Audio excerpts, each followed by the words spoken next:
Rich County, to some, may just be a cold corner in northeast Utah.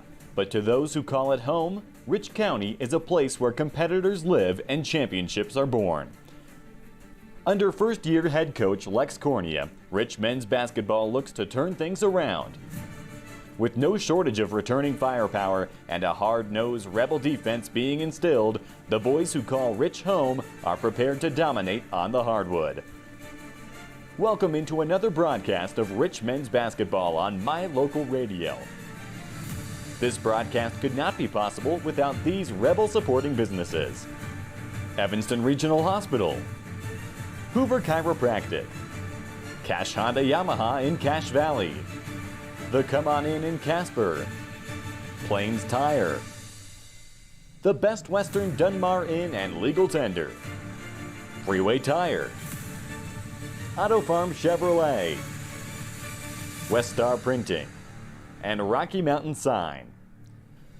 All right, Rebel fans, get ready as it's time to join the voice of the Rebels, Matthew Peterson, down at the court for another edition of Rebel Basketball.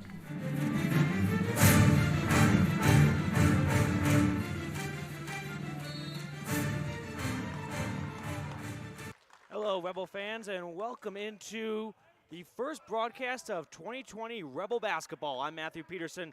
So excited to have you alongside me, which should be a very exciting match as both teams will open up their season. It's the Rich Rebels hosting the Telos Titans, and we're now in our Gary Tuser pregame show. We are about 30 minutes away from our opening tip-off, which is going to be an exciting one as both these sides have been cooped up for a number of minutes here, and minutes is putting it lightly, weeks, as this season is finally underway. We have the JV game going on right now, but let's run through what we have to go through in our Gary Tuser pregame show.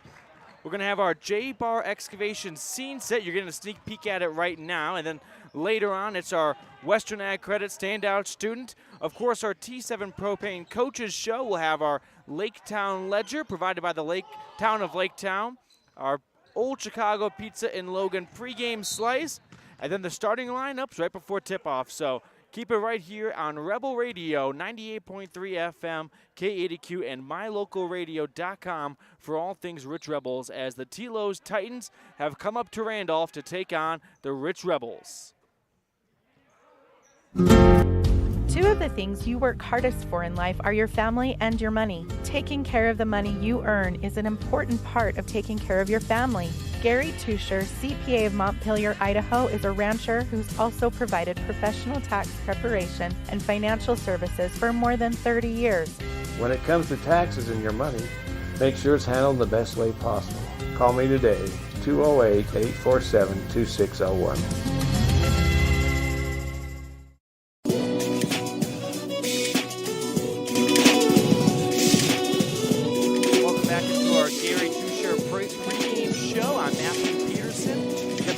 Matchup right now underway in front of you if you're watching at My Local Radio between the Rebels and the Titans. Let's check out our J-Bar excavation scene set. That's J-Bar excavation. The team, the tools, and the experience for your excavation project. Give them a call at 435-793-5855. So we don't have a lot to talk about for this year as the season is getting underway. So let's look last year. The Rebels are coming off a 7-19 season, 3-6 in their region. However, they are returning 4 starters. We'll see those in our starting lineups, but a lot of familiar faces coming back for the Rebels, and they are looking for their first home opener win since 2016. Now, as for the Telos Titans, they're coming off a similar season as the Rebels were last year, 8-13, 4-4 in their region, and their last game was against Rich. It was in the first round of the playoffs. They lost 70-43 back in February when life was normal. So these two sides have not faced off in a while, but the last time both these two teams were on the court, it favored the Rebels greatly. That's our J-Bar excavation scene set. We're getting closer and closer to tip-off here. We're about 30 minutes away from this JV game concluding and the varsity game tipping off, but we've got more to go through in our Gary Tuser pregame show. We're going to go into our standout student portion of it, which is brought to you by Western Ag Credit, and then the coaches show. So keep it right here, Rebel fans. It's the Rebels and the Titans tipping off in just a little bit. Whether you're looking for gravel, sand, topsoil, rock, or other materials for your excavation or landscaping project, trust the experienced, knowledgeable team at J-Bar Excavation, specializing in sale and delivery of the materials you need to finish your project. J-Bar Excavation in Randolph, Utah has the team, the tools, and the plan to help you create exactly what you're looking for. J-Bar does quality work that fits your schedule and your budget. Call J-Bar Excavation today, 435-793-5855. This presentation of Rich High School Athletics on MyLocalRadio.com is brought to you by these Rebel Sports Boosters, LSR Refrigerated, and the Walletines in Garden City. Darren, Tricia, and the entire Walletine clan wish the Rebels good luck. And by Cat Answer Technical Services, proudly supporting the Rich Rebels. The staff at Cat Answer Technical Services wish the Rebels good luck on the field, on the court, in the classroom, and in life. Go Rich Rebels!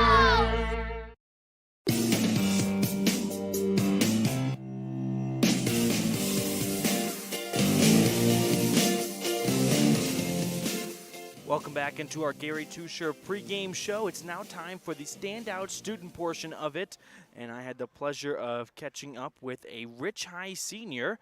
So without further ado, I want to turn things over to Kennedy Eastman. I'm now with my Standout student, Kennedy Eastman, a senior. Kennedy, it's been a while since we last caught up. How are you doing? I'm good. It's been really fun to be back in school. Yeah, I'd imagine. So, Kennedy, that kind of gets right into my first question I wanted to ask you. When we first spoke, it was right as school was beginning. It was like the first week of school or right around then. So how has this semester or this first half of the year gone compared to what you would have expected back in August before things got rolling? It's a lot more fun than I expected. I'm really happy of, the precautions and measures that the school's taken for our safety, but we've also been able to, keep going to games and then maintain the school activities along with the COVID guidelines. Absolutely. I think Rich has done a fantastic job of putting the students and the faculty in great positions to continue the school year. So let's talk a little bit about the school year. What have you been up to? Tell me about what you've been keeping yourself busy with. So I work on the weekends and after school, but I've mostly been staying busy with my college classes through Snow and Utah State. They're a lot of fun, and I've really enjoyed them this year. Yeah, I think that's a really cool unique thing about Rich is the ability to get an associate's degree. So are you close to finishing that up? What's the progress there? I am close. I have about 15 credits left, and so I'm on track to graduate at the beginning of May, and I'm really excited about that. Well, congratulations. I mean, that's such an amazing accomplishment to get done while in high school. Has it kind of hit you that this is a very unique opportunity that you guys have compared to a lot of other high schools where kids don't only graduate with a high school diploma but also an associate's degree?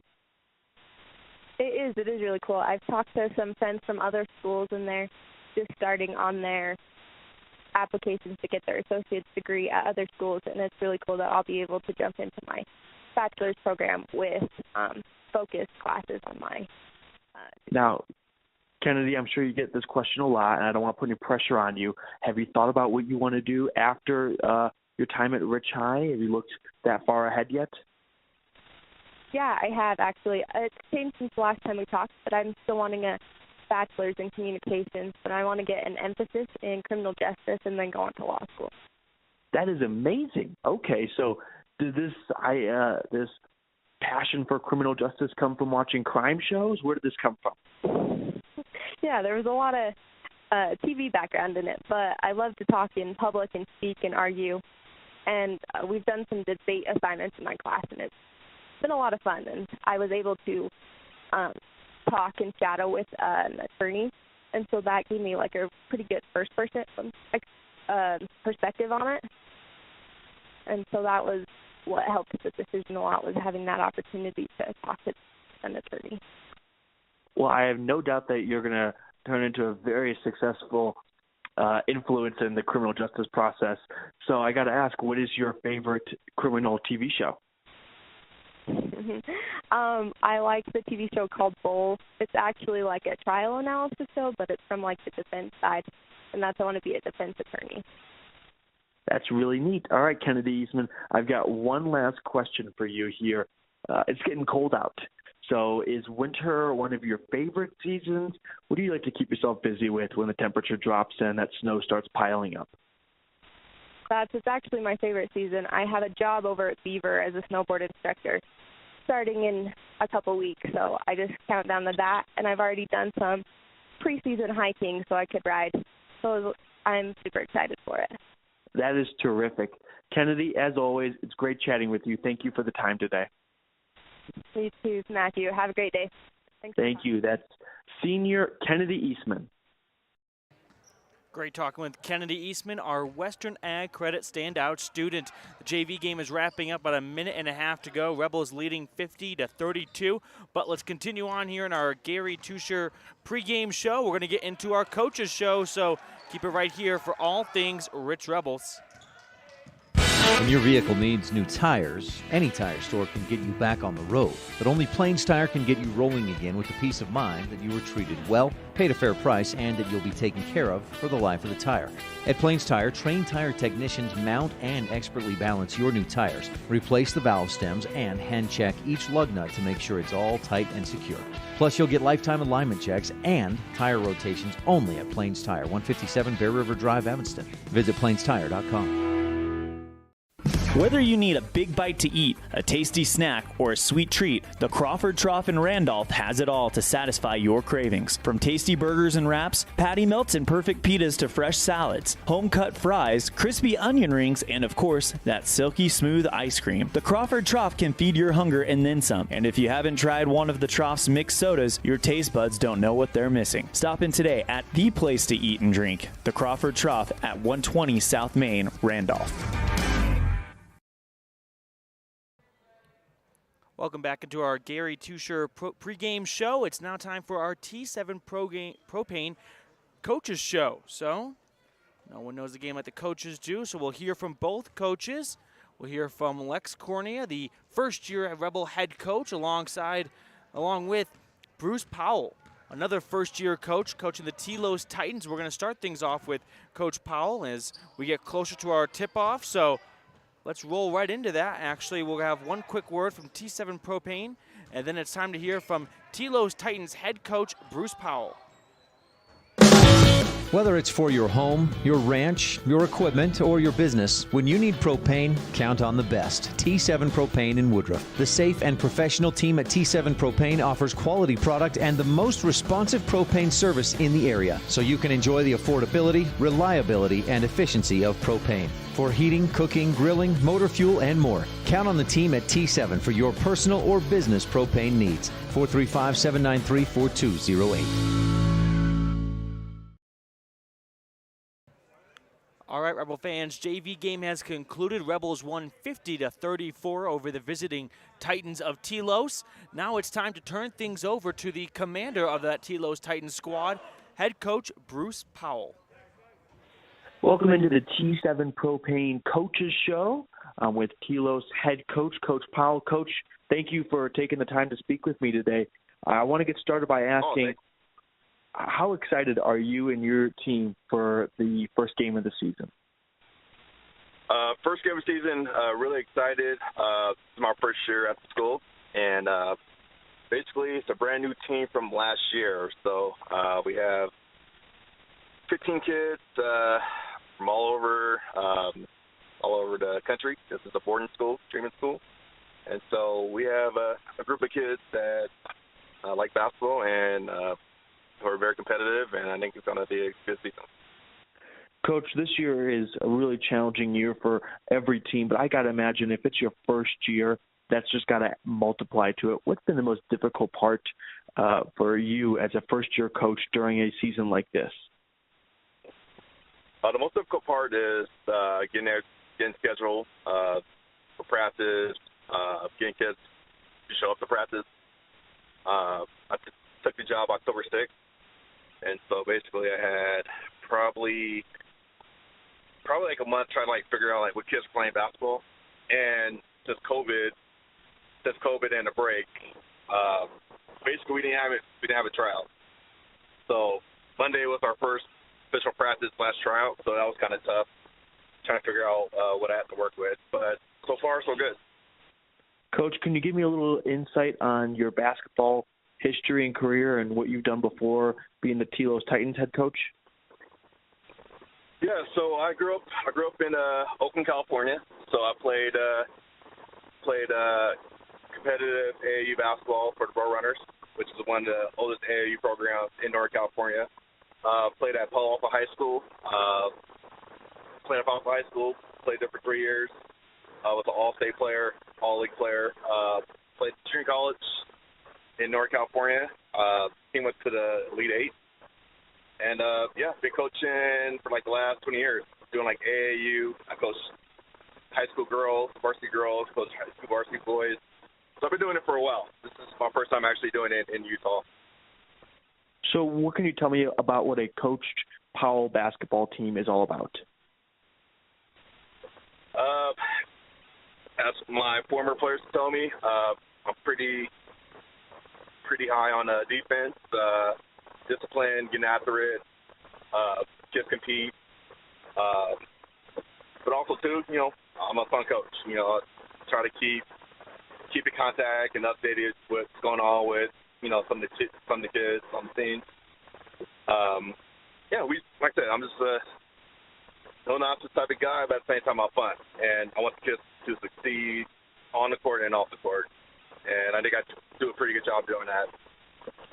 I'm here with Telos Titans basketball head coach for the boys side, Coach Bruce Powell. Coach, one final question. You haven't had a lot of time to prepare for this season. Do you know anything about the Rich Rebels and what kind of style of play they bring to the court, or do you plan on just learning it on the fly, sort of? A combination of both. So I watched, actually, I won't say I watched, but one of the kids who played last year, still at school, told me that Rich and Telos played last year in the playoffs, and Rich won by a couple of margins. That's the only thing I know about Rich. I think you guys have a couple kids coming back from last year. They were pretty good, so it's gonna be a competitive game. Like I said, Rich has pretty much all the kids that have been playing together for a long period of time, and I have kids just started playing together last week. So it should be an interesting matchup, but we'll see how it goes. I'm looking forward to it. That's Coach Powell for the Telos Titans on our T7 Propane Coaches Show. Whether you're kicking up dust in the hills, making waves down on the lake, or taking advantage of the world's greatest powder, don't just hope to have fun. Take that sled by the handlebars and make your time at Bear Lake epic. Epic Recreation rents equipment and cabins for your vacation fun at beautiful Bear Lake. From watercraft large and small to UTVs, sleds, and more, Epic Recreation has it all to go on-road, off-road, or out on the Caribbean blue water. Book your adventure at epicrecreation.net. It's human nature to think the grass is always greener on the other side of the fence. That's not always true, especially when it comes to buying vehicles. This is Dennis Lynch, General Manager at Auto Farm Chevrolet. Dealerships pay the same price for new vehicles across America. The fact is, the best deals are right here, in your own backyard. The difference is that our employees are your neighbors, people you can trust. Please visit us first, Auto Farm Chevrolet. We are your community-driven dealer. Nothing makes your kid feel like a superstar more than seeing his or her very own Fathead in the stands. Fathead car decals and yard signs are inexpensive and easy to get at Rocky Mountain Sign in Evanston. Whether it's for the big game or to cheer on the high school band, our children make us proud in so many ways. Show your pride today. Go Rebels! West Star Printing and Rocky Mountain Sign, 243 7th Street, Evanston.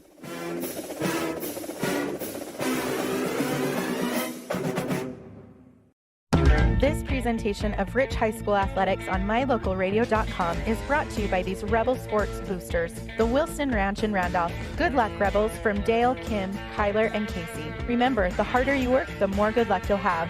And by Argyle Ranch Saddle and Boot, Feed and Supply, a custom shop specializing in leather and wood goods, with a farm feed and supply store to boot. Proudly supporting the Rich Rebels, the Argyle Ranch Saddle and Boot, Feed and Supply Store.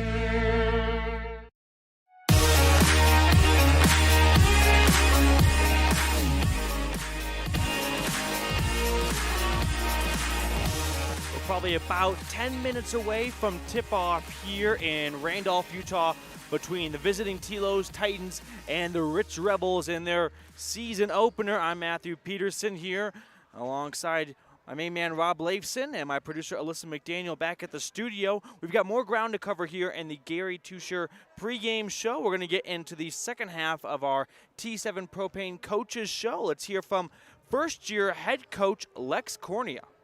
Welcome into the T7 Propane Coaches Show. I'm now here with Coach Lex Cornea, and it's so great to be talking basketball with you. But before we get to the ball on the court, how was your Thanksgiving prime rib? Oh, it was great. It was great. I think everybody needed just a couple of days to step back, relax. I know our guys needed it. This season is a marathon, so any chance you have. I personally am a fan of the moratoriums. It just forces us to say, you know what, let guys go with their families, be kids. We'll get back after it on Monday. So it was great. Let's talk about getting back after it and the week of practice leading up to that first game of the season. So what are you expecting to see out of your side in the practice this week, whether it's how well conditioned they are and just basketball IQ, where they're at? Well, we know that conditioning is down, basketball IQ is down, especially running a new system. You don't want to play your best basketball out of the gate, and I don't think we will, but the expectations about effort, playing hard, communicating, those are as high as they'll be at the state tournament. So even though I know offensively, defensively, we might have some miscommunication, we'll be a little ragged. I think everybody in the state will be that, but just the effort and intensity, that's always up. There's no reason to ever be down in that. So that's kind of what we expect, is just guys playing hard. And we know that Telos is in the same boat that we are. Teams haven't been able to be on the floor together as much as in a normal year. Everybody's going to be ragged, but I think our intensity and effort can overcome some of that raggedness. I'm glad you brought up the Titans. Telos, what are you expecting to see out of them? What do you know about them? I know you haven't had any game film, but what do they usually bring? Last year they had a 6'8" kid. I believe he graduated, but they can definitely get some really good kids coming in through transfers or, kids paying the tuition to go there. So, it's kind of just a crapshoot depending on the year of what you get. But I don't know. We know they play hard. We know they've had great athletes come through. We expect to see more of that this week. Coach Lex Cornea, the boys basketball head coach, one final question for you. Tryouts, everything was kind of abbreviated, shortened down. What did you see out of your crew, and what did you like, and what do you want to see improvements early on in the season? They had a lot of intensity. The guys are flying around working very hard.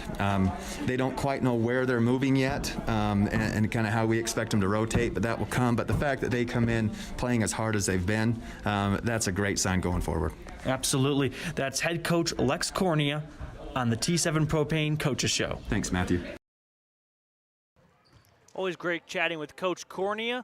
All right, Rebel fans, I'm going to estimate about 7 minutes away from tip-off. We've got more things to go over, though, in our Gary Tuser pregame show.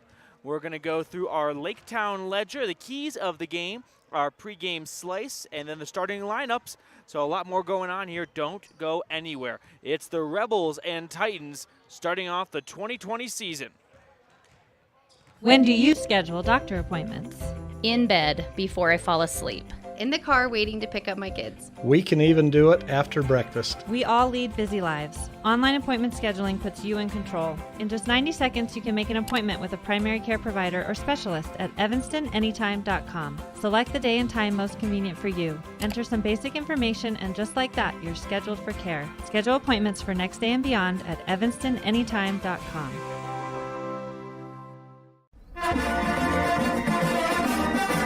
This presentation of Rich High School Athletics is also brought to you in part by Freeway Tire.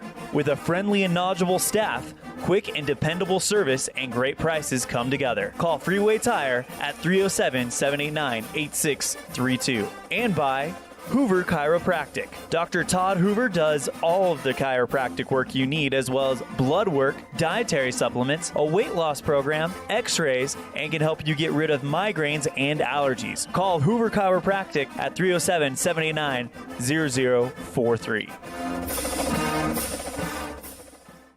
Whatever takes you to Evanston, whether it's high school sports, a teaching conference, music festivals, speech and debate, or your job, always book your hotel reservations at the Best Western Dunmar Inn. With 165 ground-level rooms on 10 acres, the Best Western offers everything you need, including newly renovated rooms, a business office, workout room, outdoor pool, and full-service restaurant, plus complimentary breakfast with every stay. Whenever you're in Evanston, make your hotel reservations with your friends at the Best Western Dunmar Inn.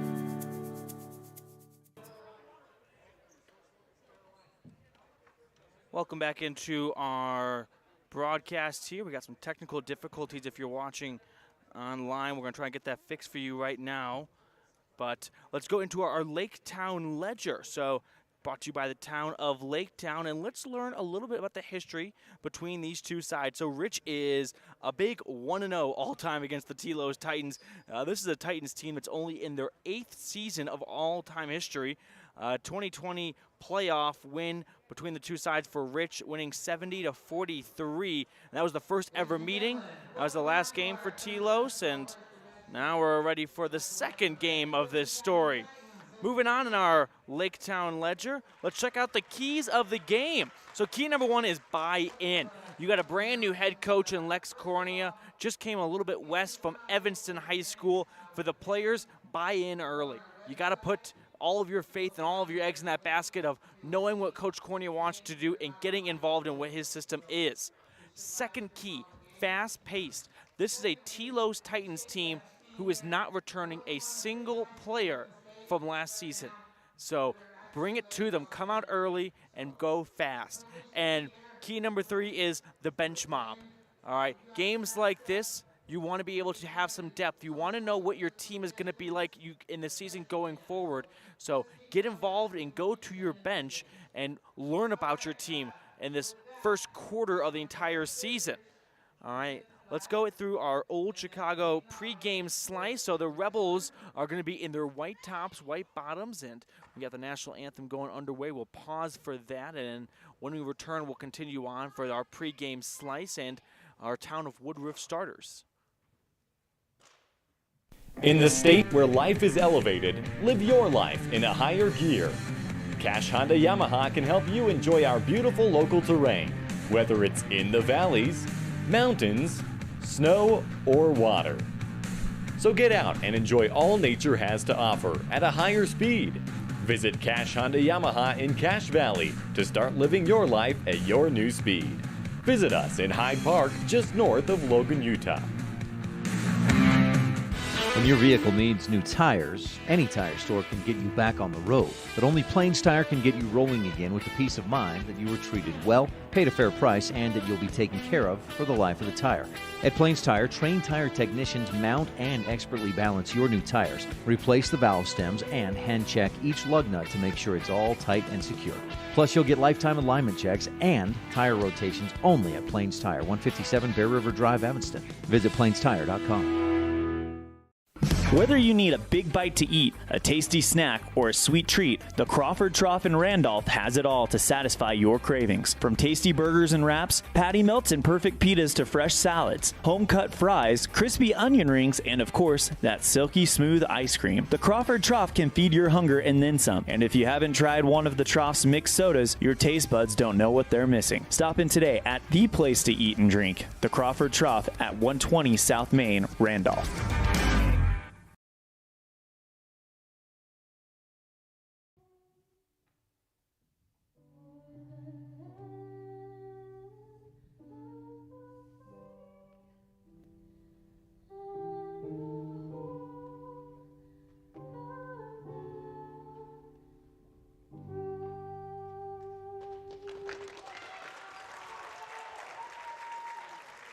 Beautiful display of our national anthem, and we are just a few moments away between the Rebels season tipping off.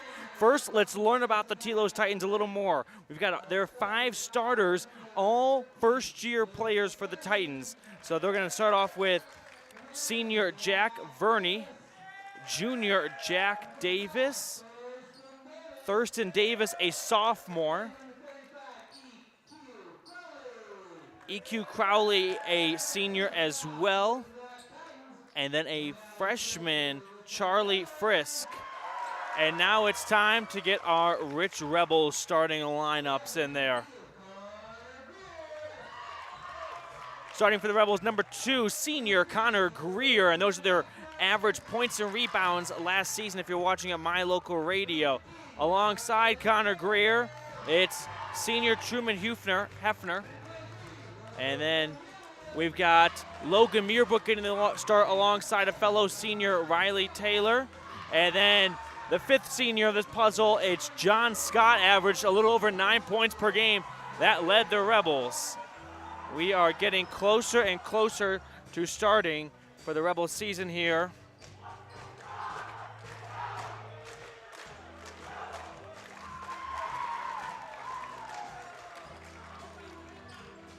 I'm Matthew Peterson, happy to have you alongside me today as we are about to get the season underway here. It's going to be the Rebels and the Telos Titans. Doing the tip-off for the Rebels, it will be the big man up front, Riley Taylor, and he will be going up against EQ Crowley. Telos Titans located just south of us in Orem, Utah, or here in Randolph, to get the season underway. And the tip-off is won by Crowley, and it goes back to Telos, to Jack Davis, who will bring it up. Davis at the top of the key. He's going to swing it over to Thurston Davis, and he reverses it back, and now trapped in the corner, and it's picked off there. A good steal by Connor Greer. He slows things up and tries to pass it. A kick ball is called, and the Rebels will have an inbound play. That's steal. Brought to you by the Rich County government, and now we have our first Mound Valley Cattle Company inbounds play. Connor Greer will inbound the ball underneath the rim. Swings it over, and now it's at the top of the key. Greer picks it up again. Greer gives it to Scott. Scott with plenty of space, scoreless here in the first quarter. Scott reverses it back to Greer. Greer looking for some room, and he'll reverse it over to Taylor. Taylor along the perimeter. Scott for a 3. Off the rim. Rebounded by Davis. 7.5 in, and 7.5 to go in the first quarter. We're still scoreless between the Rebels and the Titans. A long 3 from Telos, and that is good. Jack Verney with the first basket of the game with 7:15 in to the third quarter, and it's 3-0 Titans, and the Rebels trying to respond to the basket of their own. Initial shot from Meerbrook, no good. Loose ball, both sides diving for it, and they're going to call a jump ball. 3-0 Titans on the Station on Main scoreboard after a 3 from Jack Verney.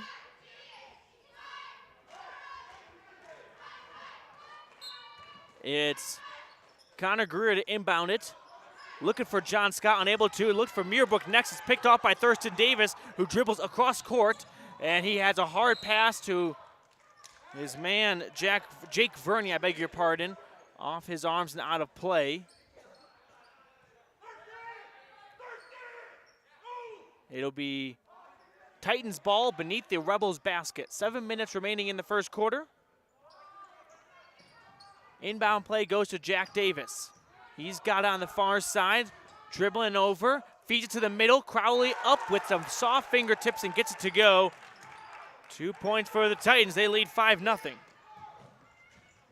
Down low, and the Rebels trying to respond, and having no room is Riley Taylor off the bottom of the backboard and out of bounds. It's an early Titans lead. They're up 5-0 with 6:43 to go in the first quarter, and a stop is called, a timeout. I believe it's a timeout by the Rebels. And we're going to keep it right here. So it's 5-0 early on here. The Telos Titans over the Rich Rebels. And the Telos Titans have just come out here and moved the ball well. Fast pace and suffocating defense early on.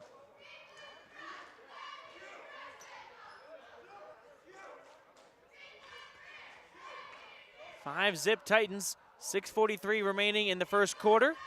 I'm Matthew Peterson. Happy you're joining me here on a Friday night from Randolph, Utah. And it'll be Telos' ball when we restart this. They're going to have a Mound Valley Cattle Company inbounds play, and they inbound it to their man, Jack Davis, the point guard. Davis crosses the center stripe. Davis slowing things down, moves it over to Thurston Davis on the wing.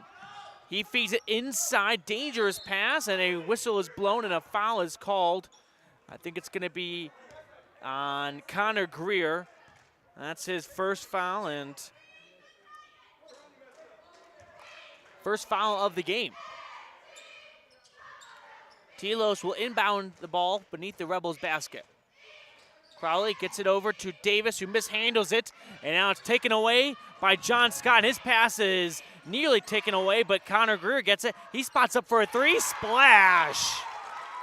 A three ball from Connor Greer gets the Rebels their first basket of the season. It's 5-3 Titans.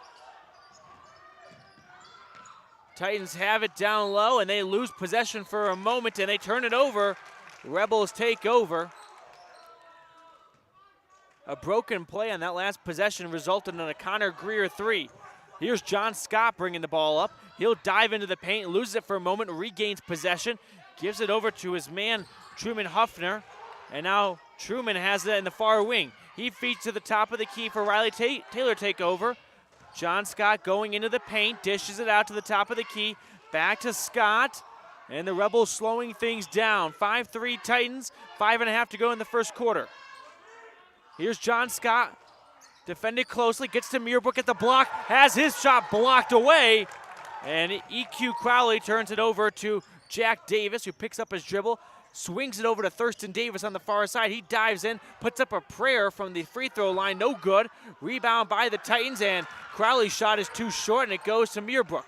He'll give it over to Greer, who puts it down low to John Scott, feeds it down the middle to Riley Taylor. Back to Scott, and Scott has it turned over, and it's picked off by Verney, who's diving in. He has a layup, no good. Rebounded by Davis, he can't get it either. Loose ball down low, Rebels ball. So Telos cannot cash in on two, which should have been makeable free throws, layups, and it's the Rebels ball. 5-3 Titans, a little under 5 to go in the first quarter. Here's Connor Greer. He'll hand it off to John Scott on the far side. Scott moving into the paint, pulls up, jump shot, no good. Rebound, blocked away out of the hands of Riley Taylor. Here comes Thurston Davis. He gives it to Verney, who shots up a three, off the rim. Rebound goes deep, and it's picked up by the Titans. And they're gonna call over, back and over. They'll say that the Titans had possession, and they went over and back. I don't know if that's how that transpired, but it's the Rebels ball nevertheless. John Scott on the far side going baseline layup, good. John Scott gets his first basket of the season, and it ties the game at 5. 5-5, a little over 4 minutes to go in the first quarter. Jake Verney dives in, pulls up from the free throw line, and he nails it. Titans retake the lead. It's now 7-5 Telos. And a quick turnover from the Rebels gives the ball right back. So it's Titans ball. They inbound it from their half of the court, and crossing half court now is Jack Davis. Davis guarded by Scott. He swings it over to the near key, to the near corner. And the Telos Titans moving it inside and out, and a travel is called.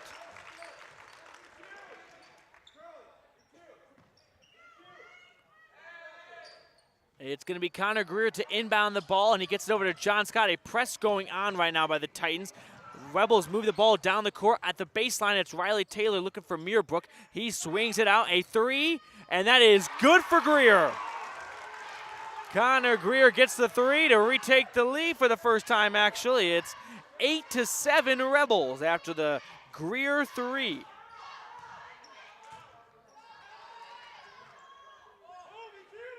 8-7 Rich, 3:45 to go in the first quarter. Titans have it at the top of the key.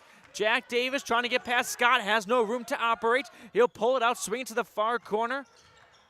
And being trapped in the corner, now dishing it out back to Davis. On the near side, it's Jake Verney for three. In and out! Yes, it bounced around a couple times. Titans get the offensive board. Ball is loose, it squirts out to the Rebels bench, and they'll say it was last touched by Rich. It's Telos' ball.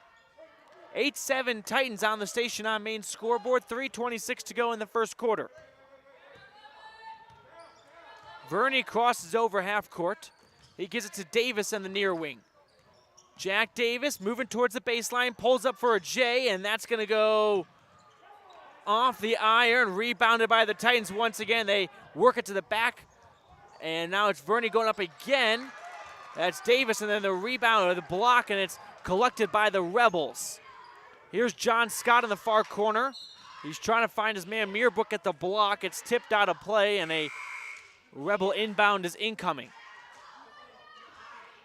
Checking into the game for Rich now is Hayden Meek for Truman Huffner. And actually a timeout is called. We'll step aside ourselves. It's 8-7 Rebels with a hair under 3 minutes to go in the first quarter. If the idea of owning your own home in beautiful Bear Lake sounds like more than your finances can handle, visit the experts at Bear Lake Realty to learn how you can make it happen. Gary and Amber McKee at Bear Lake Realty can show you how to buy a home and rent it out, so it pays for itself while you enjoy it some of the time as well. And soon, you'll have your own place in the Caribbean of the Rockies. No one knows the market better, and no one else serves you better than Bear Lake Realty.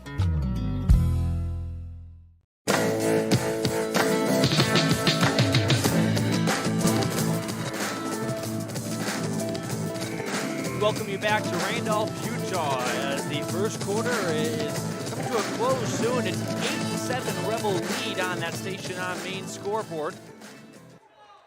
As we're going to fix our camera if you're watching at mylocalradio.com. We apologize for any technical difficulties.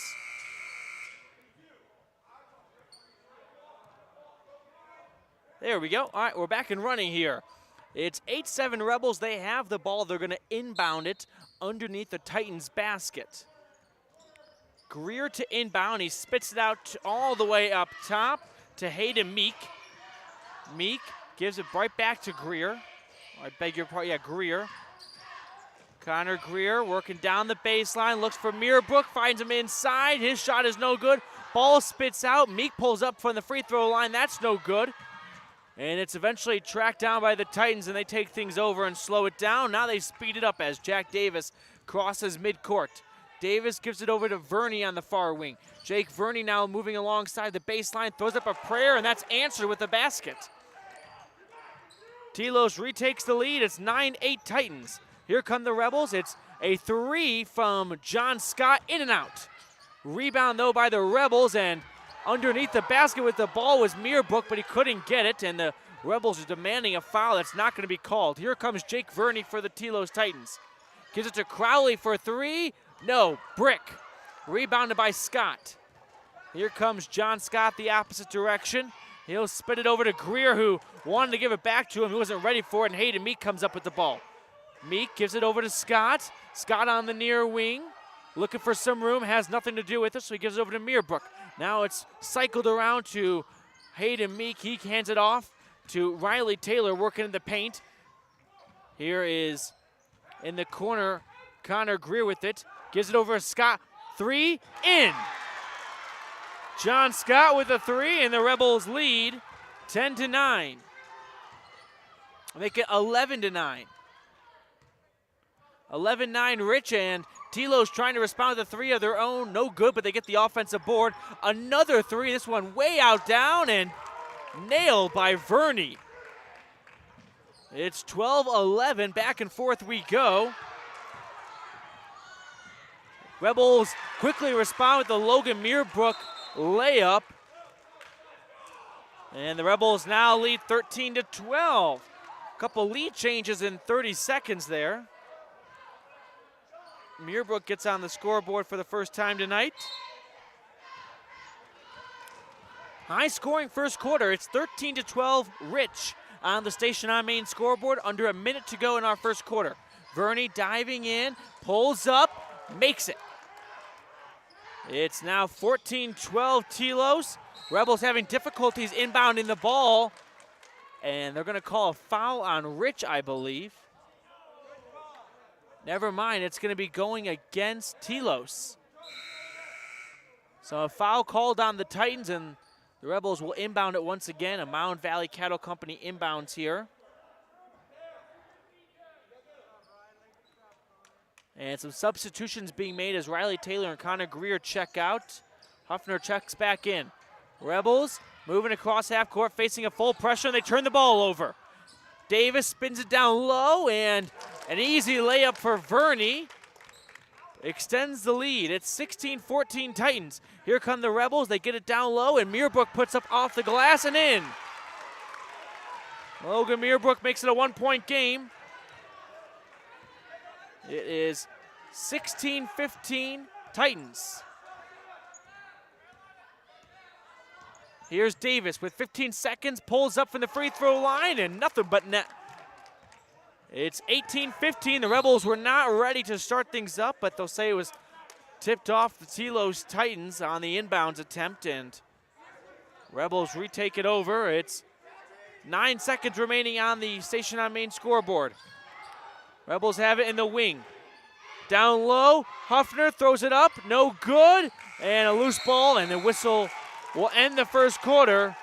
It's the Titans leading 18-15 after 1 quarter of action on the Station on Main scoreboard. We'll be back with our second quarter in just a moment, brought to you by Stacy's Repair. This presentation of Rich High School Athletics is also brought to you in part by Freeway Tire. With a friendly and knowledgeable staff, quick and dependable service, and great prices come together. Call Freeway Tire at 307-789-8632. And by Hoover Chiropractic. Dr. Todd Hoover does all of the chiropractic work you need, as well as blood work, dietary supplements, a weight loss program, x-rays, and can help you get rid of migraines and allergies. Call Hoover Chiropractic at 307-789-0043.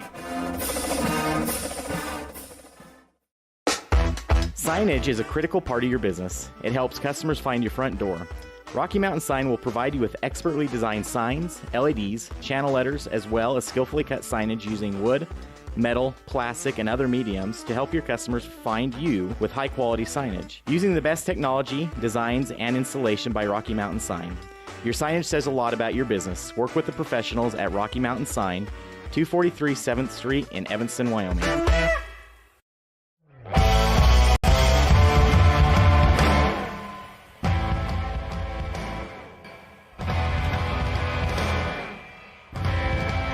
Welcome back to Rich High. It's the Rebels behind after 1 quarter of action against the Telos Titans, 18-15. Telos will start the second quarter. The Jake Verney pull-up jumper, no good, and rebounded by Verney. Gets it to the top of the key to Jack Davis. He swings it around, moving along the baseline and getting bumped into, and a whistle called as Brock Camp. A foul called on the Rebels. It'll be called on Hayden Meek. Rebels shot 35% in that first quarter compared to 44% for Telos. Titans have it right now and driving into the lane, but losing the ball there was Camp, and now the Rebels go in the opposite direction, and Meek turns it over. Here's Verney, and he has it poked away. Rebels retrieve it in the corner, and we'll slow it back down after a couple of swap turnovers. It's resulted with a Rebel possession for the time being. Scott for three, splash! John Scott ties the game up with a 3-ball, and it's all even at 18 with 7:15 to go in the first half.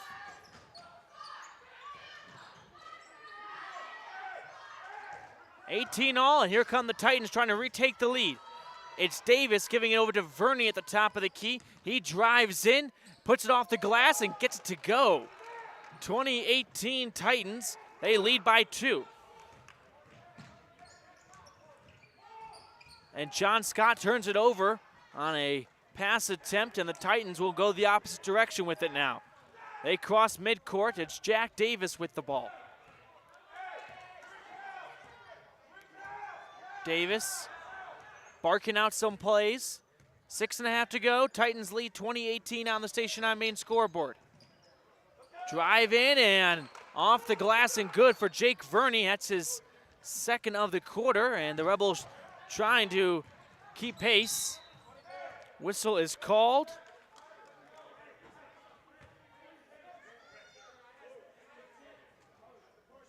And it's going to be a foul on Telos. Update our station on main scoreboard for you. It's 22-18 Titans. Rebels will have an inbounds play beneath the Telos basket. Just over 6 minutes to go in the first half. Inbounds goes to Huffner. He spots up a long two off the rim. No good, and they'll say it was last touched by Telos. I beg your pardon. Referee got me discombobulated. It's the Titans ball. Verney will bring it up. He crosses midcourt. Has tons of real estate, pulls up for a long three. Not any luck with it. And rebounded by Scott. Here's Connor Greer to bring the ball up. Will he respond to the three of his own? No, he stops his dribble and dishes out to Riley Taylor. In the corner now, it's Huffner. He gives it back to Greer, who drives in on the left side, flips it over to Scott for three. That is no good, and it's rebounded by the Titans. Verney bringing it up, crosses half court, goes into the paint, pulls up for a mid-range shot, and gets it to go. Jake Verney with 6 points in this quarter already. It's 24-18 Titans. Here's Connor Greer with the ball. He swings it down low to Riley Taylor at the block. He's got two guys on him, and he's trying to spin out of it. And they're going to call a foul on Telos. It'll be a foul on EQ Crowley. Rich will inbound it beneath the Titans basket. Trailing by 6 with 5.5 to go in our Stacy's Repair second quarter. Truman Huffner has it at the top of the key. He flips it over to Connor Greer, who swings it to John Scott, all beyond the three-point line. Now here's Greer for three, off the back iron. Greer gets his own rebound, goes along the baseline, looking for someone to pass to, and he cannot connect with the diving Truman Huffner, and it's a turnover and now a Titans ball. Telos out-rebounded Rich 11-9 in that first quarter. Thurston Davis will check back in here for Telos, and he gives it to his man, Brock Camp. Davis has it, and now he loses it. Gets it right back at the block, and an easy layup off the glass for Thurston Davis. And Telos extending their lead. It's now 26-18, and another turnover from the Rebels. Here come the Titans. They pick things up at the three-point line. Crowley, mid-range shot. Got nothing to go with it. Out of play, and a Rebel ball now. Thurston Davis gets on the scoreboard for the first time tonight. It's 26-18 Telos with 4:38 to go in the Stacy's Repair second quarter on our station on main scoreboard.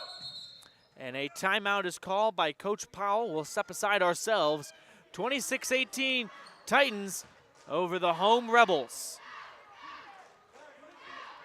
You rely on your vehicle every day. Make sure your ride gets the best service, repairs, and maintenance possible. Stacy's Repair in Woodruff provides the highest quality, the latest technology, and the newest equipment to give your vehicle the absolute best auto care available. Family owned and operated since 1992, your friends at Stacy's Repair promise to always deliver value and outstanding, honest, and knowledgeable service, regardless of repair size or difficulty. Stacy's Repair, the ones who truly care.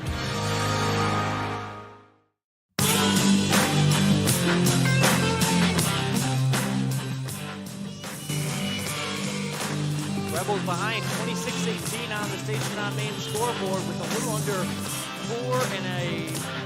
a little over 4.5 to go in the first half of action. The visiting Telos Titans have come out here with a lot of offensive playmakers and some good defense. Telos will inbounds the ball beneath the Rebels basket. They get it out and trying to make something work with it. And a foul is called on Connor Greer. 4.5 to go in the game, in the half. Inbounds attempt, nearly no good, but Telos chucks up a three, and that's good. It is 29-18 Titans. As Rebels bring the ball down the court and lose it. Turnover forced by Thurston Davis. It's now 29-18, Titans leading. Jack Davis, I beg your pardon, Brock Camp bringing the ball up.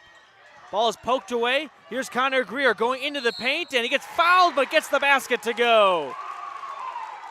An and one now for Connor Greer. A much needed basket as well.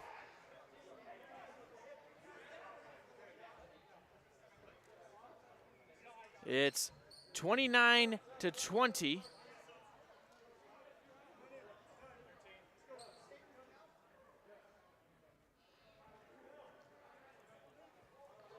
And the Rebels trying to get back in this game. They trail by 9.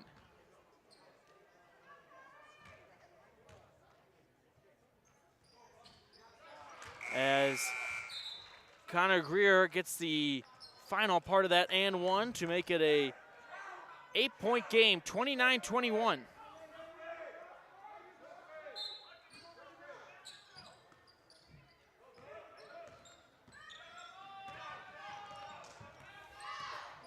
Here is Camp with it, gives it over to Verney on the near wing. Verney diving in, pulls up from the baseline, no good. Rebound goes to Meerbrook. Logan Meerbrook trying to find a buddy to pass to, and he finds the waiting hands of Jaden Grohl. Here's a long three from Carrillo, and that's off the mark. And going the opposite direction is the Titans, driving in and getting a foul. Telos will shoot 2.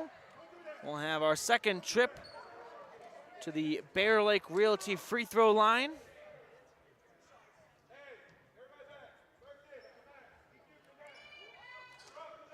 .3:39 to go in the Stacey's Repair second quarter. Rebels behind 29-21. First free throw for Telos is up and good. 30-21. Rebels down by 9. Truman Huffner will check in for Riley Carrillo. Carrillo adds some height to that crew.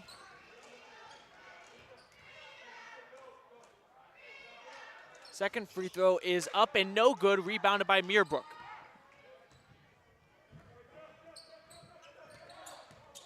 John Scott trying to create some separation from his defender, and he gets fouled. Jake Verney, the guilty party.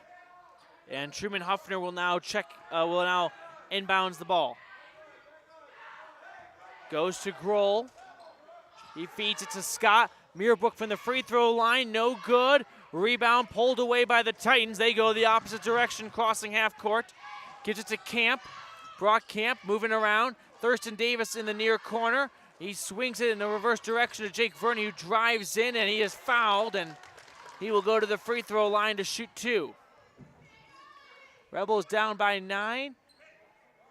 Foul on Truman Huffner.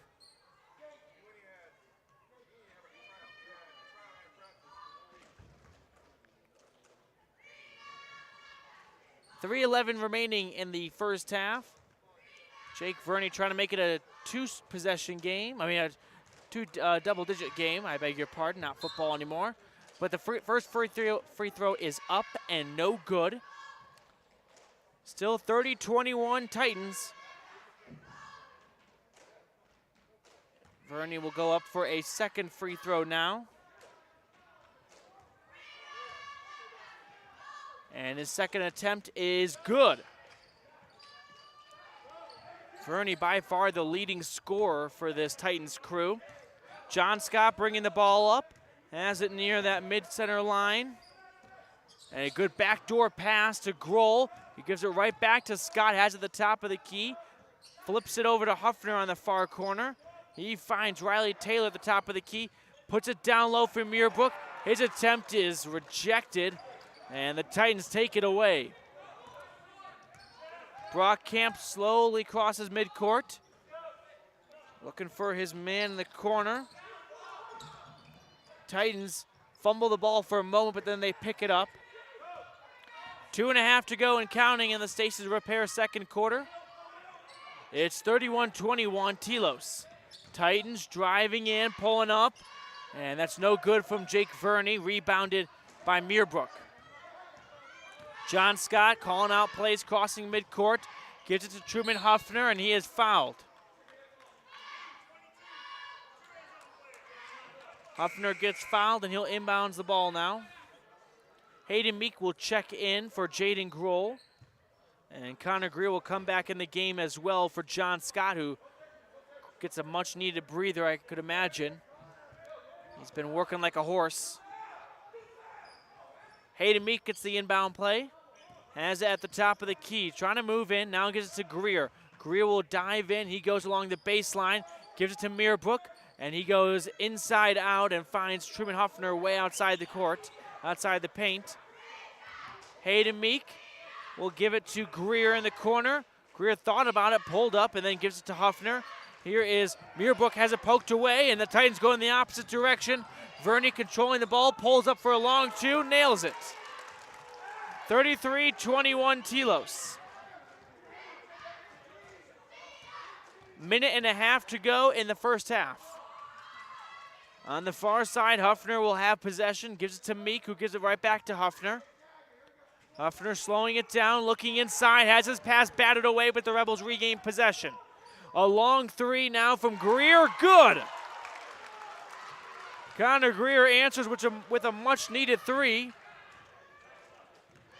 And the Rebels trying to get their way back in this game. A three ball from Telos is rebounded by the Rebels, and it's 33-24 with a minute to go on the Station on Main scoreboard. Rebels trail.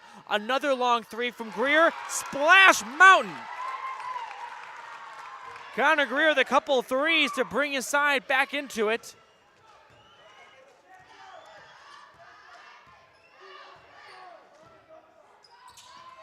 Verney pulling up, crossing a guy over, and that gets his side riled up. 35-27 Telos. Rebels are going to slow things down, trying to get the last shot of this first half. They trail by 8.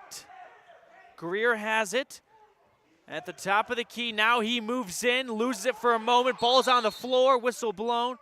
And they're going to call a kick on Connor Greer, and the possession arrow, it will go with Telos with 15 seconds to go in our Stacy's Repair second quarter. 35-27 Telos. They will inbound the ball from their half of the court. Verney gets the inbounds. He is going to take his time crossing half court. That clock has not started, and the referees noticed it. Clock was slow to start after the inbounds pass. And Telos will inbound it once again with 13 seconds. They find Verney, has it poked away, and that's Rebels ball. Applying the pressure was Jaden Grohl on Jake Verney, who was trapped between Grohl and the end line. Rebels will inbounds the ball beneath the Telos basket with 10 seconds to go in the half. They find a wide open Rebel, and Logan Meerbrook gets a three. 35-30, Telos trying to get the last basket. They throw it up, but they get fouled with 1.8 seconds to go in the second quarter.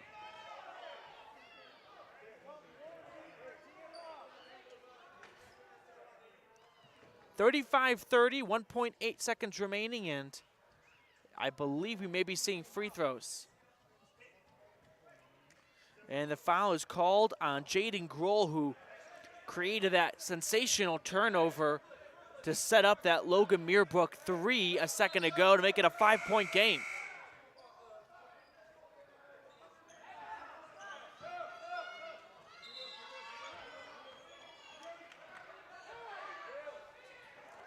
Rebels led this quarter at the beginning 18-16, but it has been turned upside down. It's a 5-point lead for the Titans with 1.8 seconds to go. Telos trying to get a shot up before the buzzer, and they do not. Rebel defense all over them, and while Rich trails by 5 going into the half, some late momentum will put them in the driver's seat potentially to start the second half of action. 2 quarters are in the books. It's 35-30, the Telos Titans leading on our Station on Main scoreboard. Don't go anywhere, Rebel fans. We'll have our Crawford Trough halftime show with some Town of Randolph first half highlights before we get into our third quarter. So keep it right here for some more Rebel basketball. It's the Titans leading 35-30.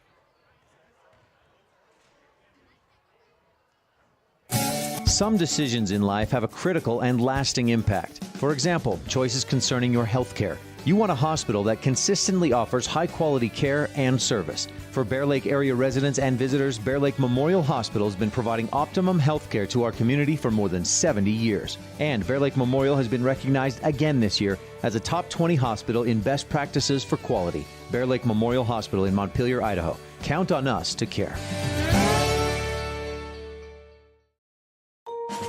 History from the gangsters of the past like Babyface Nelson, Pretty Boy Floyd, and Bonnie and Clyde are at the Legal Tender restaurant located inside the Best Western Dunmar Inn. In 1957, retired FBI agent Jack Dub Mills purchased the motel. During his FBI career, Dub worked with many other famous agents like Elliot Ness and Sam Calley to take the criminals down. From the names on the menu to the nostalgia on the walls, notorious figures from the 1920s are all around. Come and enjoy a delicious meal surrounded by history today at the Legal Tender restaurant, 1601 Harrison Drive, Evanston.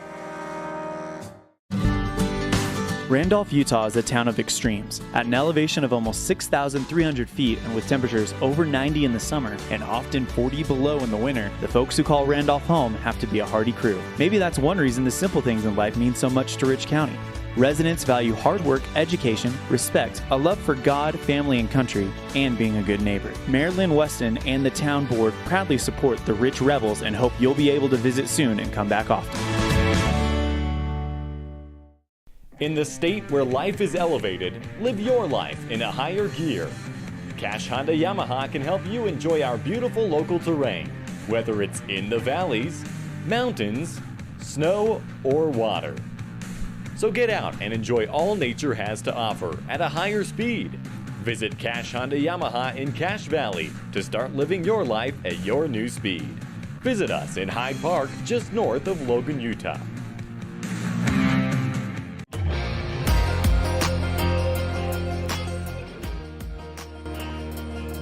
Welcome into our Crawford Trough halftime show. It's the Rebels down 35-30 over the visiting Telos Titans. And we're going to go through our halftime show here.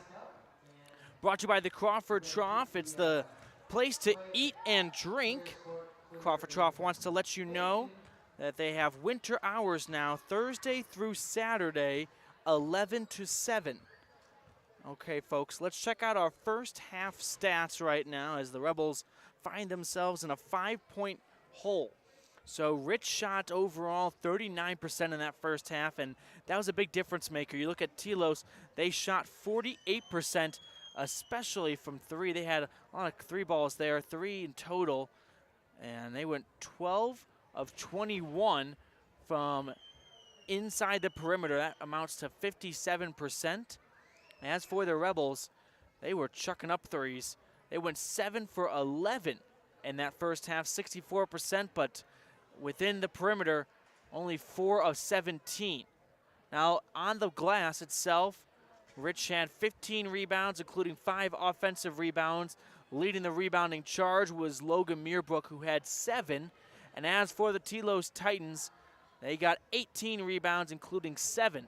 So you couple that with some good shooting for the Titans, and they've got a 5-point advantage at the end of this first half. That was we're in our Crawford Trough halftime show. We're going to get into our Rich County government first half highlights. We had a couple contenders we're going to pick from. We're about 5.5 minutes away from the resumption of this game. We'll get into our third quarter, brought to you by Epic Recreation.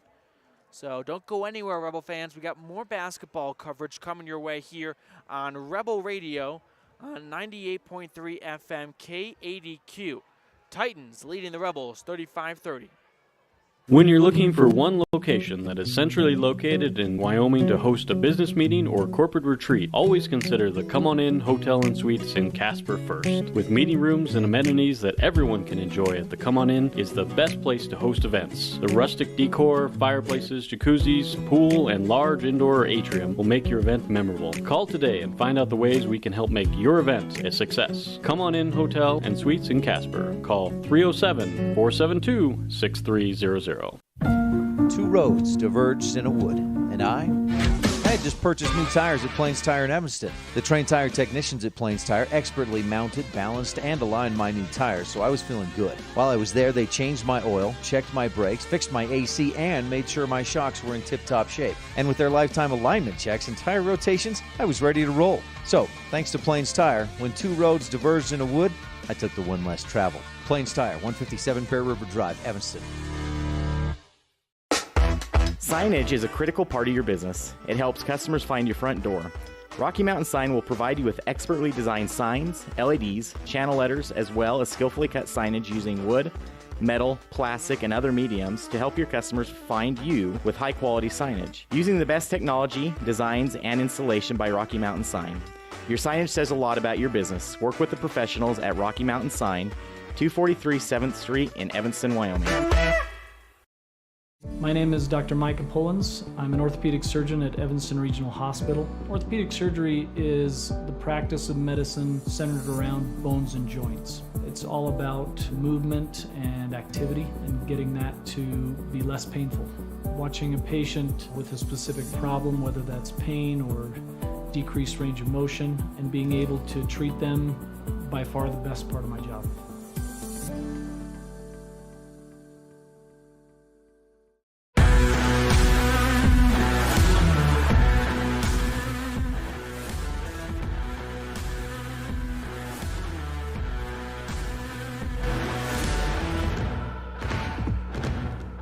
To our Crawford Trough halftime show. It's the Rebels behind the Telos Titans 35-30 in our season opener. I'm Matthew Peterson. Happy you're joining me on a wonderful Friday evening here in Randolph, Utah. Let's get into our Rich County government, or I beg your pardon, our Town of Randolph first half highlights. Home of the Rebels. Good luck from the Mayor, Lynn Weston, board members Sim Bell, Brian Wires, Larry Kennedy, Melanie Lim, and the county clerk, Lane up here. So let's check out our first half highlights, and you don't have to go very far up the roster. It's number 2, Connor Greer, leading the Rebels with 15 points. He has just been deadly from beyond the arc. Couple threes to go with it, and John Scott adding in 8 points of his own, and Logan Meerbrook doing a lot of damage at the glass, leading the Rebels with 7 rebounds. Now, as for some first half highlights and specific plays, you got to look at the end of this half. How about Jaden Grohl applying some pressure on defense, forcing the Titans to throw the ball out of bounds and setting up a 3-ball for the Rebels to bring it in within 5 points of Rich, and really turning momentum right before the end of the half as Telos was beginning to run away with it. At one point, they had a comfortable 8-point lead, and it got bigger than that, I beg your pardon. It was 33-21. So you're looking at a 12-point advantage, the largest margin for either side during this game, but the Rebels cut into it down the stretch in the half to bring with themselves within 5. That's our Town of Randolph first half highlights on our Crawford Trough halftime show. It's the Rebels behind 35-30 on the Station on Main scoreboard. We're going to take one more quick break, and when we return, it's more Rebel basketball coming your way.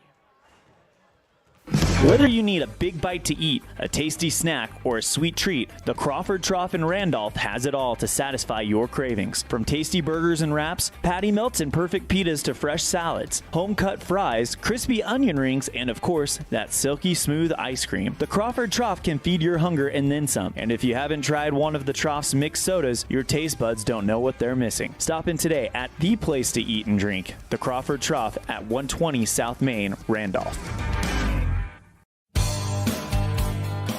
Success doesn't come by accident. Success requires hard work, perseverance, learning, sacrifice, and believing in yourself. Eddie and Todd Jensen established the Mound Valley Cattle Company in Thatcher, Idaho on these very principles. The students, staff, athletes, and coaches at Rich High School value these same fundamentals in education and activities, in athletics, and in life. Good luck, Rebels, from Mound Valley Cattle Company, serving customers in Utah, Idaho, and Wyoming since 1997.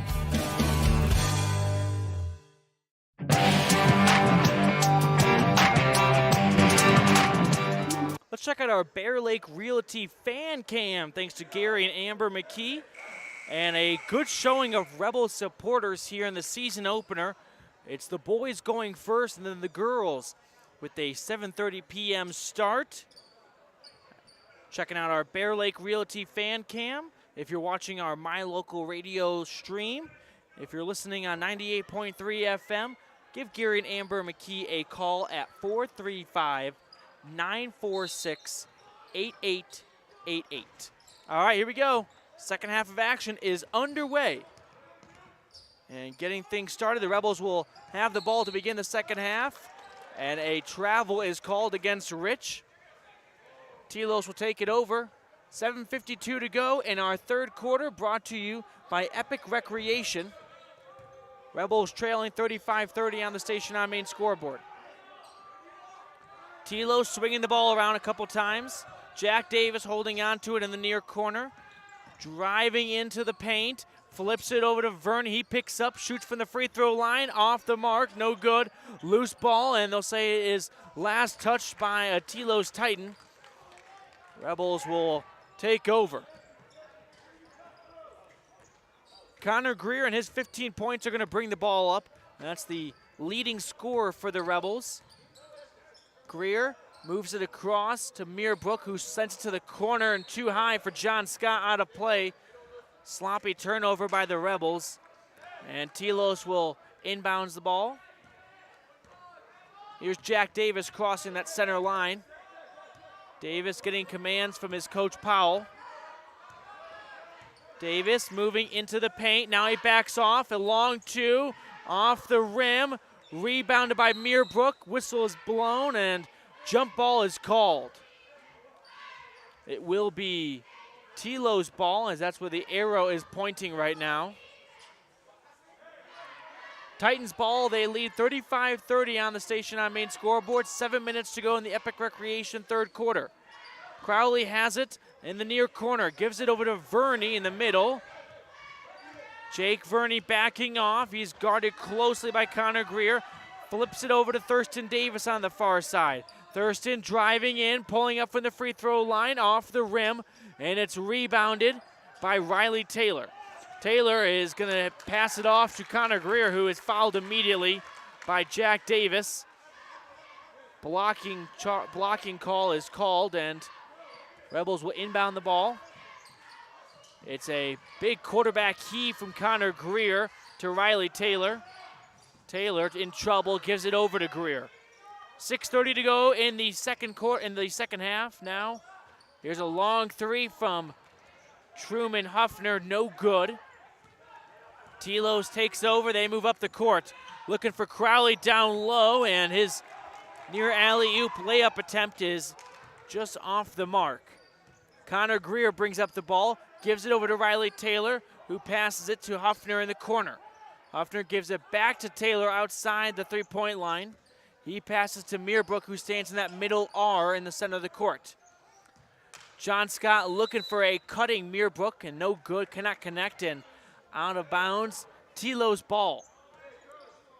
2 minutes into the second half, and no one's got a basket yet. It's still 35-30 Telos.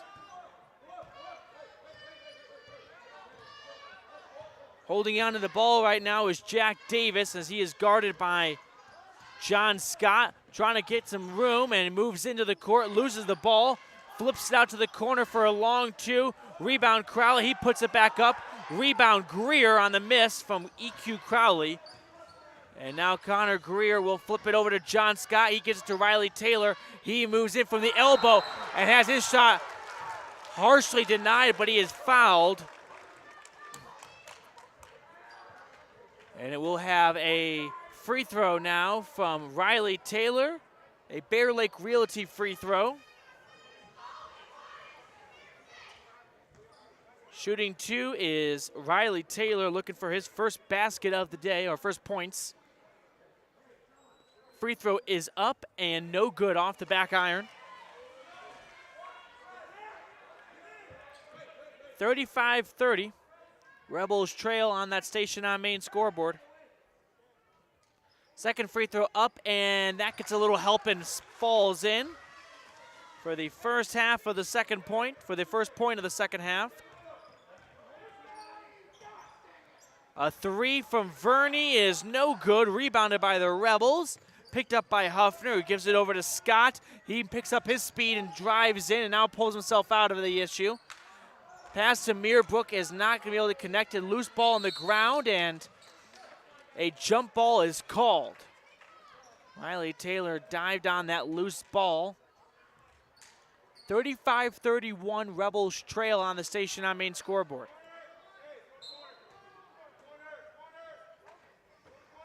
Connor Greer with the Mound Valley Cattle Company inbound, and it is picked off. Thurston Davis takes over.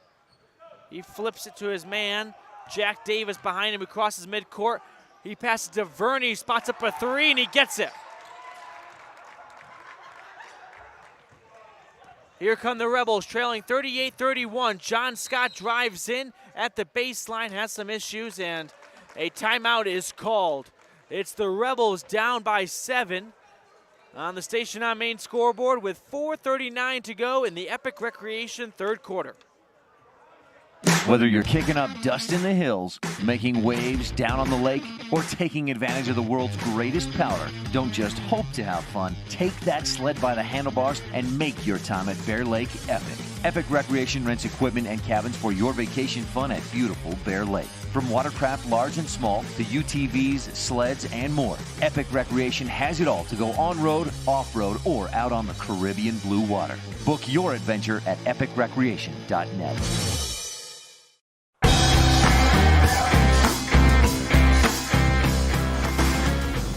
Welcome back into our broadcast here. It's the Rebels down 38-31 on the Station on Main scoreboard.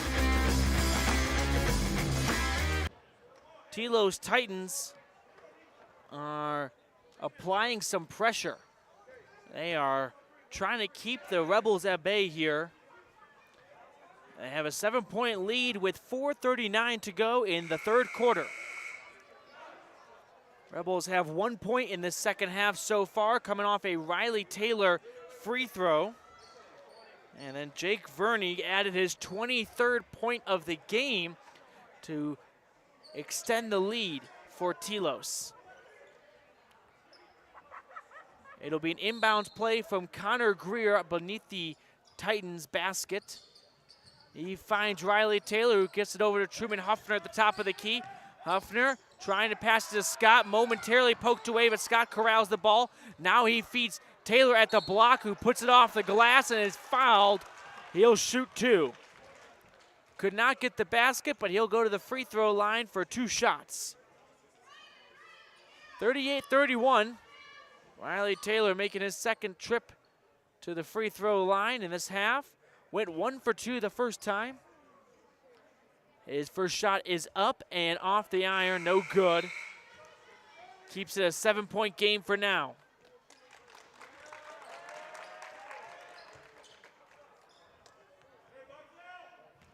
Second free throw now coming our way from the arms of Riley Taylor, and that shot is up, and that is no good, but offensive board from Truman Huffner. He finds Scott, who flips it over to Greer, who drives in, and he is fouled. And a scary play as a Titan was flipped around a couple times, but a foul called on Telos. It's not a shooting foul, so Rebels will inbound the ball beneath the basket. A Mound Valley Cattle Company inbound play now. Rebels trying to inbound it, and a big kick there from Telos. More of a soccer punt, it looked like.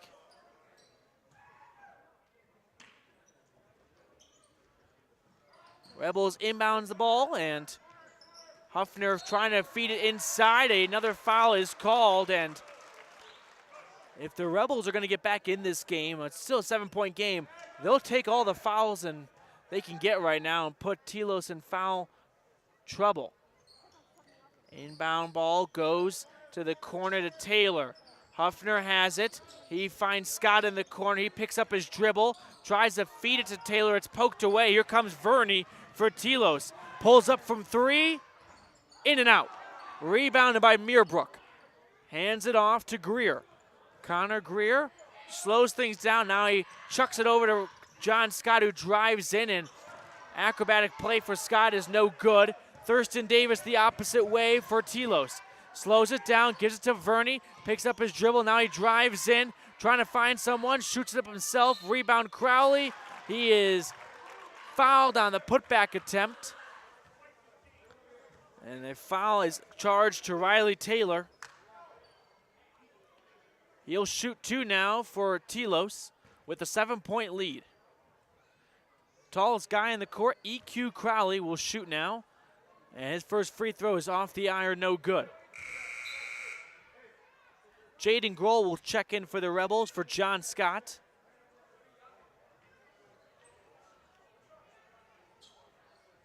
Crowley will attempt his second free throw now.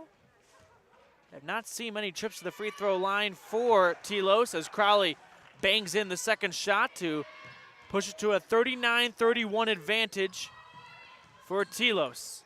Grohl takes it up the court, gives it over to Huffner. He drives in, picks up his dribble, gives it back, finds a man down low, and a good basket from Riley Taylor. 39-33. Rebels trailing. 3 from Davis, off the mark, rebounded by Meerbrook.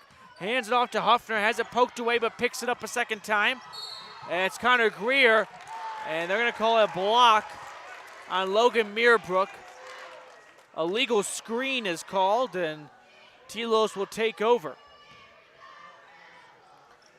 So Riley Taylor has all 3 of the Rebels' points in this second half, carving into the 6-point debt right now.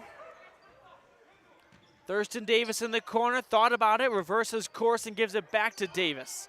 Jack Davis chucks up a 3. That's off the mark. Rebounded by Meerbrook. Hands it off to Connor Greer.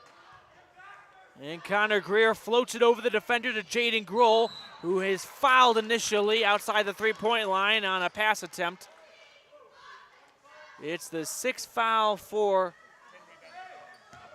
foul charged against Telos in the second half, and Logan Meerbrook is up to 10 boards. 39-33, Telos on the Station on Main scoreboard. 2:48 to go in the Epic Recreation third quarter. Inbounds by Huffner, goes to Greer, shoots a 3, no good. And Telos passes to wide open Verney at the other end of the court, who puts in an easy layup. It's now 41-33 Titans. And a rough collision on the far half of the court after the inbound from the Rebels.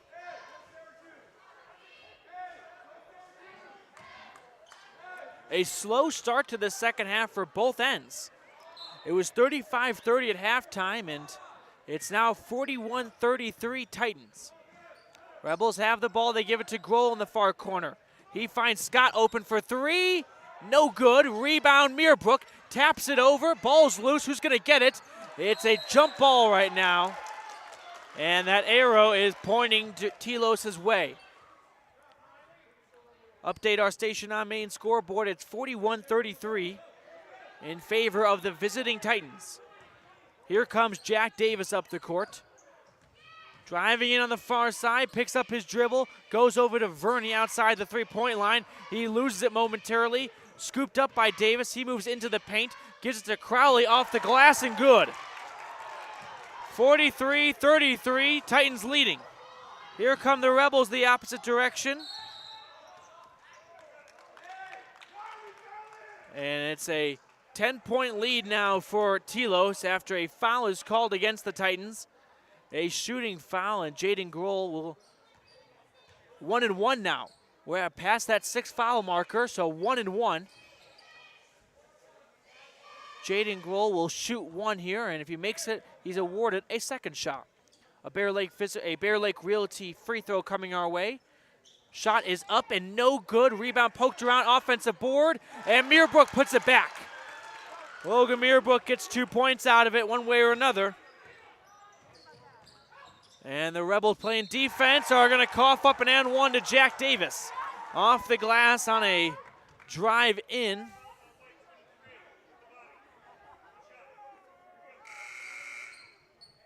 So Jack Davis will try to complete the 3-point play.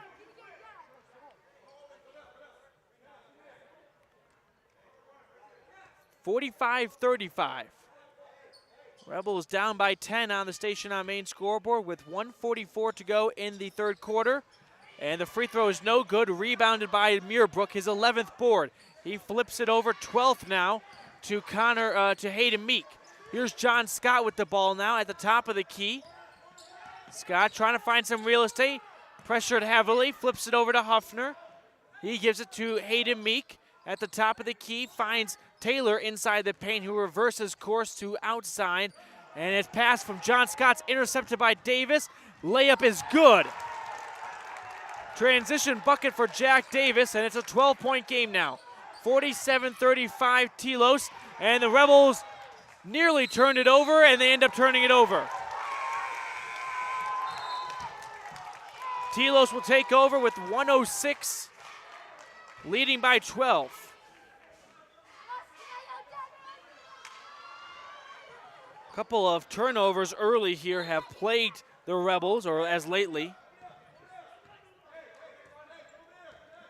Rich was trailing by 5 at the half. Now they're down by 12. Under a minute to go in the Epic Recreation third quarter. Jake Verney will slow things down. Now he'll begin to move in. Finds Crowley, who puts it up from the block. No good. Rebounded by Telos. They give it back to Crowley. Loose ball picked up by Titans. They put up a three. Air ball. And Telos keeps the ball alive. Crowley puts it off the glass, and he gets it. 49-35. Rebels going the other way with it. Here is Meek finding Connor Greer, who drives in. He's fouled hard.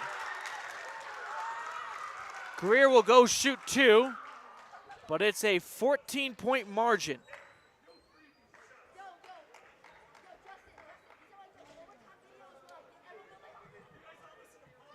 $49-35 on the station on main scoreboard. Rebels trailing by 14 with 26 seconds to go in the third quarter.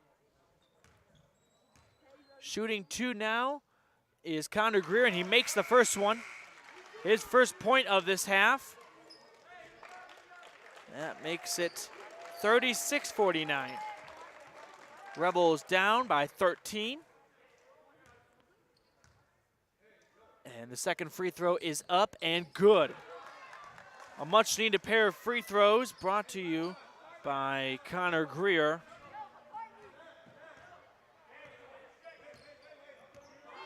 Verney holding on to it, 18 seconds and counting to go in the third quarter. Titans have the ball, guarded closely by Hayden Meek. Jake Verney going in and out of the paint for a moment, flips it over to the far corner for a three, off the mark, rebounded by Rich. 3 seconds, Rebels getting across half court, putting up a prayer, no good.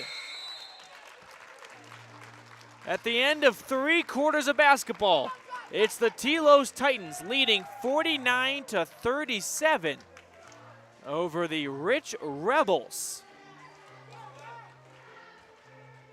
We'll update our station on main scoreboard, and we'll step aside, and we'll be back with fourth quarter basketball coming your way here.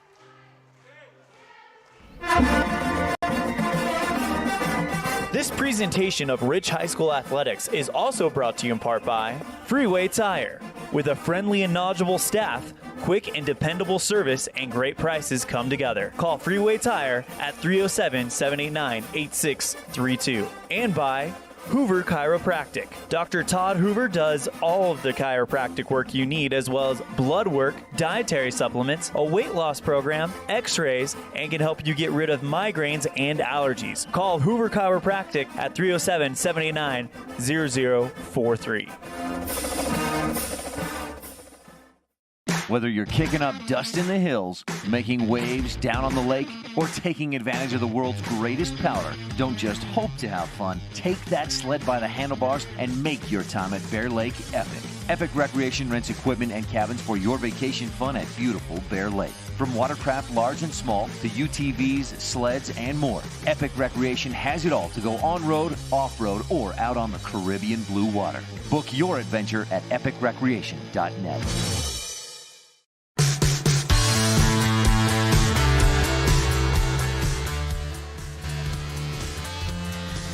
Welcome back for the fourth quarter of Rebel basketball, brought to you by Bear Lake Memorial Hospital. Rich brings it over half court, and it's poked away and the last touch by a Telos Titan. So looking back at that third quarter, the Rebels trailed by 5 going into the second half. Now it's a 12-point margin. And how did that happen? We'll get to it in a moment. But first, it's Truman Huffner with it, finding Connor Greer in the corner, working along the baseline, and he is fouled. And Telos is in some foul trouble, and they have to navigate through these choppy waters for the next 7 minutes and 47 seconds. The Rebels went 2 for 7 in that third quarter. Now, they got fouled 3 times, but 7 field goal attempts compared to Telos's 19. You're not going to score if you won't shoot the ball. Free throw on the 1-and-1 is up and good from Connor Greer. He leads all Rebel scorers with 18 points.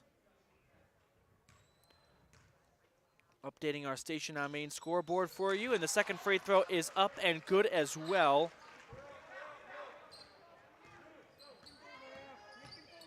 Ten-point game as Jake Verney brings it up, and he is fouled by Hayden Meek.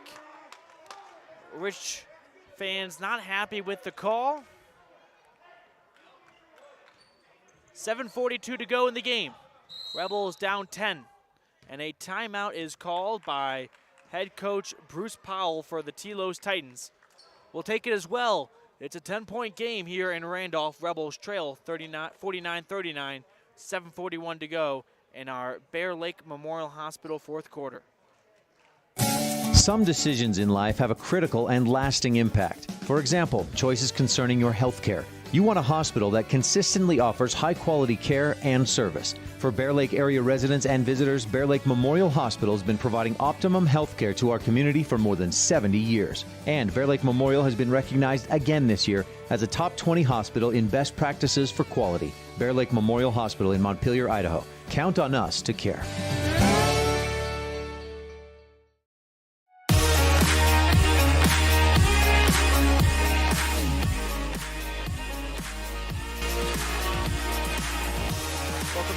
Randolph, Utah. Rebels trail 49-39 on our station on main scoreboard against the visiting Titans of Telos. 7:41 to go in the Bear Lake Memorial Hospital fourth quarter, and Telos has the ball after the timeout. They will inbound it from the Rebel half of the court. They got it in the corner, and Rich applying a lot of pressure. Jack Davis at the top of the key with the ball, gives it over to Jake Verney, who's had a sensational game so far. Verney in the corner, worked down by Meek, and his shot is partially tipped, and it's Rebel ball. I thought it was partially tipped, but they're going to give it to the Rich Rebels anyway. I won't complain. Inbound goes to Meek. He slows it down, trying to find a healthy hand with it, and it goes to Connor Greer. Greer looking down low to Huffner, working in the block. He's fouled on the court, so he'll go to the line for 1-and-1. If the Rebels want to get back in this game, they have to make the most of their trips to the free throw line. They're going to be shooting free throws the rest of the way. It's 1-and-1 right now, or it's 2 free throws now, I think. Yep, that's the 10th foul. Here we go. First free throw is up and no good, and no one told Jake Verney it is no longer 1-and-1. But I love the effort as he dives in after the first shot was missed. 49-39. Rebels trailing by 10, and Huffner still looking for his first point of the game, and he gets it there. Makes it a 9-point game now. Rebels trail 49-40.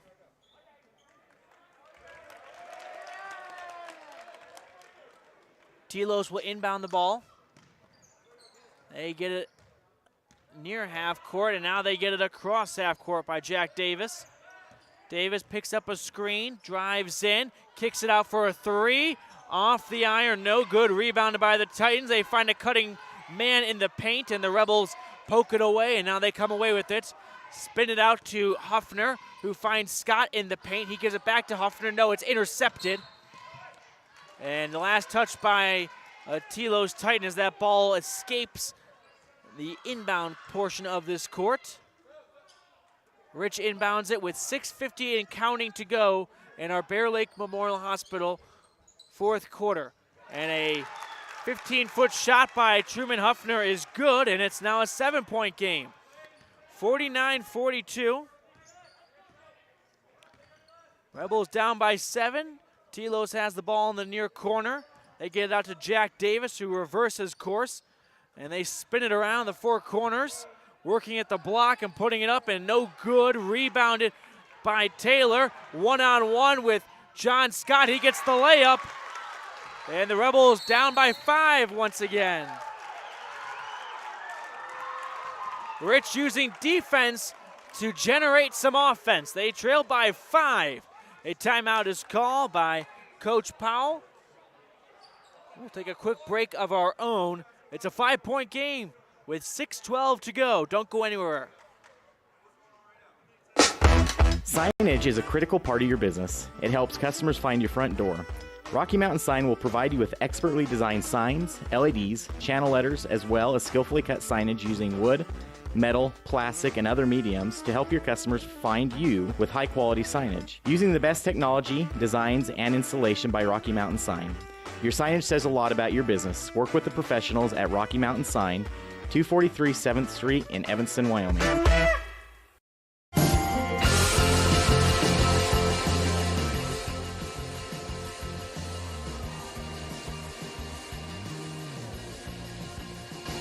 Welcome back.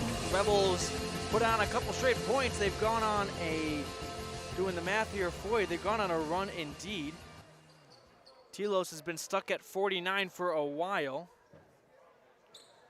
Rebels have gone on a 9-0 run to carve into this deficit, and it's 49-44. We're in for a good finish indeed. With 6:12 remaining in our Bear Lake Memorial Hospital fourth quarter. Telos will inbound the ball here with a 5-point cushion that has been dug into by Rich. And Telos, and there's some confusion here.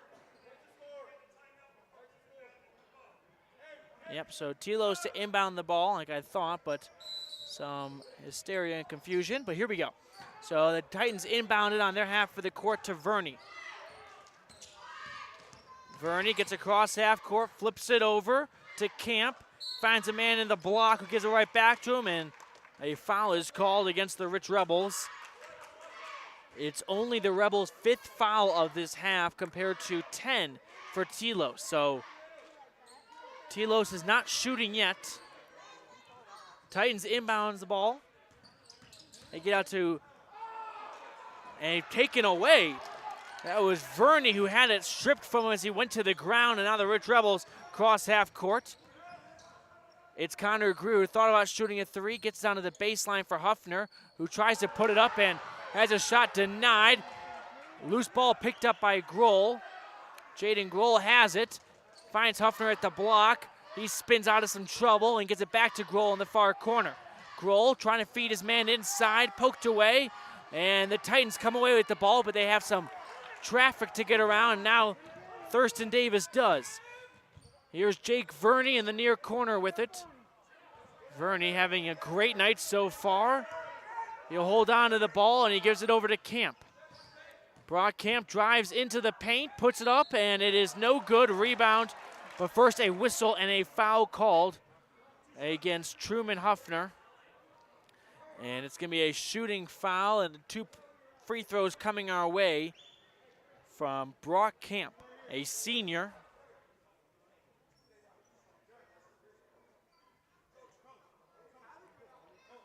(49-44), Rebels trail on the Station on Main scoreboard. 2 free throws en route. First one is up from the lefty, and it is off the mark.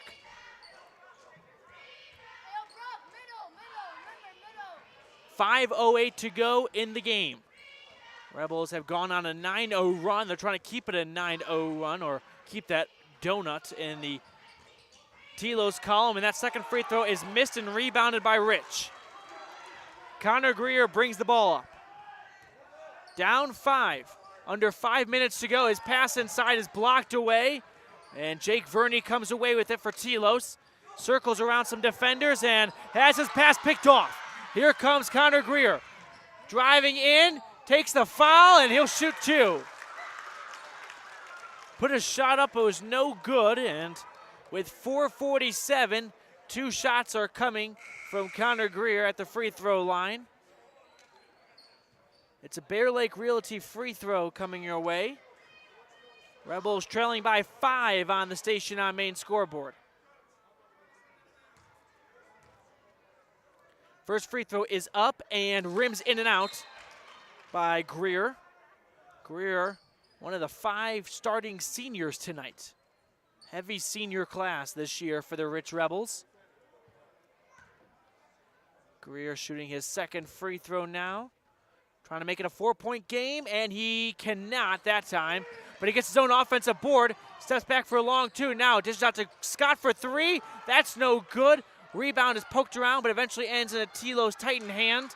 And here comes Verney the other direction. Goes into the paint. Puts up a floater. Blocked. Long 3 is no good by Telos. And a jump ball is called. But what a play by Logan Meerbrook. A huge chase down block. I mean, the whole gym heard it. Off the glass, went to a Titan player who chucked up a 3, no good, and then inbounds play is intercepted by Truman. He gets it over to Meek.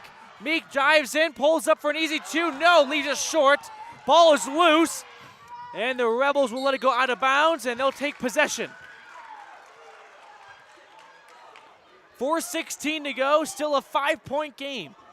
Miscues on both ends have kept it at a 5-point game so far. Hayden Meek brings it up, gives it over to Connor Greer on the near side, spots up a long 3, off the mark, rebound Meek, he puts it up himself, and gets the roll to go. 2 points for the Rebels, they trail by 3. It's 49-46, Telos. Titans trying to extend their lead. A long 3 from Davis is no good. Rebounded by Connor Greer. And here come the Rebels on offense. They have their pass poked away, and Vern will drive into the lane, and his layup is no good. Some great plays going on, and a foul is called against Telos. 2 shots now, and the Rebels can make it a 1-point game. What is happening in Randolph? John Scott will shoot the free throws, and I'd imagine that's got to be towards the top of the list of Coach Cornea's wish list of free throw shooting personnel. First free throw is up and good. So John Scott gets his first point of the 4th quarter to make it a 2-point game. 49-47 Titans. They led by as many as 14 at one point. Now it's a 1-point game. 49-48. Rebels trail by 1.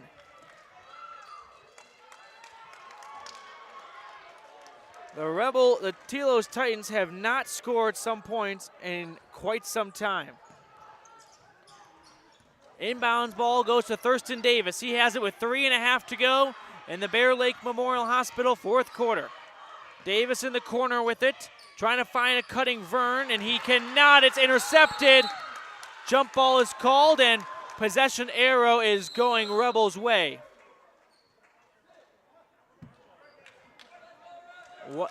Rich ball with 3:20 to go in the game, trailing by 1. They can take the lead for the first time since the start of the 2nd quarter here. Patiently bringing the ball up is Connor Greer. Flips it over to Scott on the far side. Finds Meerbrook at the elbow. His shot off the mark, no good. Muscling for the rebound was Hayden Meek. Rips it out of the arms of some tall trees around him. And it's a foul, and Meek will shoot 2.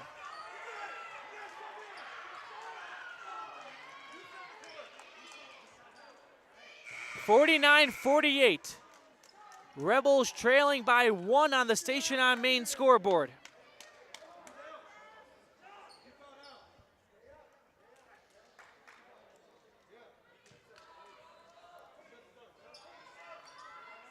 Hayden Meek at the free throw line for a pair of Bear Lake Realty free throws.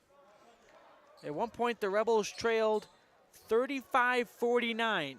They have gone on a 13-0 run to make it a one-point game, and now they have an opportunity to tie it with 3:04 to go in the game. First free throw is up and no good. Too strong of a shot from Meek, who made this possible by wrestling the ball out. Second free throw now coming, and that is no good. Rebound momentarily with Rich, but they lose it.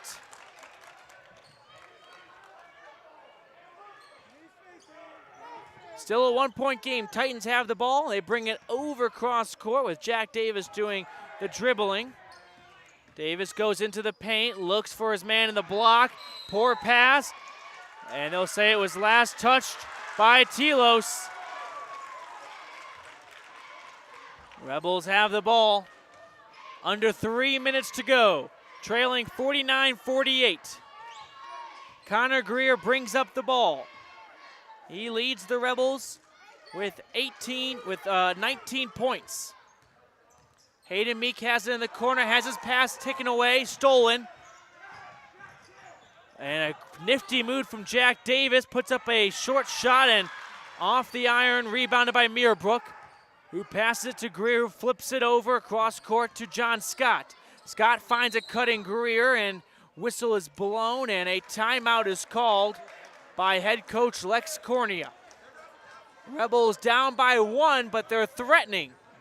2:21 to go in the game. Signage is a critical part of your business. It helps customers find your front door. Rocky Mountain Sign will provide you with expertly designed signs, LEDs, channel letters, as well as skillfully cut signage using wood, metal, plastic, and other mediums to help your customers find you with high-quality signage. Using the best technology, designs, and installation by Rocky Mountain Sign. Your signage says a lot about your business. Work with the professionals at Rocky Mountain Sign, 243 7th Street in Evanston, Wyoming.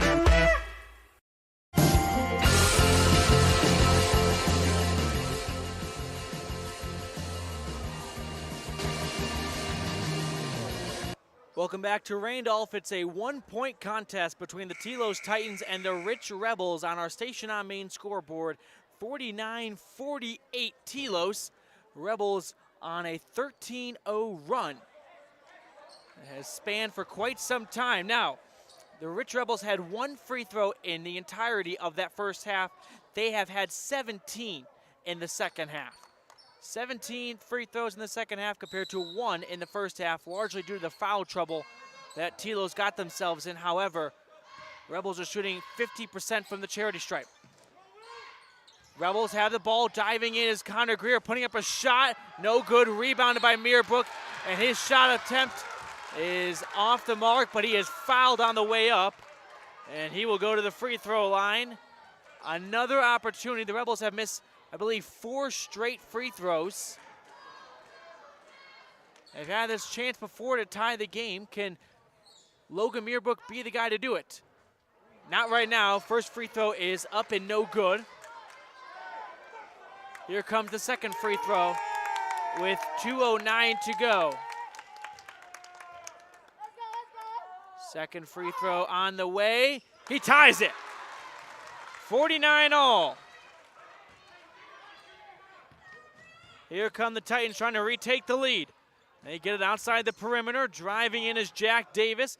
Flips it over to the near side. Telos throws up a 3. Off the mark. Rebounded by Greer. Here come the Rebels, trying to take the lead for the first time in quite some time. Greer for 3. Splash! Yes! A 3-point lead for the Rebels thanks to Connor Greer. 52-49, Rich leading with 1:28 and counting. Here comes a three from Telos. Too deep. Rebounded and one. Getting the offensive rebound was EQ Crowley, and he is fouled, and now he can tie the game.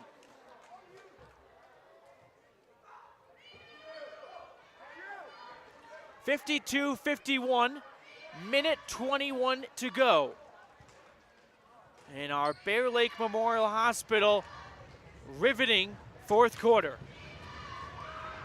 Free throw attempt is up and off the back iron, no good. Rebounded by Huffner, and now the Rebels will take their time. Here's John Scott dribbling with it, leading by one on the station on main scoreboard. He's in some trouble. Whistle is blown.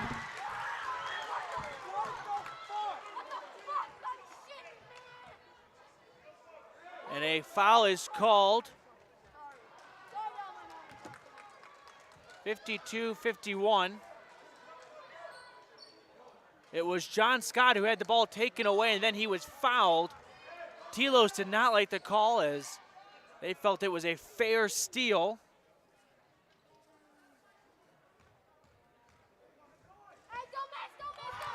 First free throw's up and in and out from John Scott. 52-51. Rebels leading on the station on main scoreboard. 1:08 to go. Free throw attempt is up and good. 53-51. Rebels with a 2-point lead and a minute 5 to go in the game. Verney brings the ball up, gets cross court, now goes into the paint, has some traffic, puts up a shot, he's fouled, he'll shoot two. Jake Verney with an opportunity to tie the game.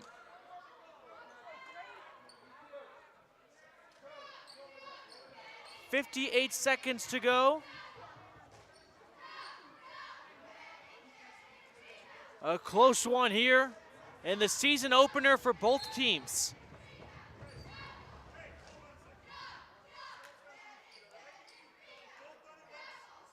And the referees are telling both sides to stop stomping their feet.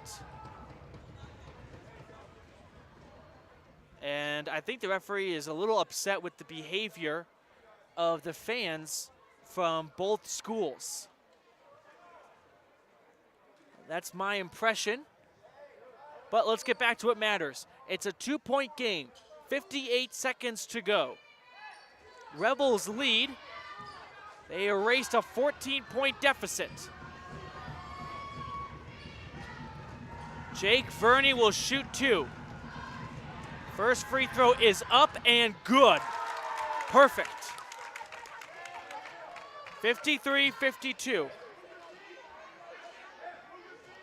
Rebels leading by one on our station on main scoreboard. Now we await the second free throw from Verney. It is up, and that is good, and we are tied. 53 all. 58 seconds to go. John Scott brings the ball up, gets it over to Huffner on the far side. He moves in, passes to Scott, spots up a three. Off the back iron, rebounded by Huffner, pulls it out, gives it back to John Scott. 45 seconds to go. We're tied.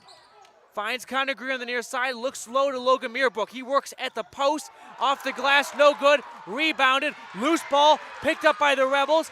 Given over to John Scott, 30 seconds in counting. Rebels have it in the far corner. It's Riley Taylor, and a timeout is called by Coach Cornea.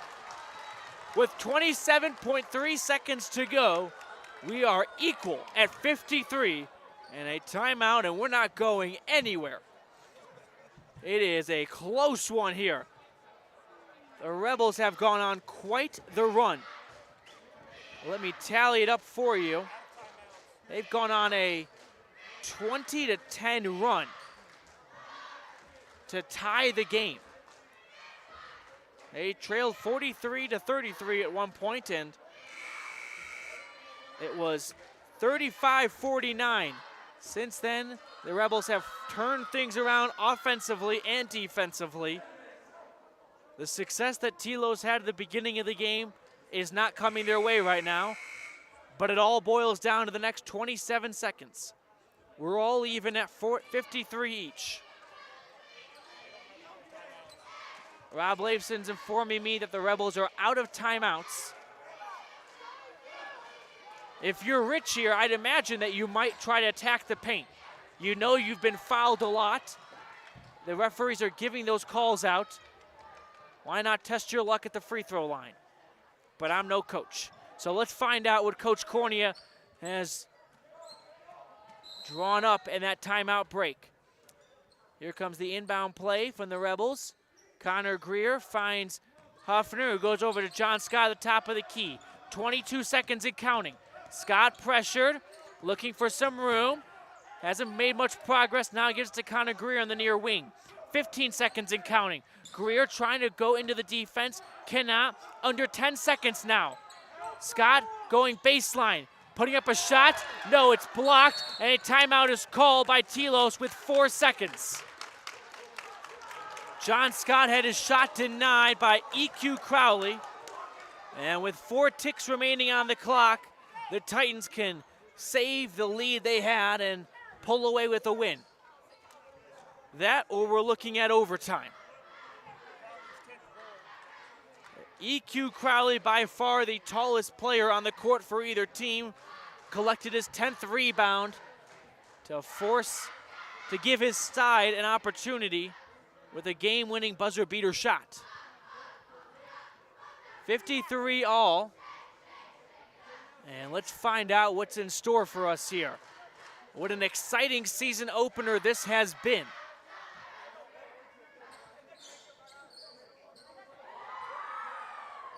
If you're other way now, if you're the Telos Titans, I couldn't envision anyone but the man, Jake Verney, taking the shot.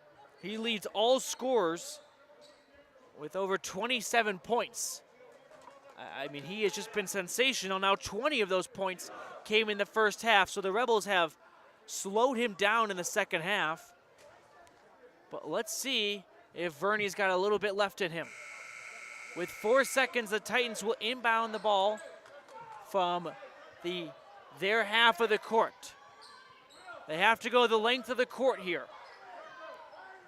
4 seconds, they have it beneath the basket. That or playing overtime. Inbounds ball, gets over. EQ Crowley from the free throw line. No good at the buzzer. Had a good look, but just a little short. And we are going to overtime. 53 all after 4 quarters of Utah basketball. Cannot separate these two. We'll play another quarter to find our winner. What a close game this is. Don't go anywhere. The best is in store for the last quarter of action and overtime. We'll be right back here with more Rich Rebel basketball, all tied up at 53 with the visiting Telos Titans. This presentation of Rich High School Athletics on MyLocalRadio.com is brought to you by these Rebel Sports Boosters, LSR Refrigerated, and the Walletines in Garden City. Darren, Tricia, and the entire Walletine clan wish the Rebels good luck. And by Cat Answer Technical Services, proudly supporting the Rich Rebels. The staff at Cat Answer Technical Services wish the Rebels good luck on the field, on the court, in the classroom, and in life. Some decisions in life have a critical and lasting impact. For example, choices concerning your health care. You want a hospital that consistently offers high-quality care and service. For Bear Lake area residents and visitors, Bear Lake Memorial Hospital has been providing optimum health care to our community for more than 70 years. And Bear Lake Memorial has been recognized again this year as a top 20 hospital in best practices for quality. Bear Lake Memorial Hospital in Montpelier, Idaho. Count on us to care.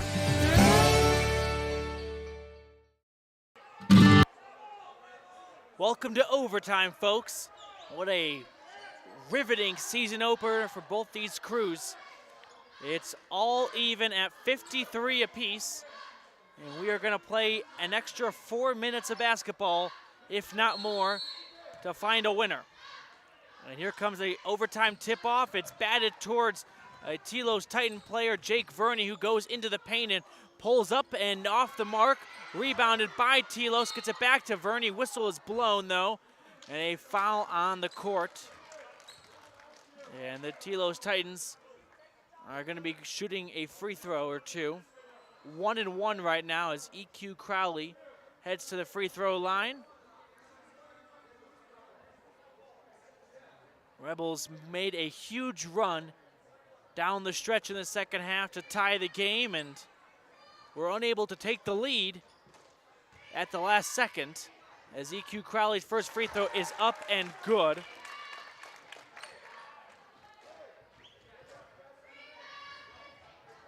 So 54-53.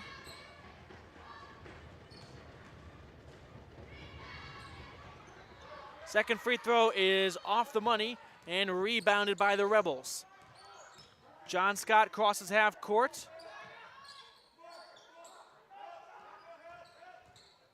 And driving underneath the basket is Connor Greer, has his shot blocked out of play. Rebels retain possession.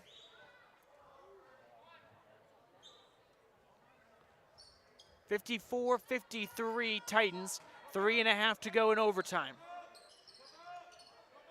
Greer trying to inbound the ball and has his inbound intercepted. Yeah, there's Jack Davis going into the paint. Has a shot denied. Jake Verney picks up the loose ball and bangs in a field goal, and it's now 56-53.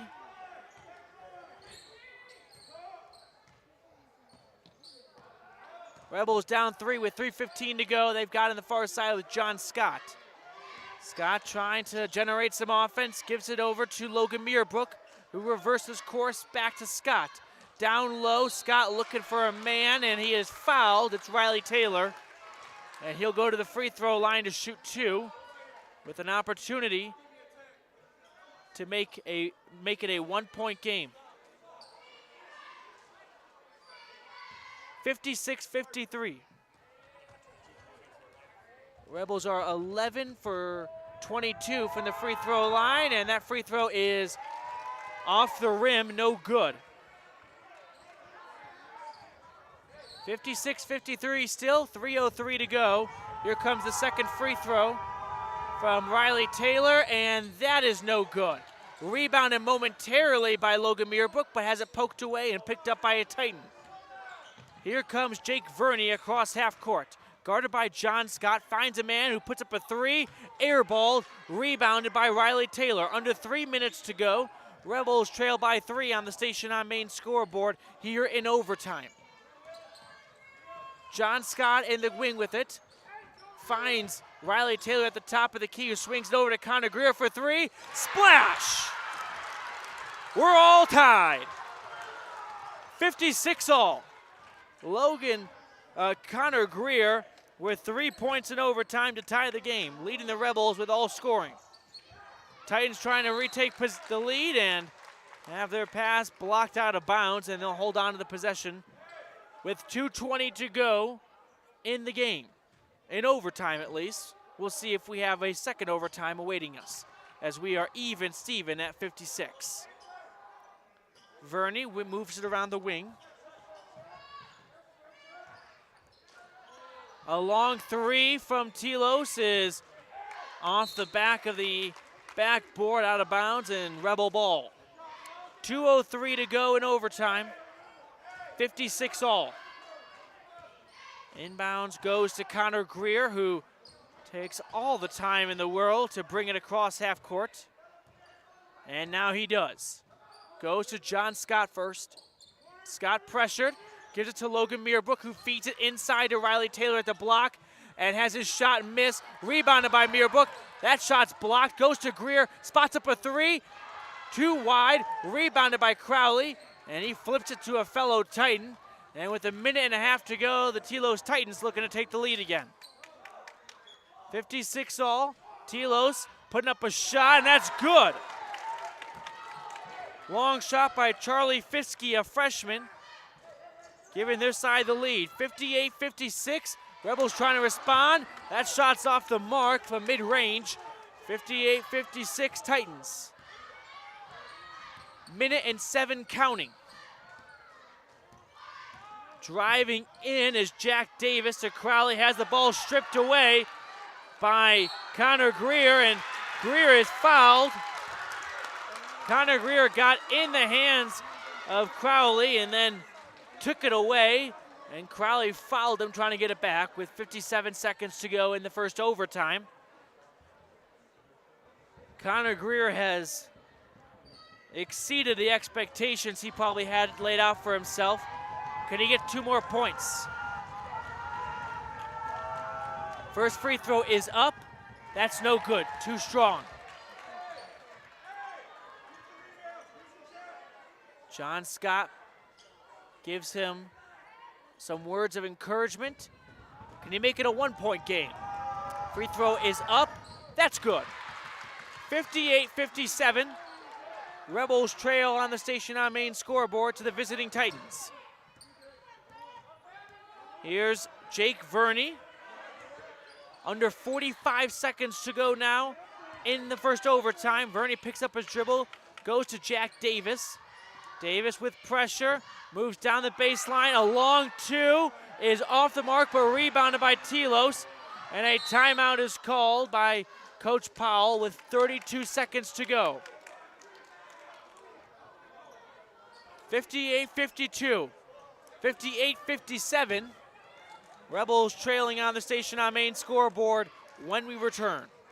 The best place to stay when you're in Casper, Wyoming is the Come On In Hotel and Suites. This beautiful log hotel offers 5 hot tubs, 1 pool, a fitness center, and fabulous indoor atrium. Offering jacuzzi and fireplace suites, the guest rooms are comfortable and relaxing. Plus, every stay includes a delicious extended continental breakfast. Whenever you're in Casper, stay at the best place. Come On In Hotel and Suites. Come on in today. Come On In Hotel and Suites, Casper.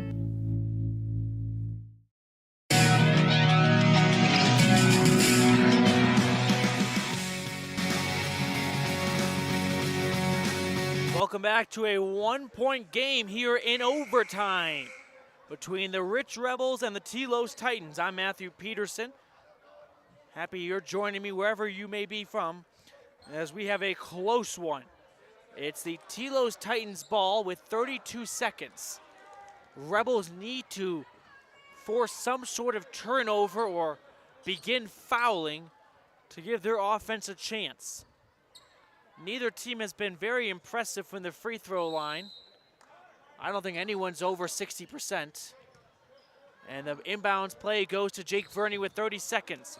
Verney double teamed, finds the open man Jack Davis, who's now double teamed, and they swing it around.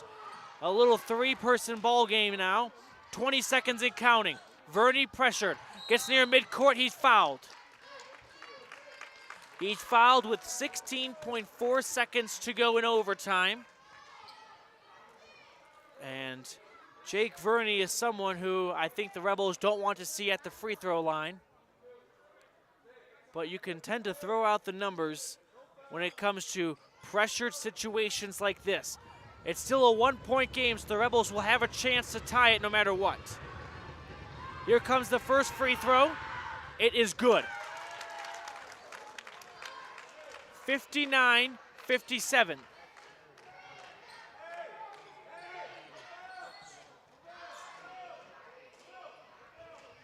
Verney awaiting his second free throw attempt now.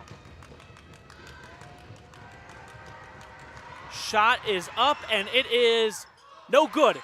16 seconds and counting. Scott has the ball. Loses it momentarily, picks it up. Ball is loose, 10 seconds, gets out of bounds, and it is Telos ball. John Scott had it poked away, and it drifted out of bounds, and last touched by him, the referees say. It was close indeed, and with 8.9 seconds, Telos will inbound it. They find the open man, Jack Davis, 7 seconds and counting. Rebels need to foul, and they get the ball. Connor Greer turns it over. He's got his man Logan Meerbrook down low at the buzzer. He gets it! He gets it! We're going to second overtime! Unbelievable! Connor Greer forces a turnover, finds Riley Taylor down low. And we're all even at 59 at the end of one overtime. Ridiculous.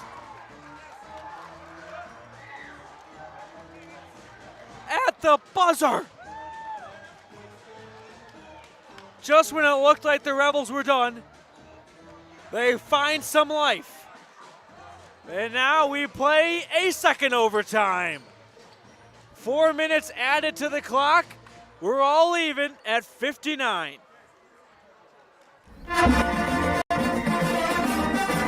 This presentation of Rich High School Athletics is also brought to you in part by Freeway Tire. With a friendly and knowledgeable staff, quick and dependable service, and great prices come together. Call Freeway Tire at 307-789-8632. And by Hoover Chiropractic. Dr. Todd Hoover does all of the chiropractic work you need, as well as blood work, dietary supplements, a weight loss program, x-rays, and can help you get rid of migraines and allergies. Call Hoover Chiropractic at 307-789-0043. Signage is a critical part of your business. It helps customers find your front door. Rocky Mountain Sign will provide you with expertly designed signs, LEDs, channel letters, as well as skillfully cut signage using wood, metal, plastic, and other mediums to help your customers find you with high-quality signage. Using the best technology, designs, and installation by Rocky Mountain Sign. Your signage says a lot about your business. Work with the professionals at Rocky Mountain Sign, 243 7th Street in Evanston, Wyoming. Welcome to overtime number 2. After the steal of the season, and we're only one game into the season, it's Connor Greer pickpocketing a Telos Titan for a Rich County government steal to set up Logan Meerbrook for the game-tying shot at the buzzer. Second overtime is underway, and it's quickly started with a block on Jake Verney's shot attempt, and the Rebels with 3:50 to go in quarter number 6, overtime number 2. 59 all on the Station on Main scoreboard. Rebels have it at the top of the key, looking for Meerbrook. He puts up a shot from the free throw line, and he fouls trying to get a rebound. That's the 10th foul for the Rebels. 59-59, and we'll have 2 free throws coming from the hands of EQ Crowley. Crowley's had 14 rebounds so far, Rob Laveson tells me, and a couple of big shots as well in key moments. EQ Crowley trying to put his team ahead now. Free throw is up and good. I'll tell you what, we've seen a lot of free throws today, and I don't think anyone's free throw shot form has looked as smooth as Crowley's. Second free throw is up and no good. Rebounded by Taylor. We'll keep it at a 1-point game. John Scott with the ball. Feeds it over to Greer. Connor Greer dishes it out to Riley Taylor at the top of the key. Taylor with some room, now gives it back to Scott. 3:15 and counting to go in overtime number 2. Rebels down 1. In the corner is Connor Greer, who hands it off to Riley Taylor. And now Logan Meerbrook puts it up in close but misses. Rebound Titans, they go the opposite direction, but take their time doing so. It's stolen by Greer. Connor Greer with an easy layup. 2 huge steals from Connor Greer, and now the Rebels have the lead. Rebound and putback is good by EQ Crowley for the Telos Titans. They're back on top by 1.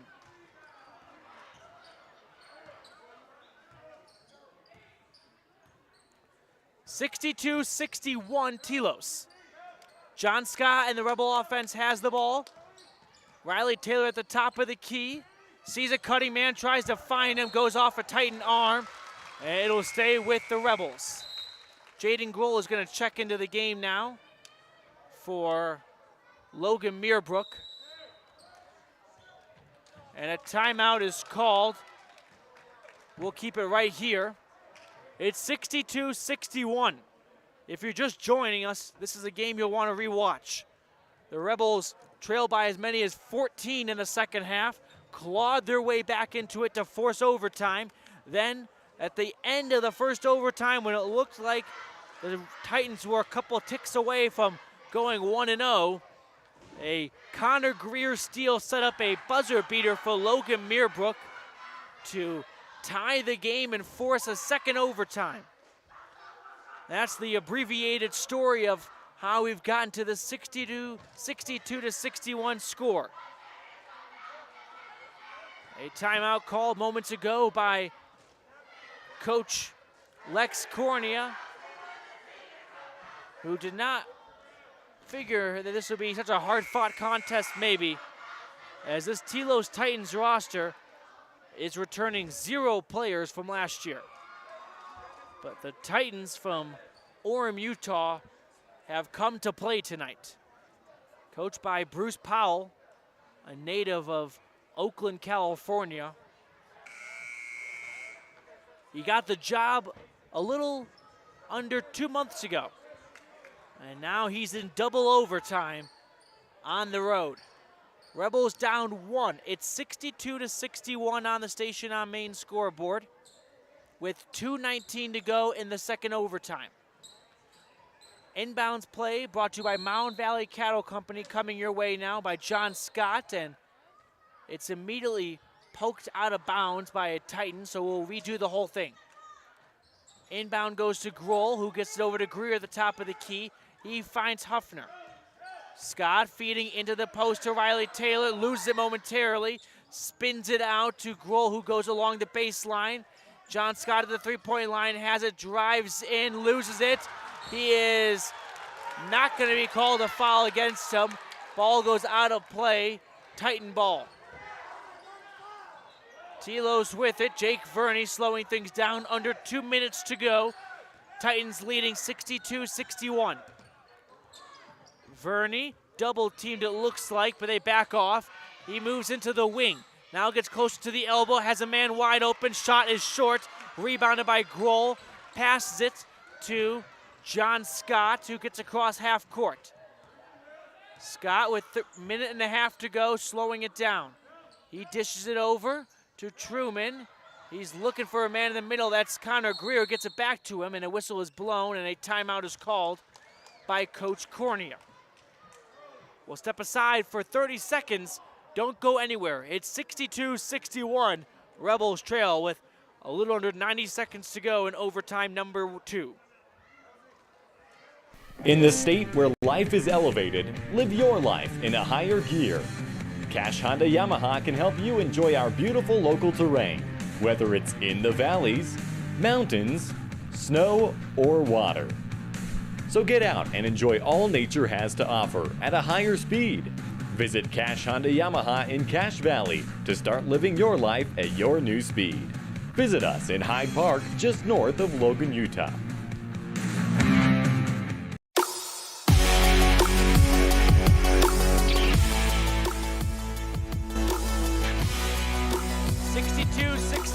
On our Station on Main scoreboard, as we have a minute 27 to go in the second overtime between the Rebels and the Titans.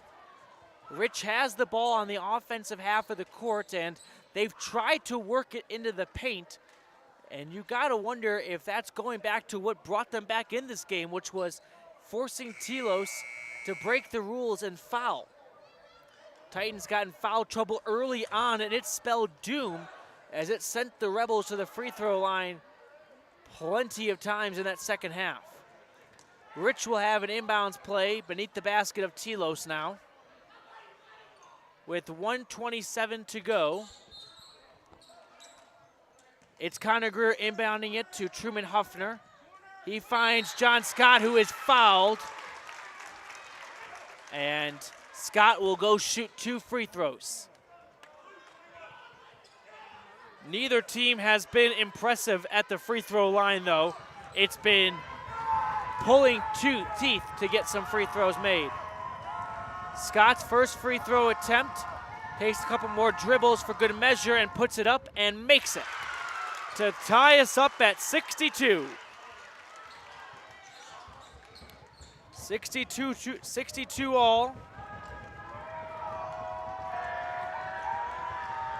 Second free throw on the way, and the Rebels lead 63-62 with 1:23 to go in second overtime. Verney will bring the ball up for Telos. He goes into the paint, puts up a floater off the rim, rebounded by Telos. It's immediately thrown off a Rebel head and out of play. So what happened was a Telos diving player caught it midair, and as he was going out, threw it back into the court, and it hit a Rebel head and went out of bounds. So Telos has possession. They inbound it to Verney, who works along the baseline, finds a man open to the three-point line, too deep, rebounded by Crowley. He gets it out to Jack Davis, who moves into the elbow, puts it up, shot on the way, air ball, rebounded. That's no good. Crowley gets another shot, and that's rebounded. Under a minute to go, Rebels lead by 1. Bad misses for Telos, and the Rebels will slow things down, 63-62. Foul is called, and Truman Huffner will go shoot 2. Telos had plenty of opportunities on that last possession, but could not cash in from inches away at the rim. With 43 seconds left, the Rebels have a 1-point lead on the Station On main scoreboard in the second overtime. Free throw on the way and good from Huffner. 64-62. Can Huffner make it a 3-point game? He awaits his second free throw attempt. Shot is up and good. 65-62 with 42 seconds and counting to go in overtime number 2. Here's Verney with it. Jake Verney working into the paint, has some pressure, pulls up at the elbow, spits it out for a 3-point shot, nails it. We're all even at 65. Unbelievable. Back and forth we go. This is the most nauseous seesaw in the history of sports. With 27 seconds to go, it's 65 apiece. Another timeout is called. If you think we're going anywhere, you're crazy. We're keeping it right here. A big shot from the Titans to tie it up. And these two teams refuse to quit. We may be playing a third overtime. At the conclusion of this game, if that ever happens, we'll have the girls varsity matchup against the Altamont Longhorns. You got way more basketball than you signed up for, but I've never heard anyone complain about that. With 27 seconds to go, the Rebels will have the ball and an opportunity to take the lead again here in overtime. We were tied to start this overtime, and we're tied again, of course, with 27 seconds to go. Both teams deep into foul trouble at this point. When you play nearly 6 quarters of basketball, fouls will be committed. If you're the Rebels here, it's hard to pinpoint one individual that has carried the team. In the first half, it was Connor Greer, but in the second half, it's been a lot of equal contribution among the rest of the team.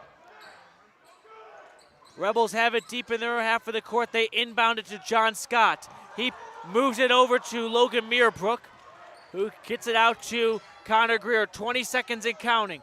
Greer moves into the perimeter, picks up his dribble, finds John Scott. Scott with 12 seconds, tied. Now it's back to Greer. 8 seconds and counting. Greer picks up his dribble, tries to get to John Scott. 4 seconds, out to Greer. Greer, a long three at the buzzer. No good. We're going to a third overtime. Connor Greer chucked up a prayer, and after 2 overtime periods, neither side giving an inch. It's 65-65. And we have a close one here. We'll be right back with the third quarter of Rebel and Titan basketball from Rich County, Utah.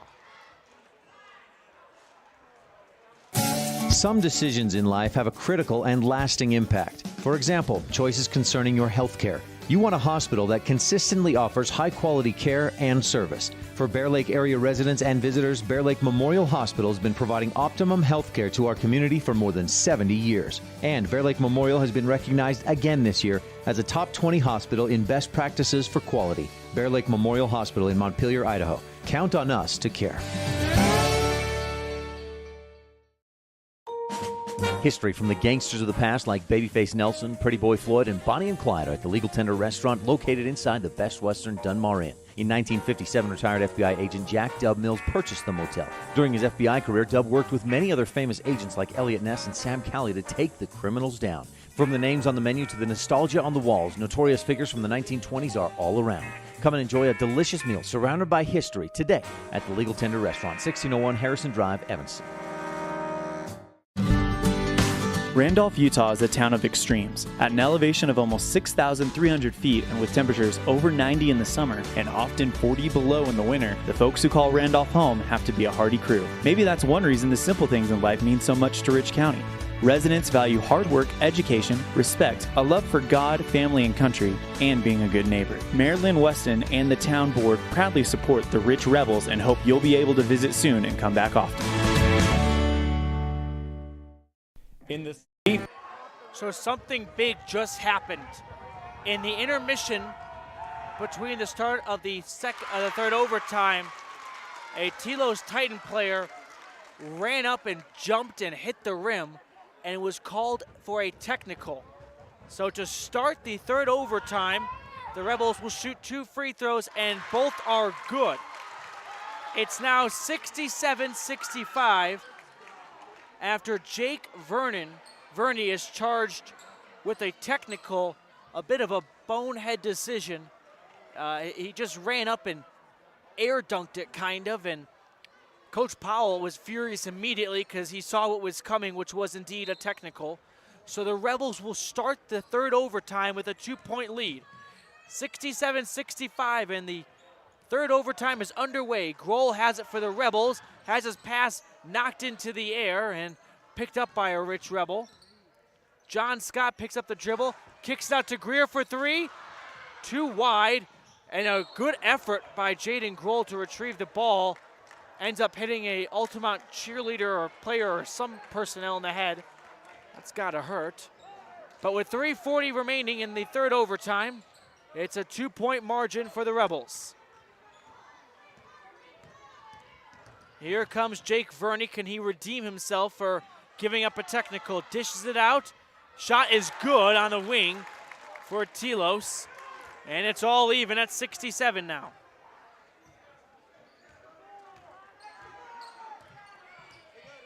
Here we go. Connor Greer, 3:15, brings the ball up, finds Jaden Grohl on the wing. Grohl moves to the middle of the court, dishes it out to Riley Taylor. He finds Connor Greer on the far wing.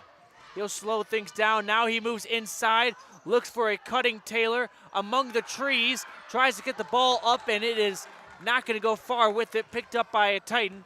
Under 3 minutes to go in overtime. 67-67 on the Station on Main scoreboard. Picking up his dribble is Jack Davis, finds Verney eventually. Jake Verney drives in, picks up from the elbow, shot no good. Rebounded by Connor Greer. Greer goes at his own leisurely pace. Under 2.5 now remaining in overtime. 67 all between the Rebels and the Titans. Connor Greer tries to find a cutting Truman Huffner, and he cannot. It'll be Titan ball with 2:24 to go in the overtime period. Davis will inbound it. He finds his man, Charlie Fiske. Fiske for 3. That's a brick off the glass. Rebounded by Truman Huffner, who is fouled immediately.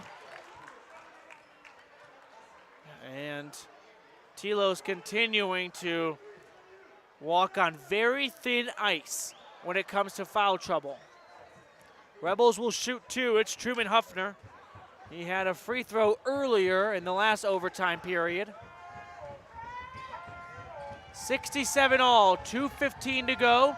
Huffner will shoot his first of 2 free throws now. It is up and good.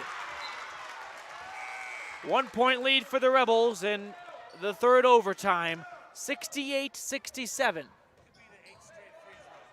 Rebels on the verge of making 8 straight free throws. Here comes free throw number 2 from Huffner. That's good. It's a 2-point game.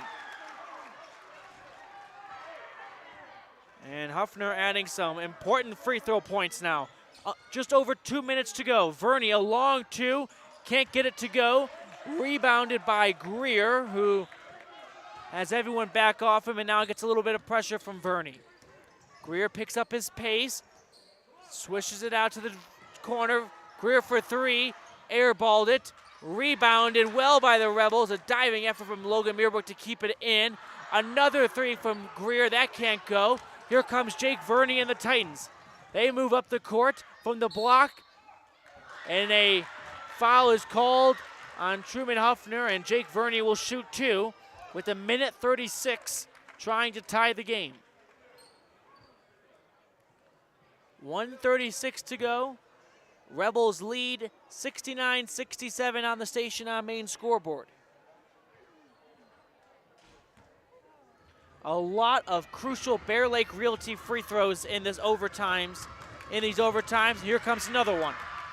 That one is up and good from Verney. 69-68, Rich leading. Here comes the second Bear Lake Realty free throw from Jake Verney. It is up and it is good, and we are tied. 69 all. Here's John Scott moving the ball around under a minute and a half to go in overtime. Finds Logan Meerbrook at the top of the key. Foul is called on Telos as Rich was trying to work the ball inside of the paint. And it will be Riley Taylor to shoot free throws. I don't believe we have had anyone foul out yet, but we've had one Telos player foul out. Free throw is up, and it is no good from Riley Taylor.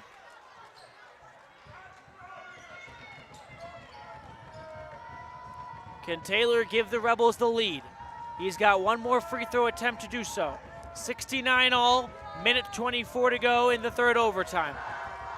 Free throws up, and that's no good. Both of them too strong, rebounded by Telos. Jack Davis picks up his dribble now, gets across half court. Flips it over to Jake Verney with a minute 15. Verney with lots of space from the nearest defender. Timeout is called by Coach Powell with 1:09 to go in the third overtime, all tied at 69. We're going to keep it right here. At the conclusion of this game, we'll have the Guinness Book World Record of shortest post-game show before we get into women's basketball between the Rebels and the Altamont Longhorns. You will not have to change your screen if you are watching at mylocalradio.com. We'll keep it right here on that same link for you. But for now, we have a game to sort out as we are tied again at 69. Can either side pull away here late in the third overtime? A lot of scoring, obviously, when you play 3 overtimes, but Connor Greer and Jake Verney both leading their respective sides with scoring department totals. Greer had 15 at the half. That feels like an eternity ago, and since then he has added on to that about 10-plus points for Connor Greer. Meanwhile, Jake Verney had 20 points at the first half mark and has been a little quiet in the second half, especially here in overtime, but his supporting cast members have contributed well to keep it afloat. It will be Telos to inbound the ball.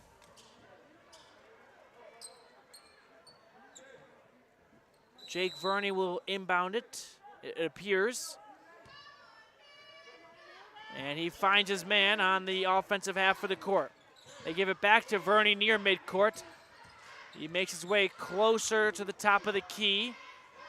Looks inside to Frisky. Picked up by Crowley.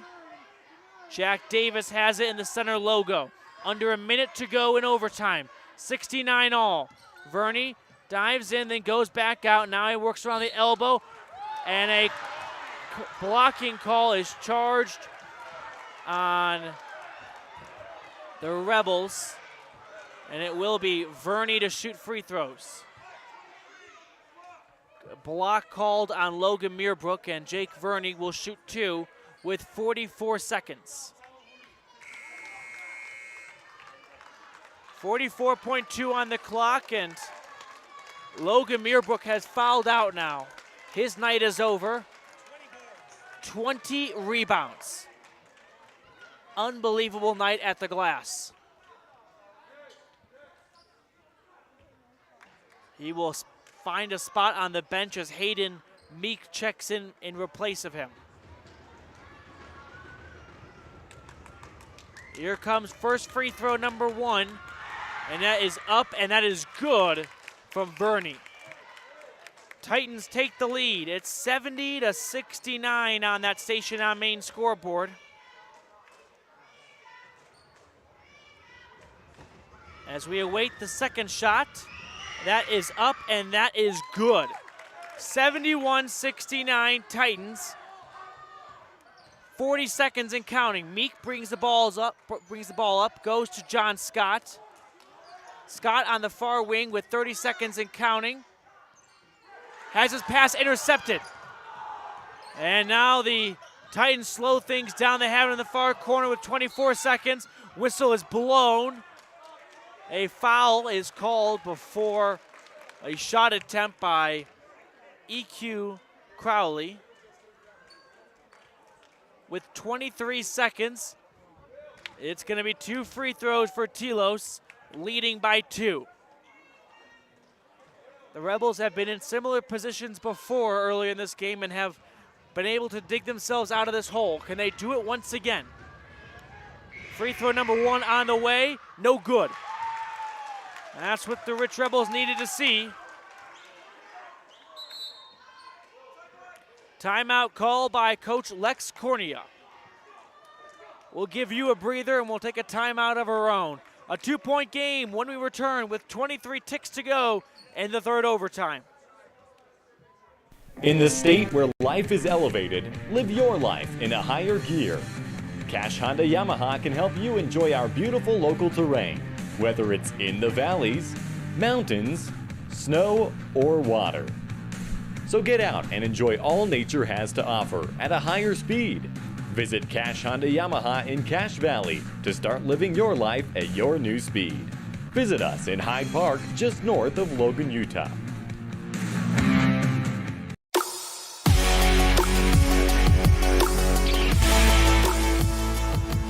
(71-69) Rebels trailing by 2 in the third overtime against the visiting Telos Titans with 23.2 seconds to go in overtime number 3.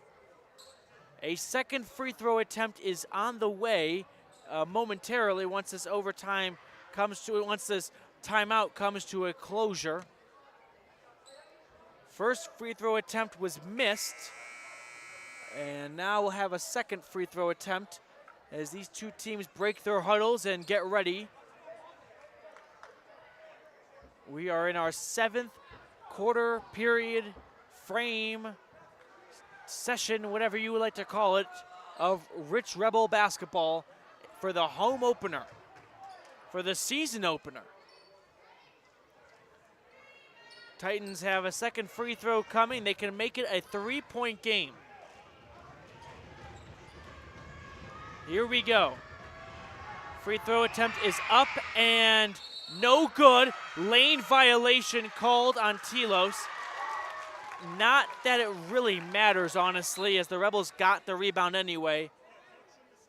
So what it does do is it does save about 4 seconds for the Rich Rebels. as that clock should never have started, and it's put back to 23.2. Inbound goes to Hayden Meek. 20 seconds and counting. Meek gets across half court. Goes to John Scott in the wing. Scott flips it over to Greer at the top of the key. Under 13 seconds. Greer diving in. Finds Truman for three. Fouled. Can it go? No.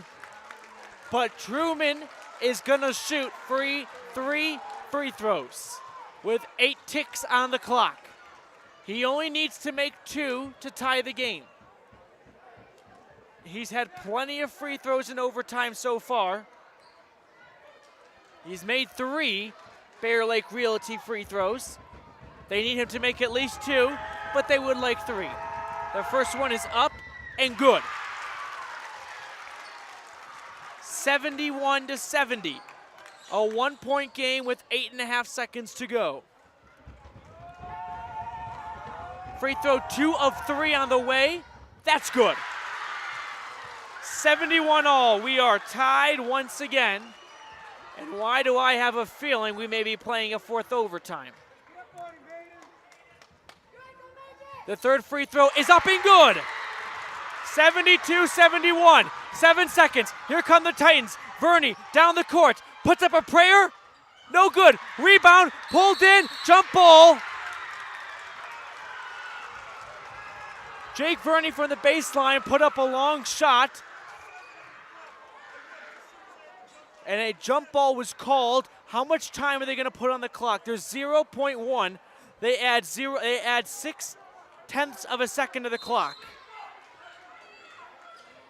Will Truman Huffner be the hero? Another timeout is called. There is 0.7 seconds remaining on the clock. The rule of thumb in basketball is you need about 0.3 of a second to get a shot off. They have that in a little more, but make no mistake, 0.7 seconds can either be a lot of time or no time. They have to nail this inbound pass if they want to get a good look off. There can be no dribble or anything. Catch and shoot. Rebels have a 1-point lead. They trail by as many as 14 at one point, and they have battled back to take a 1-point lead, the thinnest of margins, with under a second to go in the 3rd overtime.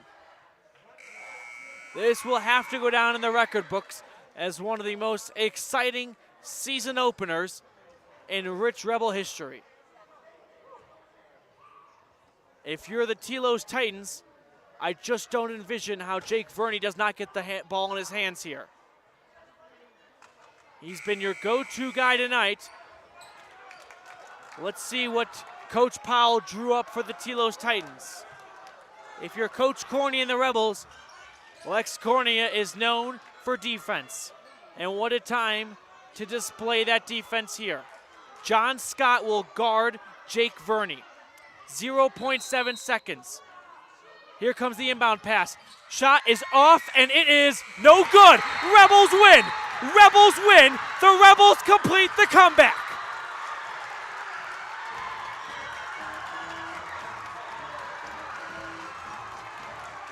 The Rich Rebels came back from 14 points to win 72-71 in 3 overtimes.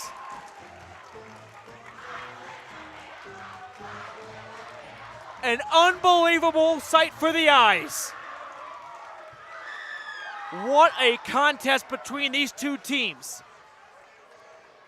We have a lot of basketball ahead of us, but we had a great show tonight. And these two sides are in for a good season if things go this way. A great showing from Coach Bruce Powell's side of the Telos Titans. And Coach Lex Cornea gets his first win as a Rich Rebel coach, and what a way to do so. We're going to step aside and go into a brief post-game show brought to you by a lot of Rebel supporting businesses. We will be right back with a brief post-game show before the girls begin their game against the Altamont Longhorns right here on Rebel Radio It's a 72-71 finish. The Rich Rebels on top after 3 overtimes.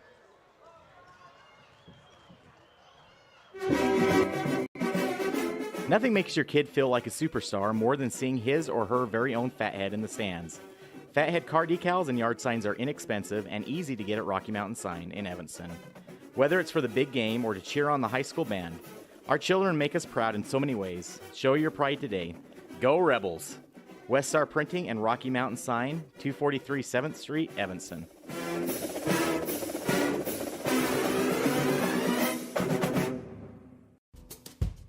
It's human nature to think the grass is always greener on the other side of the fence. That's not always true, especially when it comes to buying vehicles. This is Dennis Lynch, General Manager at Auto Farm Chevrolet. Dealerships pay the same price for new vehicles across America. The fact is, the best deals are right here, in your own backyard. The difference is that our employees are your neighbors, people you can trust. Please visit us first, Auto Farm Chevrolet. We are your community-driven dealer.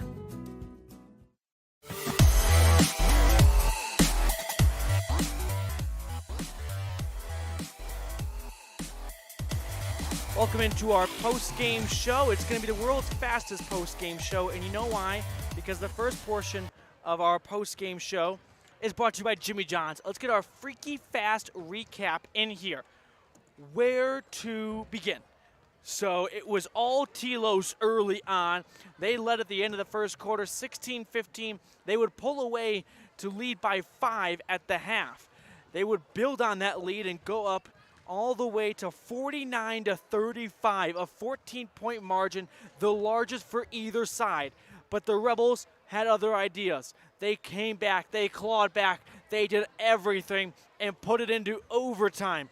Then in overtime, one highlight after another, but probably the highlight of the game may be the Connor Greer steal with seconds remaining in overtime, the first one, to set up Logan Meerbrook for a buzzer beater shot to put it into second overtime. Then in second overtime, back and forth, free throws being traded, and ultimately no side pulling away, sending us into a third overtime, which boiled down to the last couple seconds, and a three-point shot from Truman Huffner, who was fouled, and he nailed all 3 free throws to put his side up 72-71. Now we are about 10 minutes away from the start of the girls basketball game against the Altamont Longhorns. We're going to continue on. Our Dr. McKay Frankham precision play of the game is going to go to Connor Greer for that spectacular Town of Randolph steal to keep the Rebels alive and set up Logan Meerbrook. All right. Other parts of our post-game show, the Auto Farm shot and play of the game. That one, it's hard to pick one candidate for a shot of the game, but you know what? We're going to give it to Truman Huffner for that final free throw with ice in his veins, just a couple seconds on the clock to give his side the lead. And then our Garden City game adjustment, it has to go to the defense. This Rebel defense was exposed by Jake Verney in the first half, but Rich had answers, and they answered those questions, slowed down Verney, and kept their offense alive in that second half. And that's going to wrap up our post-game show here, as we're going to get ready and go into our pre-game show for the Lady Rebels against the Lady Longhorns here on Rebel Radio. But your final for the men's, 72 for the Rich Rebels, 71 for the visiting Telos Titans. We will be right back here for more Rebel basketball. 2 roads diverged in a wood, and I had just purchased new tires at Plains Tire in Evanston. The trained tire technicians at Plains Tire expertly mounted, balanced, and aligned my new tires, so I was feeling good. While I was there, they changed my oil, checked my brakes, fixed my AC, and made sure my shocks were in tip-top shape. And with their lifetime alignment checks and tire rotations, I was ready to roll. So, thanks to Plains Tire, when 2 roads diverged in a wood, I took the one less traveled. Plains Tire, 157 Pear River Drive, Evanston. As one of the region's most visited websites, MyLocalRadio.com is here to serve you. Catch up on local and regional news and information. Buy, sell, or trade your good used items on the radio classifieds. Check the weather forecast or catch our live coverage of your high school teams in action, all on MyLocalRadio.com. Like us on Facebook so you never miss a giveaway, and visit MyLocalRadio.com today to stream it all live.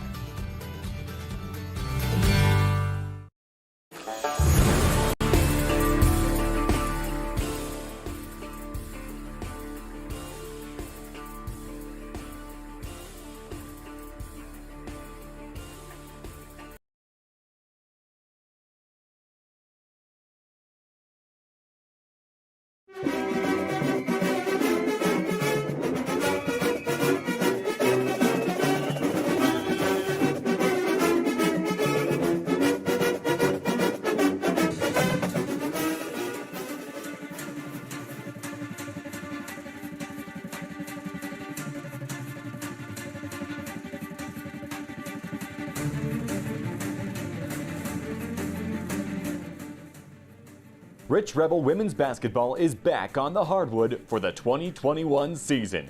Coming off a second-place finish last season, the girls know what it takes to reach the big stage. With the talent, experience, and some of that Rich County pride, they are ready to bring another championship back home. Get in on all the Rebel basketball this season alongside the voice of the Rebels, Matthew Peterson, right here on My Local Radio.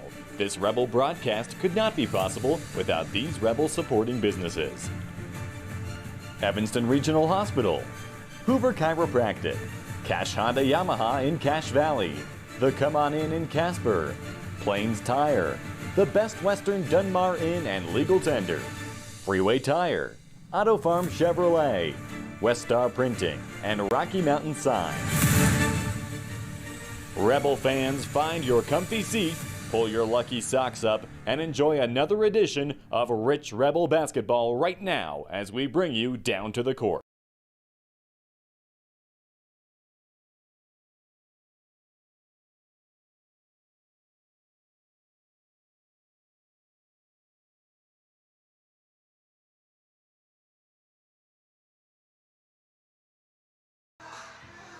Welcome back to Rebel Basketball as we transition from the men's game to the women's game. We'll have the Altamont Longhorns traveling northwest to Rich County to take on the Rebels.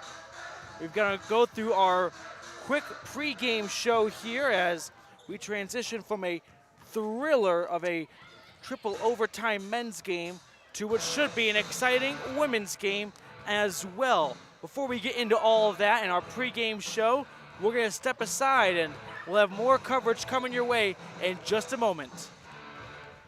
Wyoming is unique. When it comes to high school sports, we might travel 6 hours to a game, but when we get there, we know the other team, their parents, and the coaches. Wyoming is like one small town with really long streets. When your travels take you to Evanston, always stay with your friends at the Best Western Dunmar Inn. Clean, comfortable rooms, a restaurant serving healthy, delicious food, and breakfast is always included. If you're bringing the team or following the team, stay with us every time you're in Evanston. The Best Western Dunmar Inn.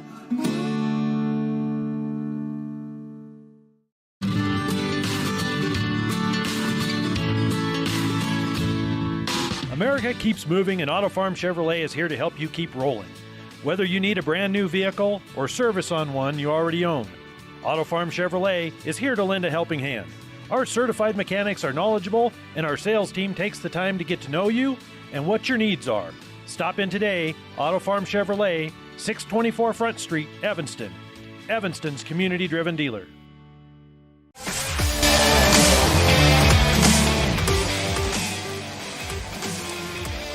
Check out our scene set for this game in our really quick pregame show. So the scene set here is that the Rebels are coming off a second place finish last year, going a perfect 6-0 in their region and 22-4 overall. As for the Longhorns, a little more middle of the pack, 14-9, a good showing, and a 6-4 record in the region. Now, as for the history of these two, we're going to get into that in our Lake Town Ledger, but it's not pretty. The Longhorns are 0-28 versus Rich all time, Last year, the Rebels beat the Longhorns 44-30. So we're going to be taking another quick break here as we get ourselves situated for this game. We're going to have the national anthem and then the starting lineups. So a lot going on here. Welcome into another broadcast of Rebel Basketball, the second of the season. This time, the women taking on the Longhorns of Altamont.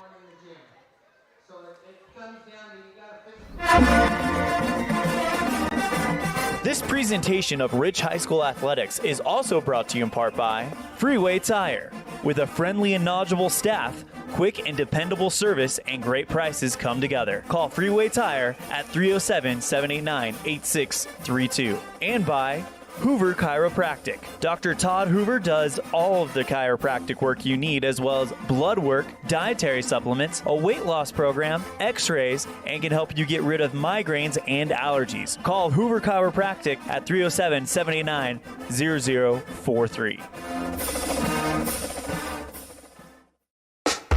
Signage is a critical part of your business. It helps customers find your front door.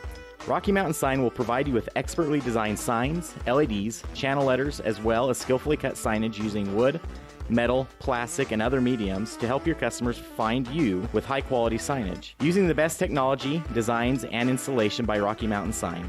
Your signage says a lot about your business. Work with the professionals at Rocky Mountain Sign, 243 7th Street in Evanston, Wyoming.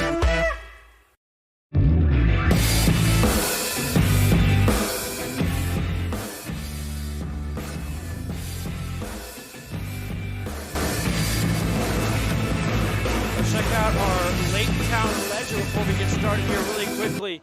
So, there we go, fixing things up here. So the Rebels are 29-0 against the Longhorns all time. This series began at 0-2, and the closest margin is a 38-34 win for the Rebels back in 2014. We'll get to our starting lineups in just a moment as we have tip-off underway now. And it's won by the...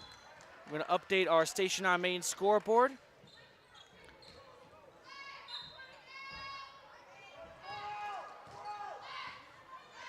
And here we go. So it's McKenna Stacy bringing the ball up. She's going to move it around a little bit. She's one of the 5 starters we'll go through for the Rebels. On the near side, it's J.C. Cornea. She reverses course to Taylor McKee. Here is McKenna Stacy with it. Finds J.C. Cornea. J.C. Cornea finds her sister Taylor Cornea. And it's picked up by the Longhorns. And going the opposite direction now is Altamont. Altamont has it in the near corner, on the far corner. And they are in some trouble here. We'll get through our starters in a moment here.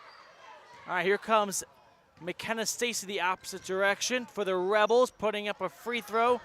No good, rebounded by Sage Tingy, who has her shot blocked. And that's taken away by Oakley Foy. And a foul called on McKenna Stacy. That's her first. We apologize for our scoreboard camera not working right now. You'll have to just go along with me. 7 minutes to go in the first quarter. Longhorns moving the ball around the perimeter. Spot up a long 2-point shot off the mark from junior Abby Long. Rebels are coached by Cody Lundgren, and the Longhorns are coached by Bev Sorensen. Here's McKenna Stacy with the ball. She flips it over to Junior McKee, who gives it to Taylor Cornea. Rebels moving the ball around well. Stacy at the baseline, puts up a shot, fouled. She'll go shoot 2. 6:41, we're still scoreless on our Station on Main scoreboard. In our first quarter, brought to you by T7 Propane. We want to thank the Lutz Construction starting lineups. And let's have our Old Chicago Pizza and Logan pregame slice as the first free throw by McKenna Stacy is up and no good. Rebels wearing their white uniforms will be going from left to right, and the Longhorns in their visiting red jerseys going right to left. Second free throw is up, and that one is good, and we have our first score of the game. thanks to McKenna Stacy. 1-0 Rich on the Station on Main scoreboard. Longhorns have the ball in the corner. They feed it inside. A lot of traffic there for Maxfield, and she is fouled, and they're going to give the ball underneath the Rebel basket for an Altamont inbound play. These inbound plays are brought to you by the Crawford Trough. Here's Abby Long feeding it inside, and just being short is Maddie Zeman. And Maddie is fouled the second time on her second attempt. Now Maddie Zeman is one of the best returning players for this Altamont team. She led all of Longhorn players in scoring a season ago. So happy to have her back indeed. Her first free throw is up, and that is good, and we are tied at 6:27 mark in the first quarter. Second free throw is short and rebounded by J.C. Cornea. 1-1 on the Station on Main scoreboard, 6:20 and counting. Here's McKenna Stacy moving into the paint, trying to find Sage Chingy, loses it momentarily and picked up by a Longhorn. And here comes Altamont. Longhorns cross midcourt, bring the ball up is Lakin Murray. In the middle of the paint there is reversing. Here's Cornea feeding to McKee, and she can't get that to go, but Taylor Cornea is fouled on the rebound, and she'll go shoot a free throw as she was fouled on a putback attempt. Taylor shooting her first free throw now. Both sides swapping some free throw opportunities. That free throw is up and no good. Our free throws are brought to you by Bear Lake Realty, thanks to Gary and Amber McKee. You can go visit them at bearlakerealty.com. Here's Taylor's second shot, and that is good, and the Rebels lead 2-1 on the Station on Main scoreboard with 5:50 to go in the first quarter. 2-1 Rich. Going inside there is Maxfield, and Longhorns can't cash in on a good look. McKee brings it over across court through the paint, and she is fouled on her layup attempt, and she'll go shoot two as well. So two sides exchanging a couple of early fouls. This will be something to monitor. Both teams have already committed three fouls. Here's Taylor McKee. First free throw and in and out. McKee averaging just under 5 points a game last season. Looking to make a big jump forward in her junior year. That shot is in and out as well. Tough break for Taylor. And the Longhorns bring up the court. Here's Murray with it. Murray swings it out over to Long, who feeds it inside. Foy has it. Looking for someone to pass to, finds Maxfield. She loses it momentarily, and diving for it with McKenna Stacy in a big collision. Nearly had our first Rich County government steal of the game. 5:15 to go in our T7 Propane first quarter. Rebels lead 2-1 on the Station on Main scoreboard. McKee inbounds it to Stacy, who reverses it right back to Taylor McKee, who finds Sage Chingy, who goes into the middle of the paint, gives it over to Taylor Cornea. She passes to McKee for three. No, another in-and-out burger. And rebounded well by Altamont, who is pressured, and jump ball is called. Coming up with the rebound was Oakley Foy, and she kind of got statue feet, didn't move, and the Rebels tangled her up, and with the possession arrow favoring them, they'll have an inbounds play coming to you now by the Crawford Trough. They find Sage Chingy at the wing. She hands it off to Stacy for three. Off the glass and no good. Here come the Altamont Longhorns. Driving in is Murray. She is fouled. A block there on McKenna Stacy. That's her second, and she'll have to come out of the game, I think. They're going to keep her in. I don't see her coming out right now. Playing with fire there. McKenna Stacy, one of the top. Oh, now she's coming out. Okay. She's replaced by Mackenzie Smith. 2-1 Rebels, 4:43 to go in the first quarter. Longhorns feed it to the top of the key. They swing it around the perimeter, looking inside now and back outside to Murray, and foul is called on Taylor McKee. And the Rebels and Longhorns already racking up the fouls. It is 5 fouls here for the Rich Rebels and 4 for the Longhorns. Altamont looking inside, and they get a basket off the hands of Oakley Foy to take the lead. It's 3-2 Longhorns. Darlene Peterson checked in for the Rebels. Here's Taylor McKee at the top of the key. She backs off, takes her time. 4:13 and counting to go in the first quarter. Rebels down 1 on the Station on Main scoreboard. McKee driving in, loses it, and that's picked up and splashed in by Brittany Lamborn. Lamborn gets her first basket of the season, and the Rebels back on top. It's 4-3. 4-3 Rich. And a foul is called on Altamont. Substitutions being made now for the Longhorns as Abby Long checks out for sophomore Aspen Thacker. 4-3 Rebels, just under 4 minutes to go in the T7 Propane first quarter. Longhorns getting into the paint, loose ball. Sage Tingey has it for now on the floor. Gives it to Darlene Peterson, hands it off to Lamborn, who feeds it over to McKee. Taylor crossing half court.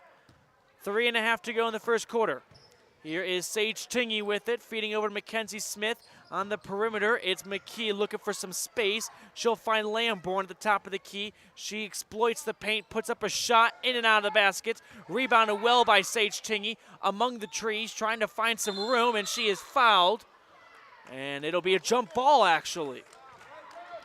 Jump ball this time will go Altamont's favor, and they'll take over.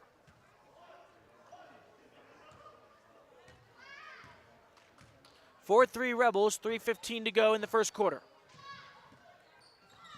And nearly pickpocketed, and it is pickpocketed by McKee. Great defense by Taylor McKee. She hands it over to Sage Tingey, who looks at Mackenzie Smith at the block. That shot's not good. It's no good, and it's rebounded by Darlene Peterson, who is fouled, and she'll go shoot 2 free throws.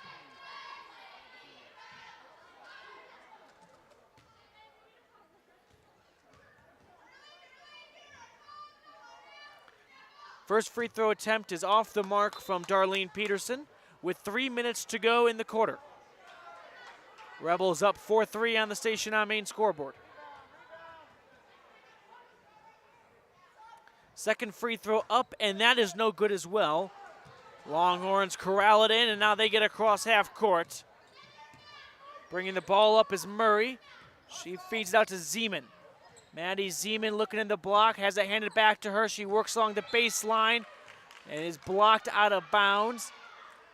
Altamont will hold on to the possession here with 2:46 to go in the quarter.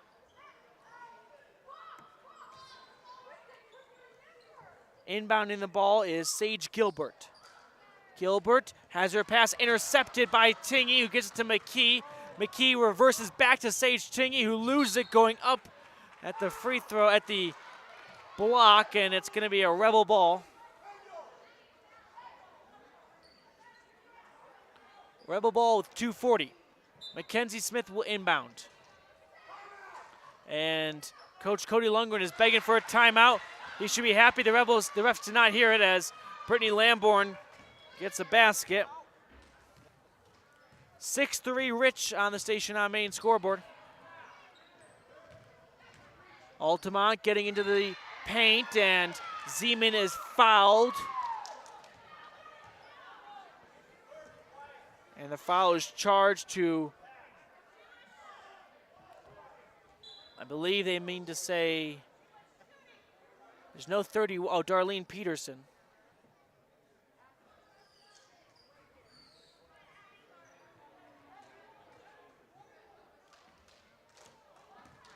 JC Cornea set to check back into the game. 6-3 Rebels. Here comes the free throw from the Longhorns. That's up and good, and they complete the first half with a 1-1. It's now 6-4 Rebels. They lead by 2. 2.5 remaining in the T7 Propane first quarter. Second free throw up and good from Zeman to make it a 1-point game. 6-5 Rich. Here's McKee handling the ball, picks up a screen from Lamborn, feeds it back to her inside. Loose ball picked up by Cornea, puts it up off the glass. She's fouled, and she'll go test her luck at the free throw line.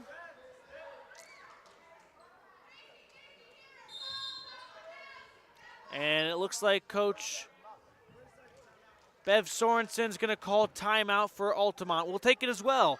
It's a 1-point game, 6-5 Rich, with 2:11 to go on the Station on Main scoreboard.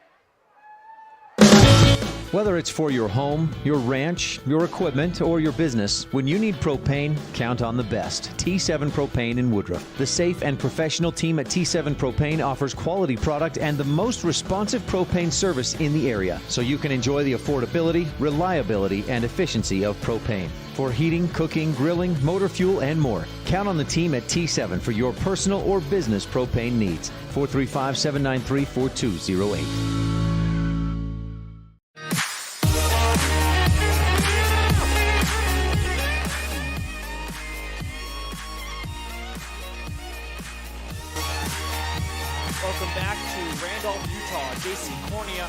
Set to shoot her first free throw of a 1-1 of the shooting foul, I believe, and indeed it is, as her first free throw is off the mark, a little wide to the left. Rebels lead at 6-5. Brittany Lamborn has 4 points to lead all scorers with 2:11 to go in the first quarter. Second free throw up, and that is no good either off the back iron. Rebounded by Darlene Peterson. She kicks out to Lamborn. She finds McKee, who bounce passes it to Sage Chingy, who sends it right back to Taylor McKee at the top of the key. Taylor McKee trying to pick up a screen from Darlene Peterson. She drives in, finds Cornea, fouled and one. Gets the basket to go. 8-5 Rebels now on the Station on Main scoreboard. JC Cornea puts a big 2 next to her name on the stat sheet. Can she complete the 3-point play now? A little under 2 minutes to go in the first quarter. Free throw is up off the back iron, rebounded by Thacker. Here's Aspen Thacker with the ball across midcourt. Looking to get it out. She finds Long, who spots up a 3. That's no good. Rebounded by Zeman in the far corner. Maddie Zeman harassed by McKee, turns it over, and now McKee going the other direction with it. Looking to pass it, has her pass taken away by Gilbert. And Sage Gilbert picks up her dribble and pushes it over to Long across half court. Under 1.5 minutes to go in the first quarter. Rebels lead 8-5. Altamont holding on to the ball around the perimeter. Longhorns trying to find some room. They're driving in. They kick it out to Abby Long. She thought about a 3, opted not to shoot it. Now she gets it back to the top of the key. Just over 1 minute to go in this first quarter. Has her ball poked away by Mackenzie Smith. Here goes Smith, driving into the paint. Fouled, gets the shot up. They'll say she was fouled before she got the shot up. So she'll just shoot the 2 free throws. Basket no good. And both sides just did not read the rule book between now and February. We're up to a combined 15 fouls between the two teams. Smith will shoot the first of 2 free throws here, of a 1-1, and she misses it. Rebounded by Zeman. Maddie Zeman with 53 seconds, strolling across midcourt. She flings it over to Long. Abby Long goes to Thacker in the far corner. 45 seconds and counting to go. Here's Long at the top of the key. Moving it around the perimeter. Now they look inside, bobbled momentarily, but picked up Gilbert driving in, finds Maddie Zeman in the far corner. Under 30 seconds, ball goes out of play. Last touch by a Rebel. It's 8-5 Rich on the Station on Main scoreboard.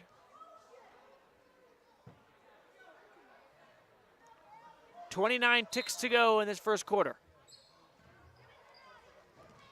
Rebound goes to Sage Gilbert. Taking her time, 24 seconds and counting. Looks to Zeman at the block. Her shot's off the iron, rebounded by Lamborn. Now here's McKee with the ball, 15 seconds. They'll hold for the last shot of the quarter. Under 10 seconds. McKee picks up a screen from Lamborn, goes right down the middle of the paint, loses control. Last touched by a Longhorn with 3.9 seconds to go in our T7 Propane first quarter. Inbounds play by the Crawford drop goes to Lamborn. She looks to Smith in the corner in the middle. That's Mackenzie Smith, that's no good. As the buzzer sounds to end the first quarter. It's the Rebels with a 3-point lead. 8-5 on the Station on Main scoreboard.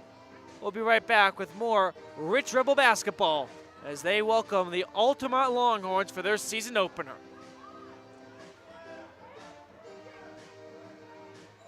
The best place to stay when you're in Casper, Wyoming is the Come On In Hotel and Suites. This beautiful log hotel offers 5 hot tubs, 1 pool, a fitness center, and fabulous indoor atrium. Offering jacuzzi and fireplace suites, the guest rooms are comfortable and relaxing. Plus, every stay includes a delicious extended continental breakfast. Whenever you're in Casper, stay at the best place. Come On In Hotel and Suites. Come on in today. Come On In Hotel and Suites, Casper.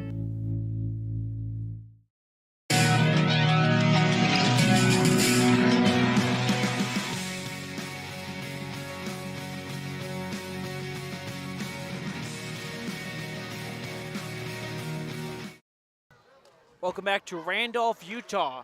It's an 8-5 lead for the Rebels on the Station on Main scoreboard as we get ready to start the second quarter. Brought to you by Stacy's Repair. When you need a repair, take it to the ones who truly care. Stacy's Repair in Woodruff. As we wrapped up our T7 Propane first quarter, for all of your propane needs, call 435-793-4208. Inbound pass goes to McKee as we start that second quarter.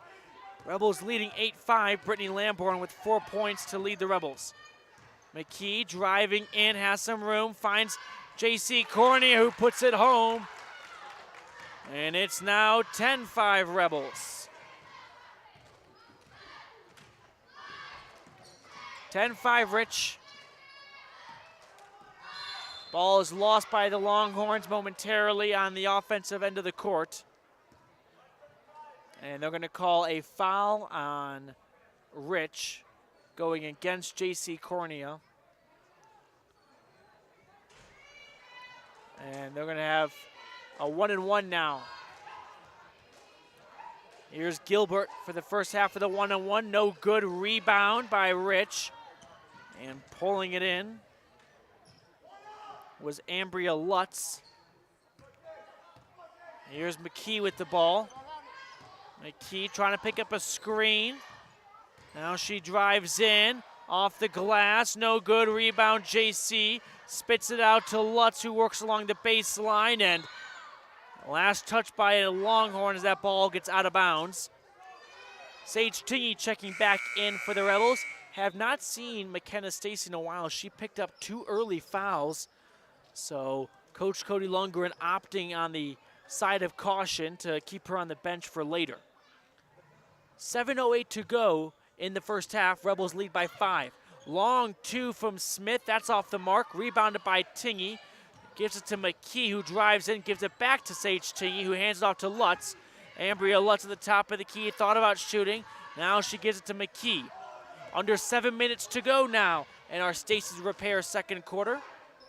Here's Ambria Lutz on the near wing. In the corner now with it is McKee. She flings it to the other half of the court into the hands of Taylor Corney and out of bounds. Longhorn ball. 10-5 Rebels on that Station on Main scoreboard.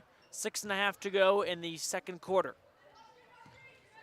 With the ball now is Murray for Altamont. Goes off a Rebel body part out of bound, and it is Altamont possession. Longhorns trying to find somewhere to get the ball in, and they do to Sage Gilbert. Puts to the far corner, 3 from Maxfield, off the mark, rebounded by Mackenzie Smith. Gives it to Lutz.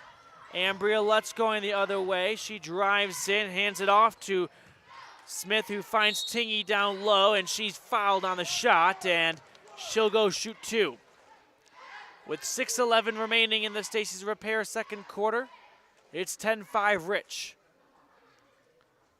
Here's Sage Tingy trying to get on the scoreboard. Darlene Peterson's set to check in for Rich after the shot that is off the iron, no good, and Peterson checks in for Taylor Cornea.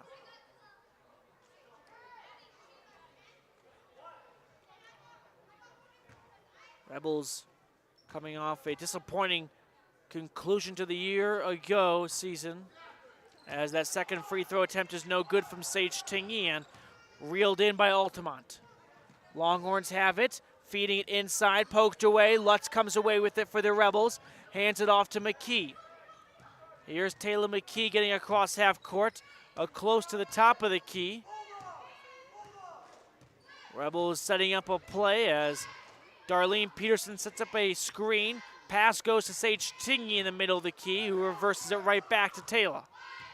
5.5 remaining now in this second quarter. Darlene Peterson on the near wing with the ball. Looking to move. She finds Lutz down low. Ambria Lutz in traffic.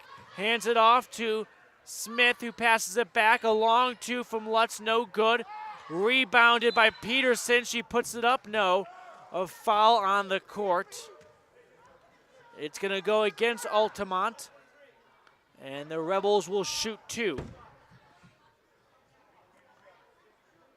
10-5 Rebels on the station on main scoreboard. Darlene Peterson to shoot 2.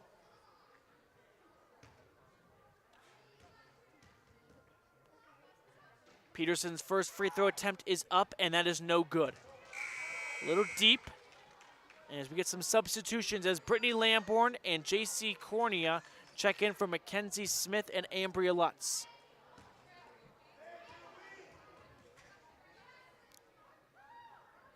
Darlene Peterson's second free throw attempt rattles in and out of the basket. And making an effort to get the ball is Brittany Lamborn, and they're going to call a jump ball, and that arrow is pointing in the Altamont direction. But a good hustle play from Brittany Lamborn. 10-5 Rebels, 5 minutes remaining in the first half. Here's Abby Long on the near wing with it. Picked up her dribble, now she gets it over to Maddie Ziem at the top of the key. Thought about shooting, drives in, and a foul is called against Taylor McKee, it appears, with 5:04 to go. 2 free throws now coming from Maddie Zeman. Ambria Lutz getting ready to check back in for the Rebels. Zeman's first free throw attempt is up, and that's good. And so a stalemate has come to an end as neither team had scored to start this second quarter. 10-6 Rebels, 4-point game. Second free throw up, and that is good. 10-7 now, it's a 3-point ball game. With just under 5 minutes to go, Lutz brings the balls up, gives it over to Sage Tingy. She reverses course to Darlene Peterson, who finds J.C. Cornea inside. Finds a Darlene Peterson cutting in. Shot goes off the glass, rebounded by Sage Tingy. She flings it over to Lutz. Lutz at the free throw line, picks up her dribble and passes to the near wing to J.C. Cornea, who gives it right back to Ambria. Rebels slowing things down with 4.5 to go in the Stacy's Repair second quarter. Ambria Lutz driving in, she's fouled, and she'll go shoot a pair of free throws. At the 4:28 mark, it's a 3-point lead for the Rich Rebels on the station on main scoreboard. And for the first time in a little bit now, we're going to see McKenna Stacy, who's getting ready to check back in, as the first free throw from Lutz is up and gets a little help from the basketball net gods and falls in for the first Rebel point of this second quarter.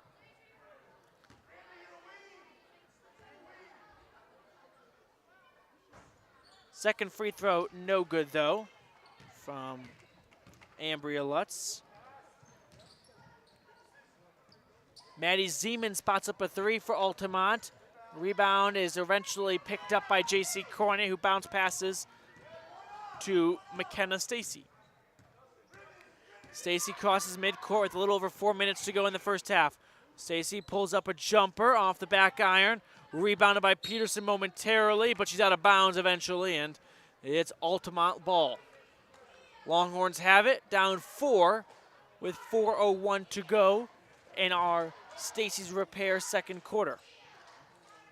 Inbound pass is eventually going to fall in the arms of Abby Long. Moving around is Murray. She drives in and pushes it back outside. Here's Abby Long at the top of the key. Long drives in on the right side, working on the baseline now as the Longhorns. Shot attempt no good, picked up by Stacy. She picks up her dribble and her speed with it too. Loses it momentarily, ball gets out of bounds, and they'll say it was last touched by a Rebel. 3:30 to go in the first half. 4-point advantage for the Rebels on the station main scoreboard. Maddie Zeman picks up the ball across half court. Trying to bring her side back in it. Picks up her dribble, looks inside, whistle's blown. Foul is called. And it's a foul charge to Lutz. And now we'll have 2 free throws. 3:18 to go in this second quarter. We're getting 2 free throws now from Lakin Murray, a junior. First free throw is up and good.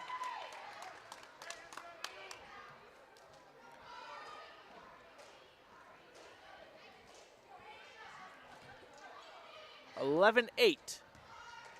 Rebels lead by 3. Second free throw on the way, and that's good too. 2-point game now. It's 11-9 Rebels.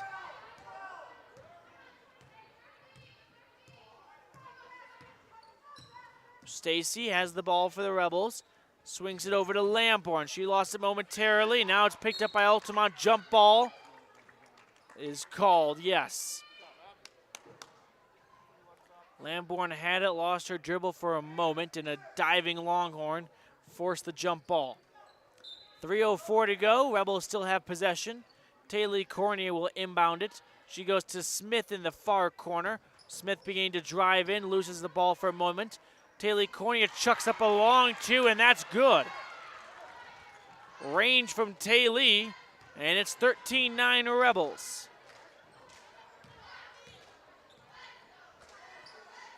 Here's Long for the Longhorns. Altamont on the offense with 2:40 and counting to go in our first half. Whistle is blown and a foul is going to be called. And it's going to go against the Rebels, and we're going to have more free throws. I'll tell you what, Gary McKee at Bear Lake Realty has to be thrilled with the number of free throws we have seen in the last hour between the men's and women's. Free throw number 1 on the way from Thacker, and that is good. 13-10, Rebels lead by 3 on the station on main scoreboard. Three-point game here. 2:36 to go in our second quarter. Thacker's second free throw is up, and that is good. 13-11 now, a 2-point margin. Stacy brings the ball up, gets across half court, stands in the middle logo now. She passes to Taylor Corney on the near wing, who passes it over to Smith, and around the horn they work it to Taylor Corney down low. Rebound Sage Tingy after the miss. She flings it over to Smith, who puts it off the glass. Another rebound for the Rebels. This time it's McKenna Stacy dribbling it back out. Just over 2 minutes to go in the half.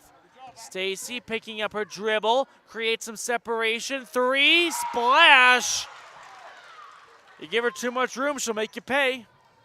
16-11 Rebels. And McKenna Stacy gets her first points of the second quarter. Longhorns have it under 2 minutes, and they're working down low, moving it along the perimeter. Altamont working now along the baseline, as that's Aspen Thacker who had it and dished it out.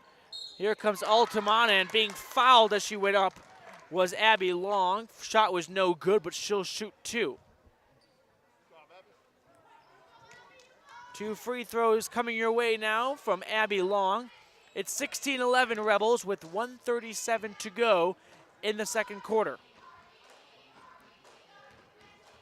Free throw number 1 from Long, as she takes a couple good dribbles, is up, and it is good. Get some help from the rim, and 4-point game. It's 16-12. Rich leading by 4. Taylor McKee checks in for Taylee Cornea.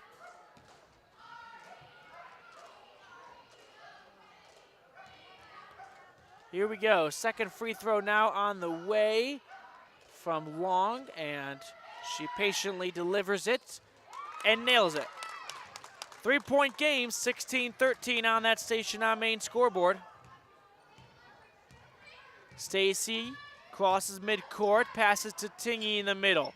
Sage Tingy passes down low to Lamborn, who uses the glass but can't put it home. Rebound on Stacy, tries again amongst the trees, and a couple offensive rebounds from McKenna Stacy results in her being fouled, and she'll shoot 2 free throws with 1:20 on the clock.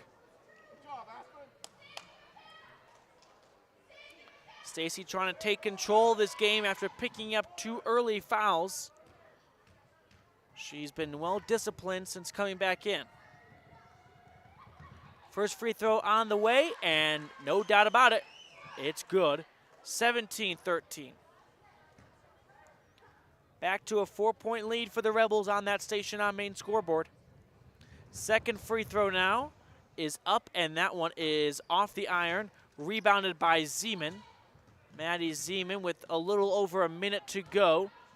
Brings it across the court now as Abby Long.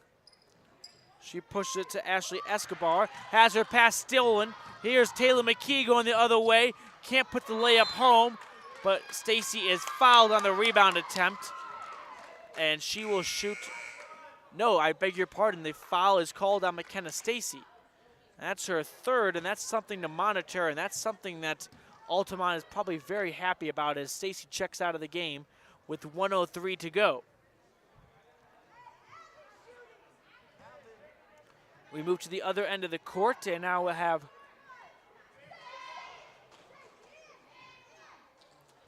a free throw attempt from Abby Long, first of 2. Bounces the ball with 1:03 on the clock. Free throw is up, and that is good. 17-14, back to a 1-score game. Just like the men's game, close in the first half. Second free throw from Long, up and good. 2-point game. It's 17-15. Rebels lead by 2 with under a minute to go. McKee bringing the ball up for Rich. Passing to Lutz in the near wing, who looks lower down to Cornea. Reversing back to Lutz, who drives in, reverses direction momentarily. Passes out to J.C. Cornea.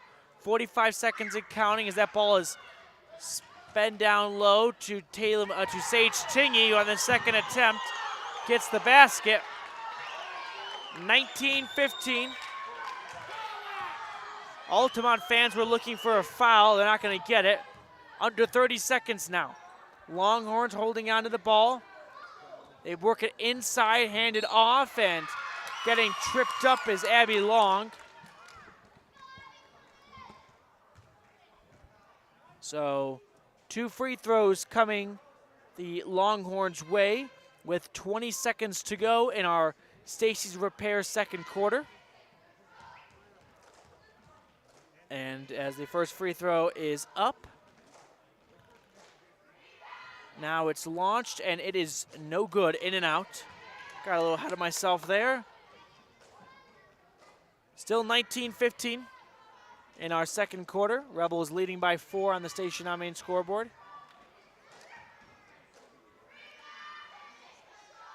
Long, patiently executing this, and second free throw, no good. Rebound by Tingy. Passing it out to McKee. With 15 seconds, McKee will hold on to the ball across midcourt. Under 10 seconds to go now, and a illegal screen charged to Darlene Peterson at 9.7 seconds remaining. That will give Altamont an opportunity to take the last shot of this first half. Dixie Huffaker is checking in here for Sage Chingy, providing some height. Longhorns will inbound it with just over 9 seconds to go in the half. They get it out to Long. She spends it down low to Thatcher. Nearly had it stripped away by Lutz. It was actually last touched by Altamont, so it's Rebel ball now. Crawford Trough inbound play will go to Taylor McKee with 5 seconds. 3 seconds, she gets across midcourt. Passing out to J.C. Cornier for 3 at the buzzer. Nails it! Yes! J.C. Cornier at the buzzer. And they're going to count it as a 2. So 21-15 lead for the Rebels at the end of the first half. J.C. Cornier at the buzzer. Barely got it off in time, but it counts.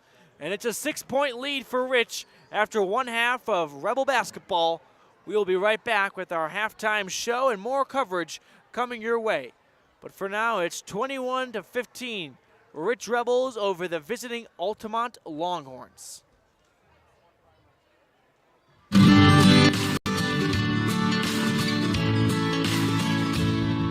America keeps moving, and Auto Farm Chevrolet is here to help you keep rolling. Whether you need a brand new vehicle or service on one you already own, Auto Farm Chevrolet is here to lend a helping hand. Our certified mechanics are knowledgeable, and our sales team takes the time to get to know you and what your needs are.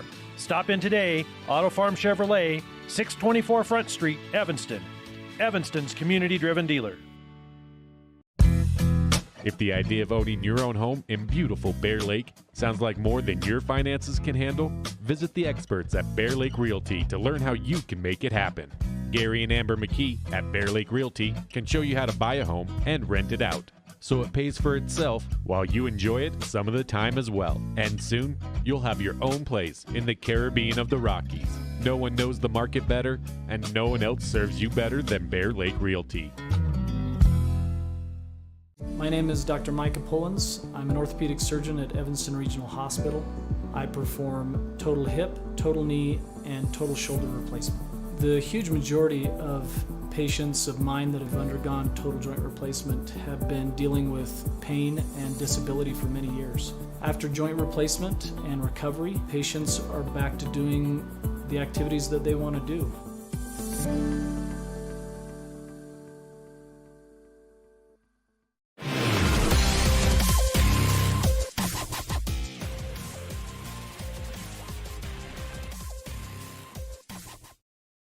Welcome to our halftime show now. It's the Rebels leading the Altamont Longhorns 21-15 on our station on main scoreboard. We got a lot of ground to cover in our halftime show, but we have some cheerleading going on and dancing in the middle of the court at the moment. Always a great show with them. We'll have our first half highlights brought to you by the town of Randolph. We'll talk a little bit about that exciting boys finish as Lex Cornea circumnavigates the gym right now. A lot of ground to go here. But it's the Rebels leading 21-15 after one half of basketball to start the 2021 season. Right here on Rebel Radio, I'm Matthew Peterson. My producer back in the studio who's having a long night is Alyssa McDaniel. And my right-hand man is Rob Leifson, doing the camera work and everything else. So, we'll take another quick break here on this Rebel broadcast of Rebel basketball. So don't go anywhere. We'll have some stats from the first half for you and more right here. It's 21-15 Rich after the first half. Randolph, Utah is a town of extremes. At an elevation of almost 6,300 feet and with temperatures over 90 in the summer and often 40 below in the winter, the folks who call Randolph home have to be a hardy crew. Maybe that's one reason the simple things in life mean so much to Rich County. Residents value hard work, education, respect, a love for God, family, and country, and being a good neighbor. Mayor Lynn Weston and the town board proudly support the Rich Rebels and hope you'll be able to visit soon and come back often.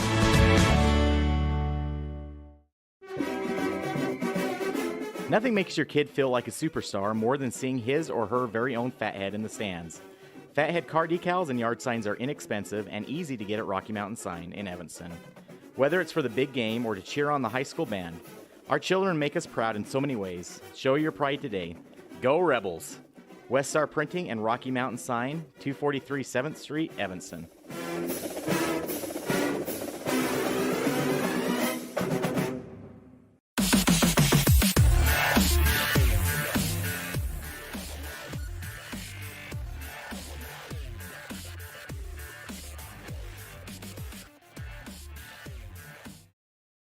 Welcome back into our halftime show. I want to give some love, though, to the pregame show, which got cut short a little bit. So with that said, everyone get in your time machine, and we are going to travel back in time to our Lutz Construction starting lineups. That's right. So our Lutz Construction starting lineups.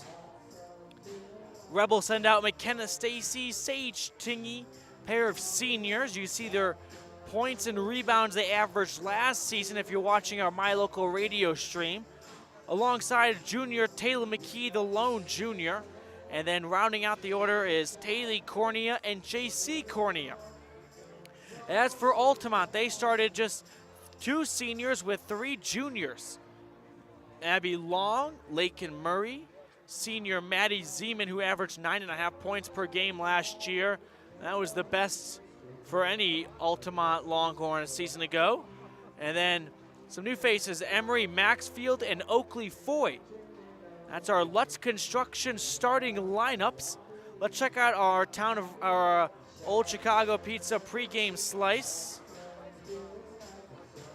Old Chicago Pizza and Taproom pregame slice. The Rebels wearing their home jerseys, those home whites, with the visiting Longhorns wearing their red uniforms. Great, beautiful uniform display as we check out the band. They've been doing a great job.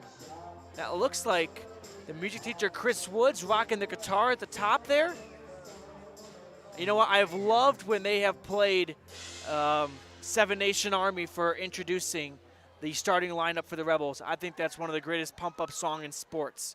All right, let's continue on in our halftime show as we move back from our pregame show. So the Rebels, our first half highlights. Rich shot 27%, kind of a sloppy shooting for both teams, but Altamont really struggled from the field. They've only shot 10%.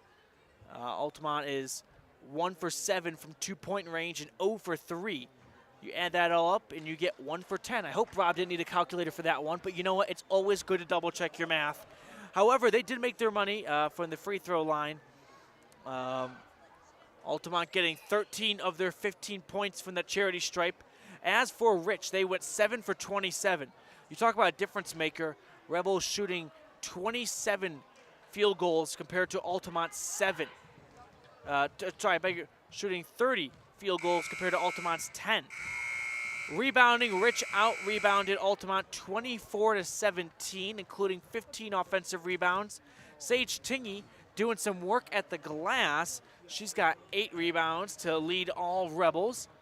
And as for Altamont, they were kind of spreading the love out between Sage Gilbert, Maddie Zeman, and Foy, Oakley Foy, each girl getting 3 rebounds. So that's our first half highlights, first half stats, brought to you by the town of Randolph. First half highlight, I think it's got to be JC Cornea nailing that long 2 at the buzzer to extend her team's lead to 6, making it 21-15 on the Station on Main scoreboard. And we are getting closer to the start of the second half of action. We'll get into our Epic Recreation third quarter with the Rebels leading 21-15. on the Station on Main scoreboard. We'll be right back after about a 2-minute break, and then it's Rebel basketball second half underway. In the state where life is elevated, live your life in a higher gear. Cash Honda Yamaha can help you enjoy our beautiful local terrain, whether it's in the valleys, mountains, snow, or water.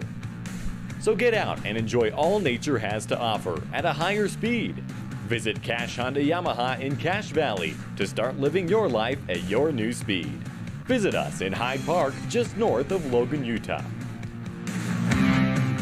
Whatever takes you to Evanston, whether it's high school sports, a teaching conference, music festivals, speech and debate, or your job, always book your hotel reservations at the Best Western Dunmar Inn. With 165 ground level rooms on 10 acres, the Best Western offers everything you need, including newly renovated rooms, a business office, workout room, outdoor pool, and full service restaurant, plus complimentary breakfast with every stay. Whenever you're in Evanston, make your hotel reservations with your friends at the Best Western Dunmar Inn.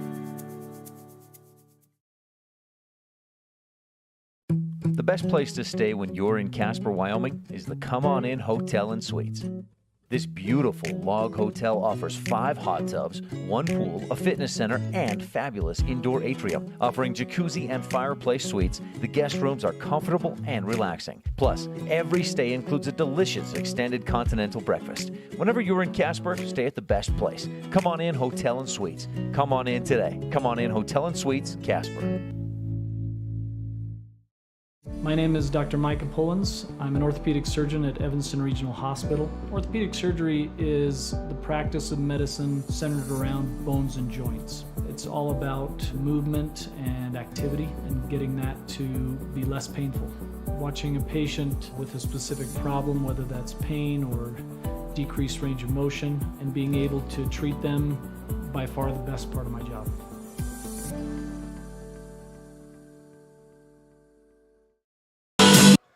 Welcome back into our broadcast here as we start the second half of action. The Rebels leading 21-15. Altamont moving the ball around on offense. They swing it to the near block, and Darlene Peterson commits a foul for the Rebels. And we have more free throws. This is kind of one big game of knockout, it sort of feels like. Who practiced the most at free throws, because that's what it's come down to. Shooting the free throws here for the Longhorns is Lakin Murray, a junior. Her free throw is up and good. Carving into this Rebel lead, it's now 21-16. 5-point margin. Murray trying to make it a 4-point game. Taking a couple dribbles, and up it goes, and down it goes. Up and good, 21-17. Rebels lead by 4. McKee brings the ball up for Rich. 7.5-ish to go in the third quarter, brought to you by Epic Recreation. Taylor Cornea passes to McKee, who drives into the paint. Her shot is off the rim and rebounded by Altamont, who struggles for a moment to corral, but now they have it. As Murray gets across half court with the ball, finds Long, who spots up a long 2. Off the back iron, rebounded by Thatcher, and last touch by a Rebel, that ball gets out of bounds. Altamont holds on to possession. 7:16 to go here in the third quarter. Rebels lead by 4 on the Station on Main scoreboard. Longhorns moving along the block. Get it out to the perimeter to Zeman. She pulls up a long 2, and that's good. 21-19, 2-point game. Rebels trying to apply some pressure on offense. They've got J.C. Cornea with the ball on the far wing. Lamborn has it down low. Cornea picks it up at the top of the key, hands it off to Taylor McKee. Under 7 minutes to go in this third quarter now. Taylor McKee trying to move the ball around, and an illegal screen is called against Sage Tingy. Tingy called with a foul, and Altamont with an opportunity to tie the game or take the lead here as they trail 21-19 on the Station on Main scoreboard. Inbounds pass goes to Murray. She gets it back to Long in the far wing, who passes to Murray at the top of the key. She looks down in the corner for Zeman, who feeds it inside to Lakin Murray, off the glass and good. We're tied at 21. An early run here from Altamont to start the second half. A 6-0 run, and they have tied the game up at 21 apiece. Here's Brittany Lamborn at the top of the key with it. Finds Cornea in the near wing. She's looking to get rid of it. Spots up a three of her own and hits nothing, but kept alive by Brittany Lamborn and picked up by Taylor McKee to restart things. McKee trying to drive in. Heavy defense facing in front of her. Passes to Taylor McKee inside to look for J.C. Cornea. For Taylor Cornea, I beg your pardon. And ball escapes her, goes out of bounds, and it's Altamont possession. McKenna Stacy now checks in at the 5:58 mark of this third quarter. Longhorns trying to take the lead for the first time since the score was 3-2. Altamont moves, spreading the ball around the perimeter, looking inside, feeding it back out to Zeman, who drives in with the floater off the rim, rebounded by Lamborn, falls on the arms and hands of Tingy.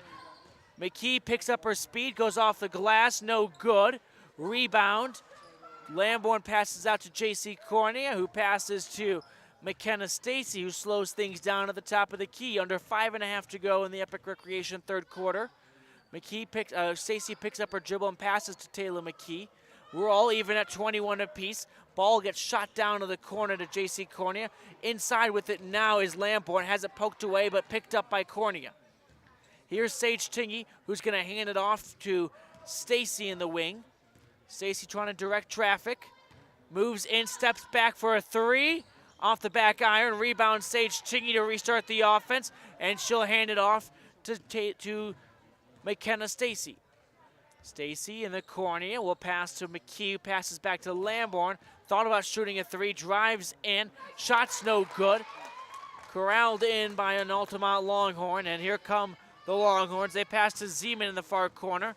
At the top of the key right now is Murray. Her pass nearly pushed across half line, but it's picked up by Long. Abby Long thinks about shooting a three. Now it's in the corner. A cross-court pass back to Murray. Zeman for a three off the top of the glass. Rebounded by Stacy. 4 minutes in, counting in this third quarter. Rebels and Longhorns tied at 21. Lamborn looks inside to Sage Tingy. She passes to Taylor McKee, who will fling it over to McKenna Stacy. Stacy slows things down now. She passes to J.C. Cornea at the baseline. She wanted to look inside, but was unable to. Stacy in the paint off the glass. No good. Rebounded by Altamont. Abby Long is going to speed things up. No, a timeout is called by Coach Sorensen for Altamont. 21-21. A couple defenses clashing here as the Longhorns have tied the game after going on a 6-0 run. Rebels have yet to pick up a basket in this third quarter. We'll be right back. Whether you're kicking up dust in the hills, making waves down on the lake, or taking advantage of the world's greatest powder, don't just hope to have fun. Take that sled by the handlebars and make your time at Bear Lake epic. Epic Recreation rents equipment and cabins for your vacation fun at beautiful Bear Lake. From watercraft large and small to UTVs, sleds, and more, Epic Recreation has it all to go on-road, off-road, or out on the Caribbean blue water. Book your adventure at epicrecreation.net.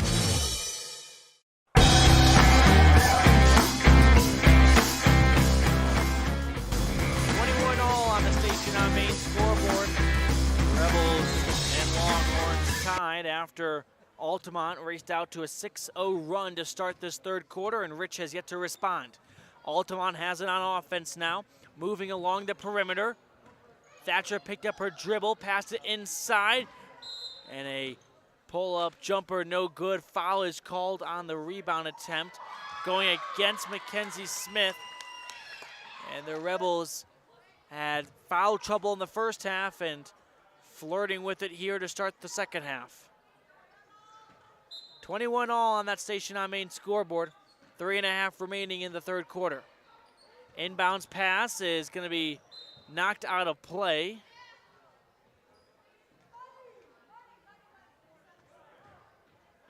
It'll be Altamont with an inbounds here.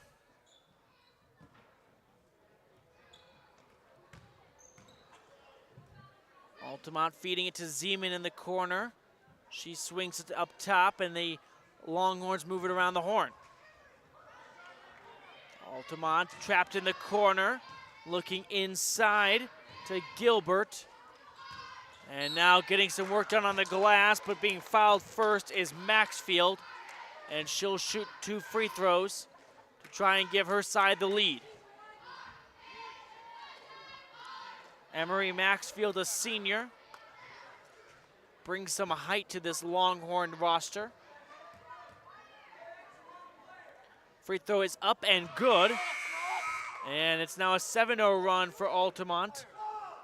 A lead at 22-21 over a juggernaut Rich Rebel team. J.C. Cornea checking back in for Ambria Lutz.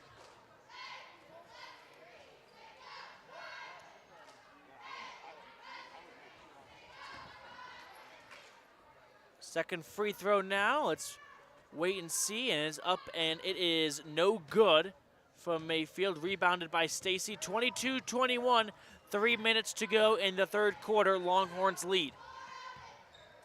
Stacy trying to pick up her dribble a little bit. Passes to Tingy inside, just barely. Sage Tingy passes over to Corney at the top of the key, who hands it off to Stacy. Stacy backing things off, trying to direct traffic now and set up her offense. McKenna Stacy looks inside to the elbow, and there's J.C. Corney with the ball, who passes right back to her. Back and forth we go. Stacy in the paint. A whistle is blown, and a foul is called on Altamont. And that's the first foul for Altamont in this second half. 2:36 to go in the Epic Recreation third quarter. Rebels down 1. Still searching for that first basket of the half.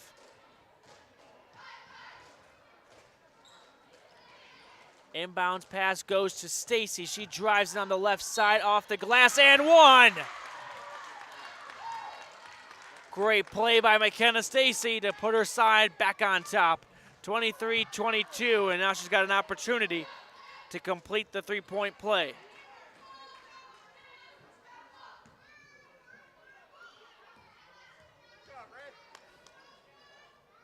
Stacy's first free throw of the three-point play is up and good. Back to a 2-point lead for the Rebels. It's 24-22.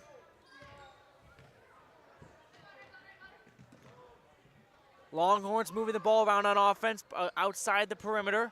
Looked inside, a foul committed against on J.C. Cornea on Lakin Murray. Sending Murray to the charity stripe to shoot a pair of free throws, trying to tie the game with 2:22 to go in the third quarter. Free throw is up and good. 1-point game now on the Station on Main scoreboard. It is 24-23.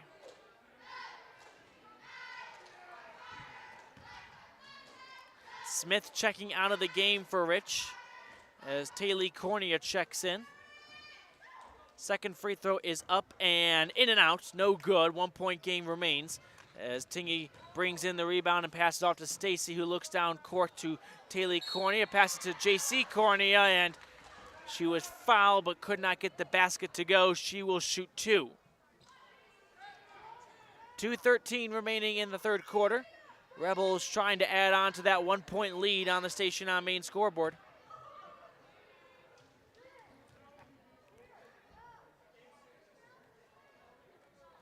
Free throw is up and good for J.C. Cornea. Stretching her size advantage a little bit further out to a 25-23 margin.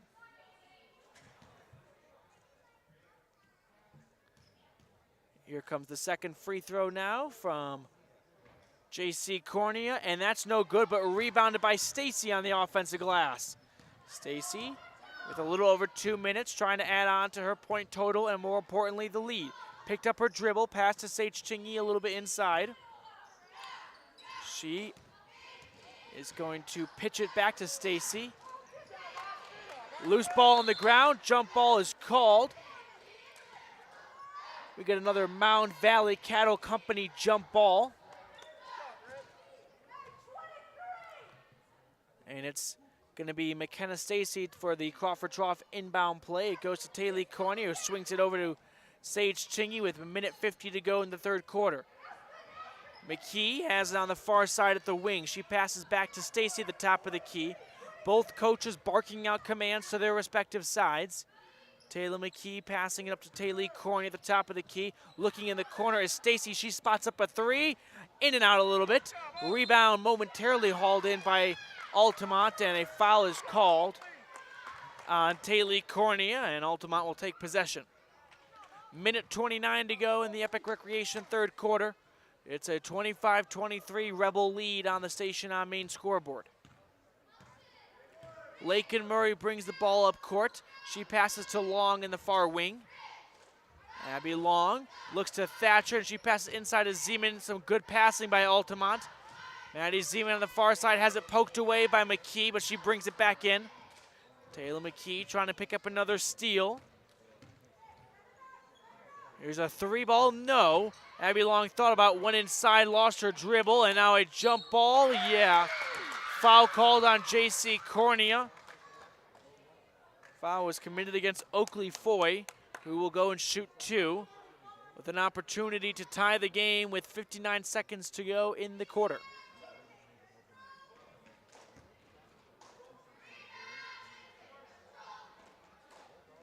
Free throw is up and good from Foy. 1 point game, it's 25-24. Mackenzie Smith checking in for J.C. Cornier.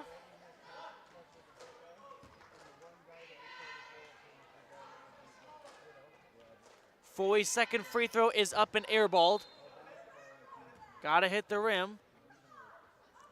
25-24, Rebels lead by 1, under a minute to go in the third quarter.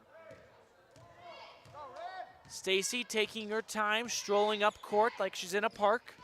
Now she picks up her speed, drives into the paint, dishes it to Smith. Great pass, better finish. And the Rebels make it a 3-point lead, 27-24. Altamont turns it over, picked up by Taylor McKee. McKee passes to Stacy, under 30 seconds now. 23 seconds to go in the third quarter. And there's Taylor Cornier in the corner, driving in, tries to get a shot off, partially tipped, lost it. And it is Altamont ball with 12 seconds to go in the third quarter. Longhorns inbound it. Here's Murray, under 10 seconds now. Looks down low, broken up by Tingy. Stacy going the other way with it, 5 seconds. She is fouled, whistle blown. And with 4 seconds, I think we're gonna have a 1-and-1. Nope, it's gonna be an inbounds play here. It's the Rebels who have committed 7 fouls. My eyes deceived me. It's only the 4th foul on Altamont. 4 seconds. Crawford Trough inbound play. Taylor Cornier will pass it. Let's see who she'll look for. It is rejected, batched up, and a whistle blown. Travel called. What was a great play by Altamont is ruined by a travel, and with 1.8 seconds, the Rebels will have another chance to inbound it.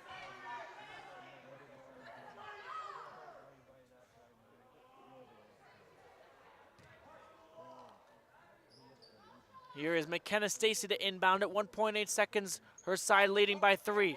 Looks to Sage Chingy underneath the hoop. She gets a shot off at the buzzer. Yes! What an amazing pass from McKenna Stacy. Looked like a quarterback just lobbing it downfield for the Hail Mary, and Sage Chingy puts it home. 29-24. Rebels end that third quarter on a run of their own to go back up.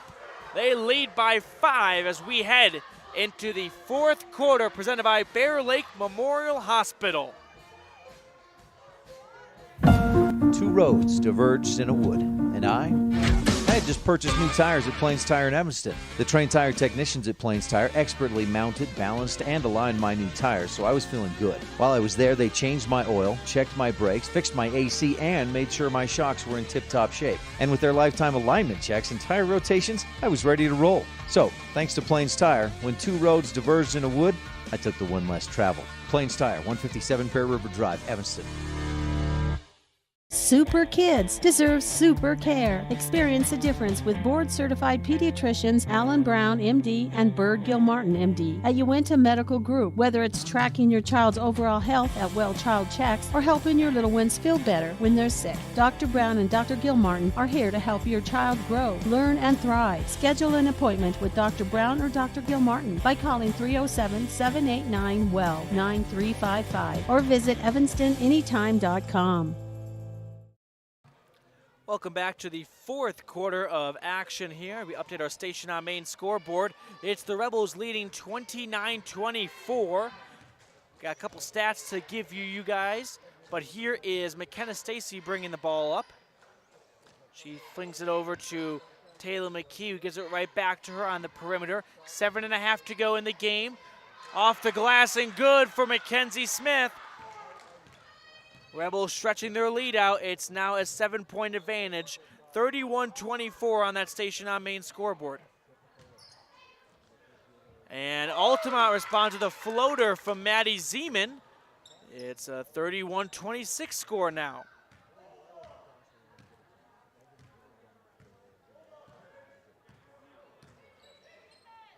Rebels look down low. Taylor Corney off the glass. And both offenses exchanging field goals here in the start of the fourth quarter. Altamont on the perimeter, looking at the top of the key from Mayfield, swing it down low to Murray. She works along the baseline, off the glass, no good. Rebound Cornea, goes to Stacy now, who passes up court to McKee, who flings it back to Sage Tingy. Couple great passes. Tic-tac-toe ends with a basket from Sage Tingy. And one opportunity, 35-26 Rebels.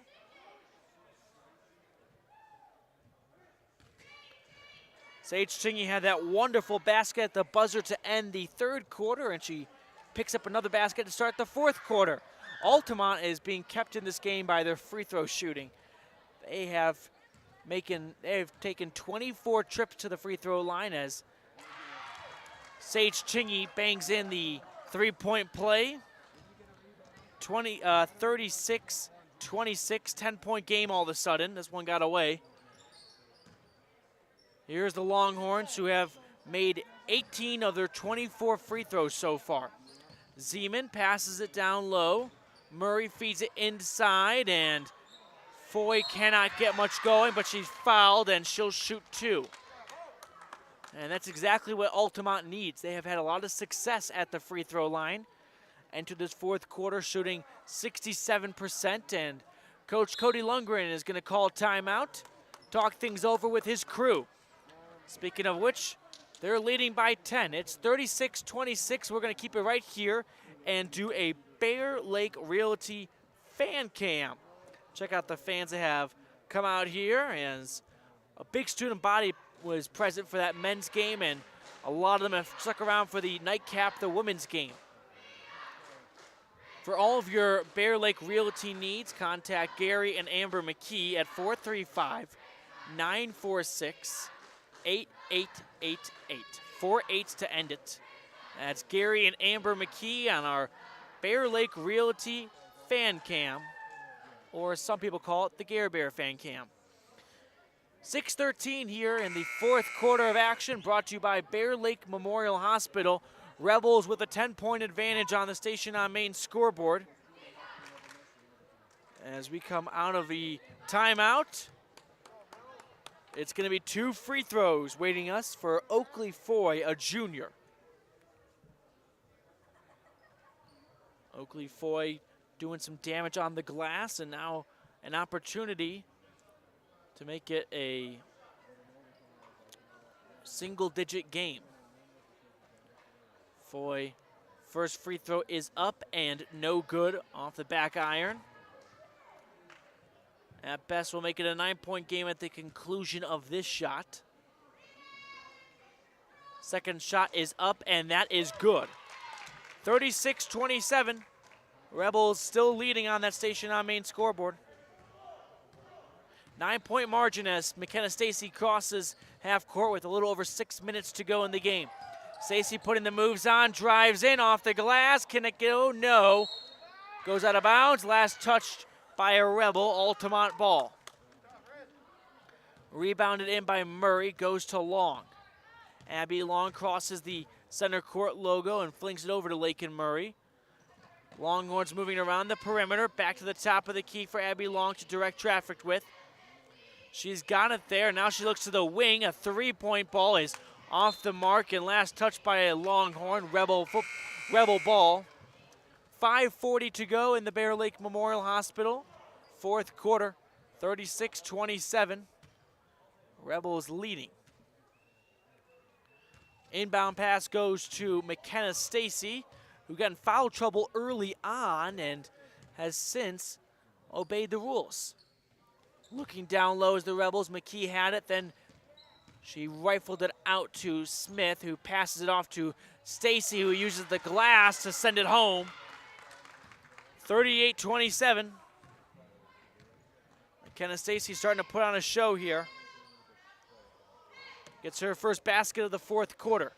Ball is poked away and picked up by the Rebels, who are trying to put this game in cruise control with just under 5 minutes to go. It's Stacy getting across half court. Nursing an 11-point lead, finds Brittany Lamborn, who passes to McKee. Whistle is blown on the shot attempt. And Taylor McKee is going to shoot 2 after the shooting foul. At 4:55 to go in the fourth quarter.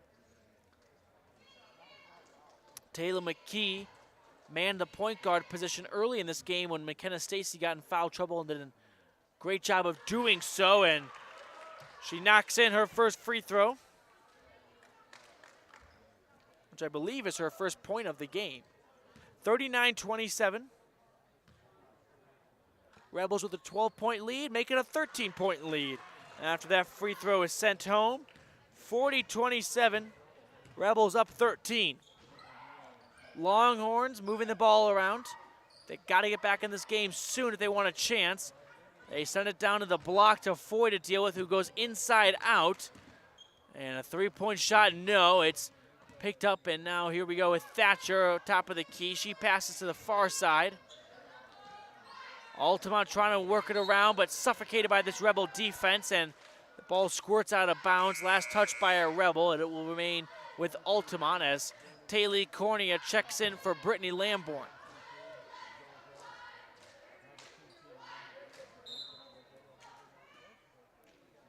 Here is Altamont on the inbound beneath the Rebel basket, and a well-orchestrated inbound play results in 2 points for the Longhorns, making it 40-29.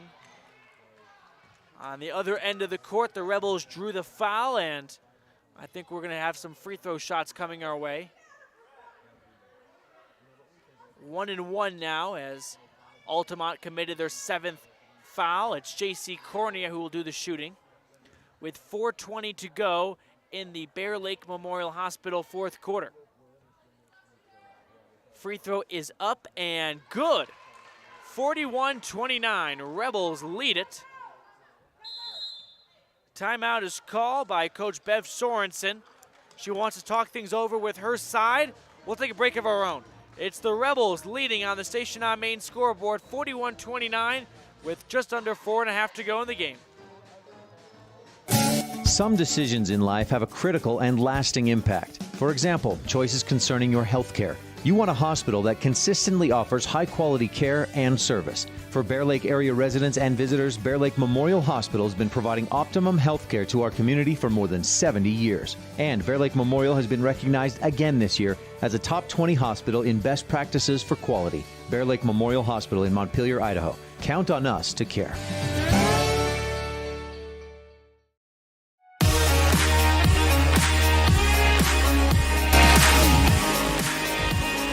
41-29 lead for the Rich Rebels over the visiting Altamont Longhorns. with 4 minutes and 20 seconds to go in our Bear Lake Memorial Hospital fourth quarter. It's J.C. Cornea set to shoot a 1-and-1, I should say, of free throws. Cornea getting a couple bounces in, and shot now is up and good. So 42-29 Rebels after the Cornea free throw. Altamont trying to respond with a basket of their own, goes in and out of the rim, and now escapes the inbound portion of the court, out of bounds, and Rebel ball. Sage Tingy, who leads the Rebels with leaps of bounds of rebounds. She had 11 earlier, she's up to 12 now, is still stuck at 11. 11 rebounds, that leads all Rebels. Inbounds it to McKenna Stacy. Good passing down low, and it's a point and a basket there for Maddie Weston. And the Rebels playing defense. And Weston comes up with the rebound. Gets the loose ball. Still smiling after that beautiful basket she had a moment ago. Great passing from the Rebels all the way down the court. Finding Maddie Weston wide open on the block. She puts it home. It's 44-29 after that last basket. And now Maddie's going to shoot a free throw. Shot is up and no good.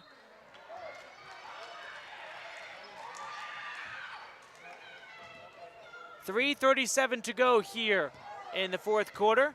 Altamont looking inside, off a shin, out of play, and Rebel basketball with 3.5 remaining in the fourth quarter.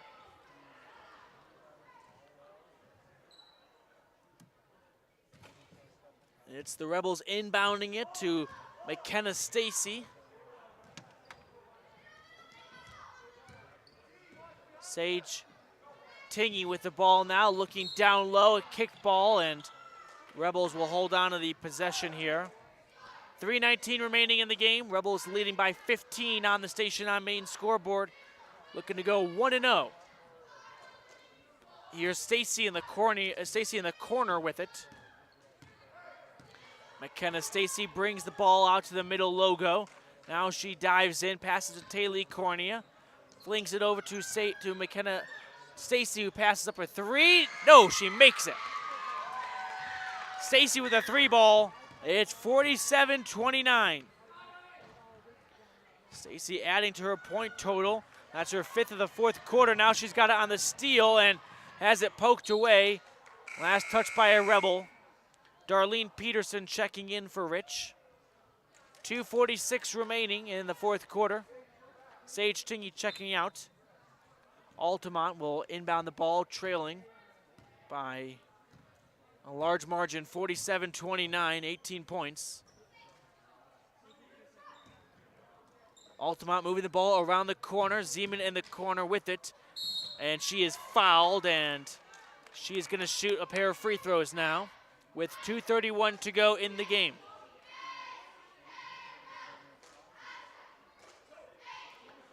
Here's Maddie Zeman shooting the first of her 2 free throws after the foul, and first one's up and good. 17-point game, 47-30. Rebels comfortably ahead. They got off to a slow start in that third quarter. It was an Altamont 6-0 run to tie the game at 22, and they even took the lead for a moment, but the Rich Rebels snapped back into place and have pulled away with this one. Second free throw is up and good as well, 47-31. Rebels facing a full court press, trying to get it over. And are they going to call timeout? Yes, they will. Coach Cody Lundgren calls timeout to avoid turning the ball over. We'll take that timeout ourselves. It's the Rebels comfortably ahead with 2 minutes and 22 seconds to go in the Bear Lake Memorial Hospital fourth quarter. Success doesn't come by accident. Success requires hard work, perseverance, learning, sacrifice, and believing in yourself. Eddie and Todd Jensen established the Mound Valley Cattle Company in Thatcher, Idaho on these very principles. The students, staff, athletes, and coaches at Rich High School value these same fundamentals in education and activities, in athletics, and in life. Good luck, Rebels, from Mound Valley Cattle Company, serving customers in Utah, Idaho, and Wyoming since 1997.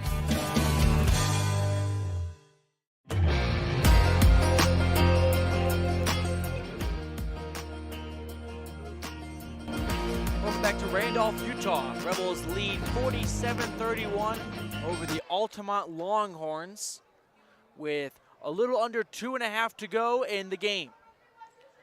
Rich looking to go 1-0 before they travel up to Bear Lake tomorrow for a huge matchup against the Bears of Bear Lake.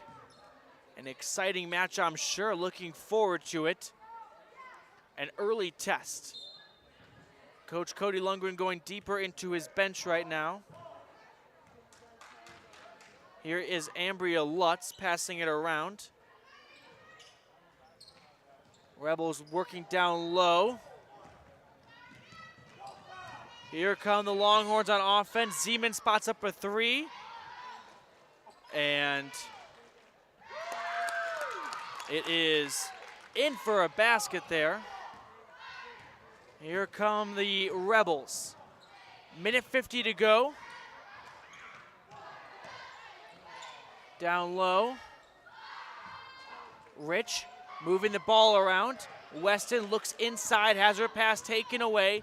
Altamont going the opposite direction with it. Whistle is blown, foul on Rich before the shot. With 1:35 to go.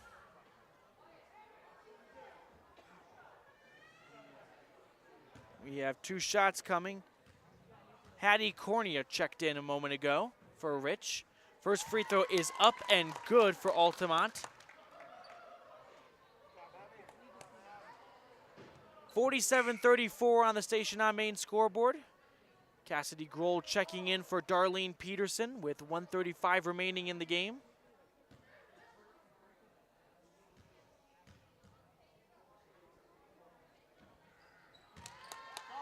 And that second free throw is in. 47-35, 12-point game. Ambria Lutz bringing the ball up. Passes to Cornea, who gives it right back to her. Rich has to get it over soon, and they do. They find Huffaker in the middle. Here's Lutz with the ball. Under a minute and a half to go in the game. Rebels lead by 12. Rich looking down low. Now they opt to bring it back out. Reversing it around the perimeter. Grohl looks inside. Huffaker off the glass, no good. Rebound Weston, and she gets her second basket on the putback. 49-35. Longhorns at the block. They get it back out to the corner. Whistle blows with 51 seconds remaining in the Bear Lake Memorial Hospital fourth quarter. I invite you to stick around for our pregame show. We're going to have our Jimmy John's Freaky Fast recap, our McKay Frankham Precision Play of the Game, and the Auto Farm Shot of the Game and Play of the Game, along with the LSR Refrigerated Game Adjustment. As the first free throw attempt from Foy is off the mark, no good, keeping it at a 14-point game. Second shot is up, and that rattles in.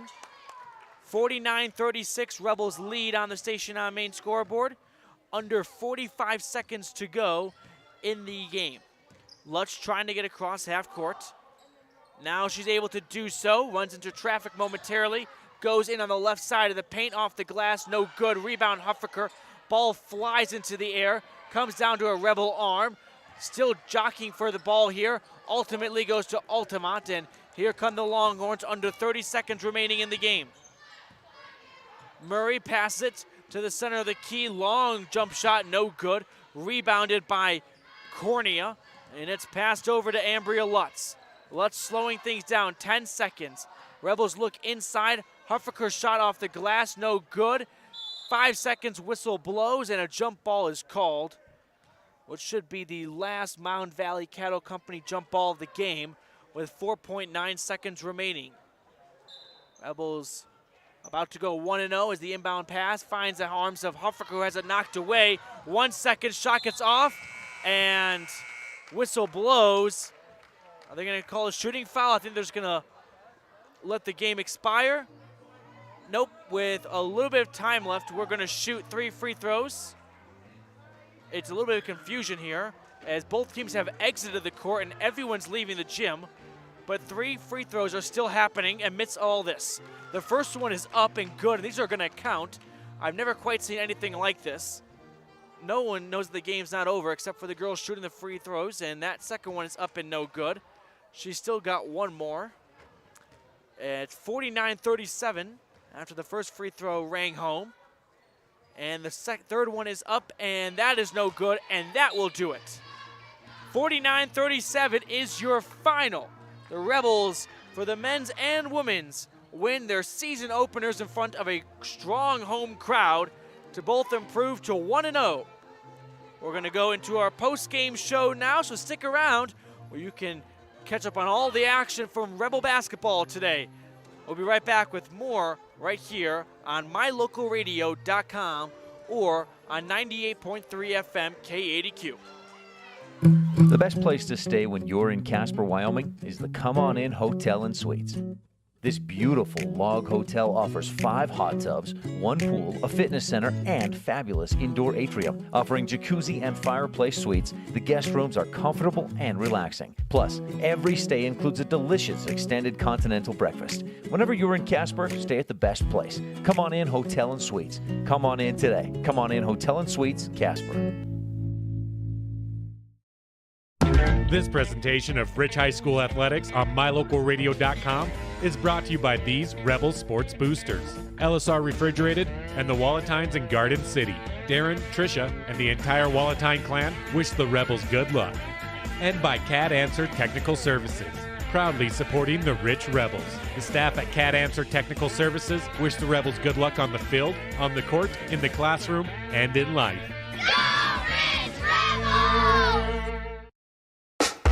Signage is a critical part of your business. It helps customers find your front door. Rocky Mountain Sign will provide you with expertly designed signs, LEDs, channel letters, as well as skillfully cut signage using wood, metal, plastic, and other mediums to help your customers find you with high-quality signage. Using the best technology, designs, and installation by Rocky Mountain Sign. Your signage says a lot about your business. Work with the professionals at Rocky Mountain Sign, 243 7th Street in Evanston, Wyoming. Welcome into our post-game show. Rebels defeat the visiting Altamont Longhorns 49-37 to improve to 1-0 to start their 2021 season. Let's get into our post-game recap, starting with our Jimmy John's Freaky Fast recap. So looking at how this game began, it was a little slow moving in the beginning as both these teams were, I'm sure, a little rusty after not having much practice in the weeks leading up to this. So the Rebels ended up closing out the first quarter 8-5. A lot of free throws. That was the big story in that first half of the game. Tons of fouls. McKenna Stacy found herself in foul trouble with 2 early fouls. So the two teams swapped a lot of free throws as my trusty confidant Rob Leifson gets me those free throw numbers in a moment. But then in the second quarter, the Rebels started to put on some more pressure on the Longhorns. A lot more scoring as they would pull away to go up by 6, 21-15. One of the highlights of that first half was a J.C. Cornea buzzer beater, a long 2, just almost a 3, to add on to the lead right before the end of the first half. And then in the third quarter, it was Altamont who came out and punched Rich in the face, going on a 6-0 run to tie the game up at 21 apiece, and even taking the lead for a moment, going up 22-21. And the Rebels said, it's actually enough of that. We're going to get back in front here, and indeed they did. And so they would go on to lead at the end of the third quarter, 31-24, and never really looked back at that point. Put it in cruise control, went deeper into the bench, gave a whole mess of girls some playing time, and ultimately winning 49-37. That's our Jimmy John's Freaky Fast recap, where fresh and fast meat, always a great sandwich. Go visit them at 113 Front Street in Evanston. Now, as for our Dr. McKay Frankham precision play of the game, I'm going to give it to Maddie Weston, but largely due to a great finish after some pinpoint passes down the court. I mean, beautifully executed. The kind of things coaches love to see because it's what they practice on and it's translating over to the game. So some great passing up and down the court for the Rebels, ending with a beautiful basket wide open on the block by Weston. And that is our Dr. McKay Frankham Precision Play of the Game. Precision family dentistry at reasonable rates. Caring comprehensive dental care. Call 307-789-8910 to schedule your appointment today. We're going to take a quick break here on our post-game show, and when we get back, we're going to have the stats from the first half, from the first game for the Rich Rebels, including the leading scorer, which, surprise, surprise, is McKenna Stacy with 14. So don't go anywhere. More Rich Rebel basketball coverage right on after this. Rebels win their home opener 49-37 against the Altamont Longhorns.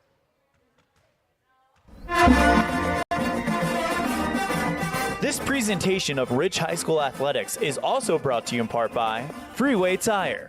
With a friendly and knowledgeable staff, quick and dependable service, and great prices come together. Call Freeway Tire at 307-789-8632. And by Hoover Chiropractic. Dr. Todd Hoover does all of the chiropractic work you need, as well as blood work, dietary supplements, a weight loss program, x-rays, and can help you get rid of migraines and allergies. Call Hoover Chiropractic at 307-789-0043. In the state where life is elevated, live your life in a higher gear.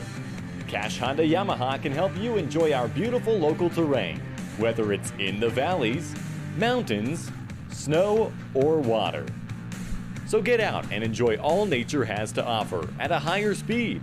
Visit Cash Honda Yamaha in Cache Valley to start living your life at your new speed. Visit us in Hyde Park, just north of Logan, Utah.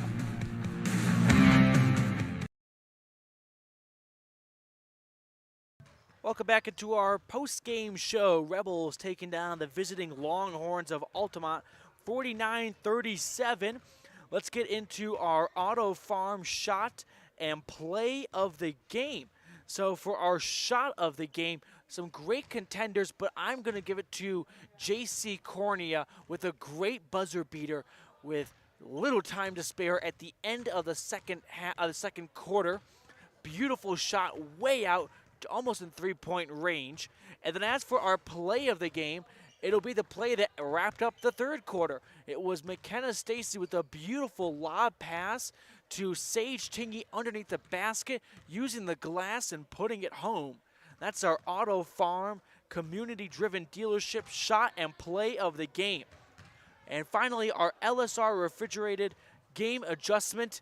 I don't really know if you could call it an adjustment as much as the Rebels were able to get McKenna Stacy some more playing time after some early foul trouble, and that spelled doom for the Longhorns. Stacy in the first quarter, 2 points. In the fourth quarter, she exploded for 5 with a game-high 14 points, and that's our LSR refrigerated game adjustment. Darren, Tricia, and the entire Wallentine family wish the Rebels good luck. All right, folks. We're going to wrap things up here in a moment. Before we do, I want to turn things over to our Rebel Sports Update. Had an excellent interview and great conversation with one of the senior cheerleaders. That's right. So you got that coming your way. See how the cheerleading team is doing and overall how the semester is going. And as the lights begin to turn off here, I think that's a sign that they want me to leave. So let's get right into that here. But once again, it's the Rebels winning 49-37 over the Longhorns.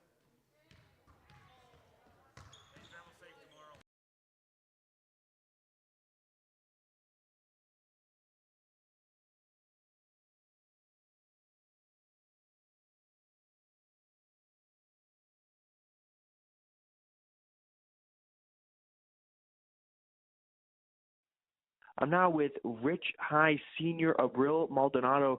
Abril, thank you so much for chatting with me today. I want to get started by asking you about your time as a cheerleader at Rich, and this being your senior year, what have the challenges been as a cheerleader this year compared to the past years? This is actually my first year cheering. I did drill but since drill was discontinued, I decided to give cheer a try. But it's not too different. I'm definitely enjoying it. At the beginning, I didn't see myself as a cheerleader, but now I'm steadily transitioning into the idea of being a cheerleader. But like I said, I'm really enjoying it. And this year, though, it's been different, of course, because of COVID. There's like opportunities that I haven't been able to take because of COVID. But I think so far, just what I've gotten as as an athlete during COVID has been like good. Yeah, it's been really enjoyable. That's awesome, Abril. I'm really happy to hear that you decided to give cheerleading a shot your senior year. You really don't see a lot of seniors pick up new things in high school. Has there been anything else that you've wanted to explore your senior year or give a shot before you graduate? I am not. I've never really tried to get into student body, but this summer I was like, why not? So I ran for secretary, and I mean, I got in, and that's been really cool to like be an example for the school and like have input into what happens at Rich High. So yeah, there's that too. That's awesome. So can you tell me a little bit about what you do as a secretary? Well, the planning has been quite slow right now. We haven't had a lot of meetings, if we're being honest, just because we're a little limited and we don't know if they'll be able to go through. But so far, I think we've had success with, even though COVID's going on, we've had success. And we've been able to do fun things like recently we did a spook alley, and that was really fun. And I hope the other students were able to think so too. I'm joined by Rich High senior Abril Maldonado. Abril, let's look forward a little bit here. Looking ahead, have you thought about what you want to do after graduating in the spring? Any career aspirations you want to get started on, or is that too soon to ask? Well, I'm graduating with my associate's degree, so I have that down at least. I'm looking into the medical field, either like nursing or dermatology, and there's also like the psychology field. I'm interested in that. I haven't quite picked out a college. I'm deciding between 3, 4. So yeah, I'm not too sure what I want to do quite yet. Well, congratulations on graduating with an associate's degree. I was talking to another senior, Kennedy Eastman, who is close to finishing hers up as well, and I just think that's such an amazing accomplishment for you guys to finish high school with that. Do you kind of feel the same way, or does it feel kind of normal to you, like, yeah, graduate Rich High, of course I'll have my associate's degree? Well, the idea was new, definitely for me, like junior Abril. As junior Abril. But now it's just normal. Like, I've been able to balance out the classes this past trimester and now a semester that's ending in like 2 weeks has been a little hard to balance, but I know that my next 2 trimesters are more balanced out, so I'll be able to enjoy more of my senior year. But no, totally normal, and I'm glad I'm taking advantage of this opportunity. Abril, thank you so much for the time today. Of course, thank you. That's Rich High senior Abril Maldonado. Signing off for one final time from Randolph, Utah. Both the men's and women's basketball team coming out victorious, improving to 1-0 to start their season. As we begin the 2021 basketball season, thank you for making Rebel Basketball a part of your night. For my cameraman, Rob Laveson, my producer, Alyssa McDaniel, I'm Matthew Peterson. Signing off until next time, go Rebels.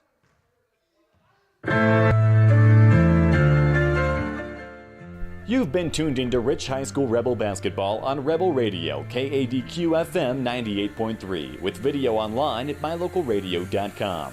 Today's match has been brought to you by these Rebel supporting businesses: Evanston Regional Hospital, Hoover Chiropractic, Cash Honda Yamaha in Cache Valley, The Come On Inn in Casper, Plains Tire, The Best Western Dunmar Inn and Legal Tender, Freeway Tire, Auto Farm Chevrolet, West Star Printing, and Rocky Mountain Sign. The proceeding has been a wholly owned production of Old West Media, no portion of which may be used or rebroadcast without the express written consent of the aforementioned rights holder.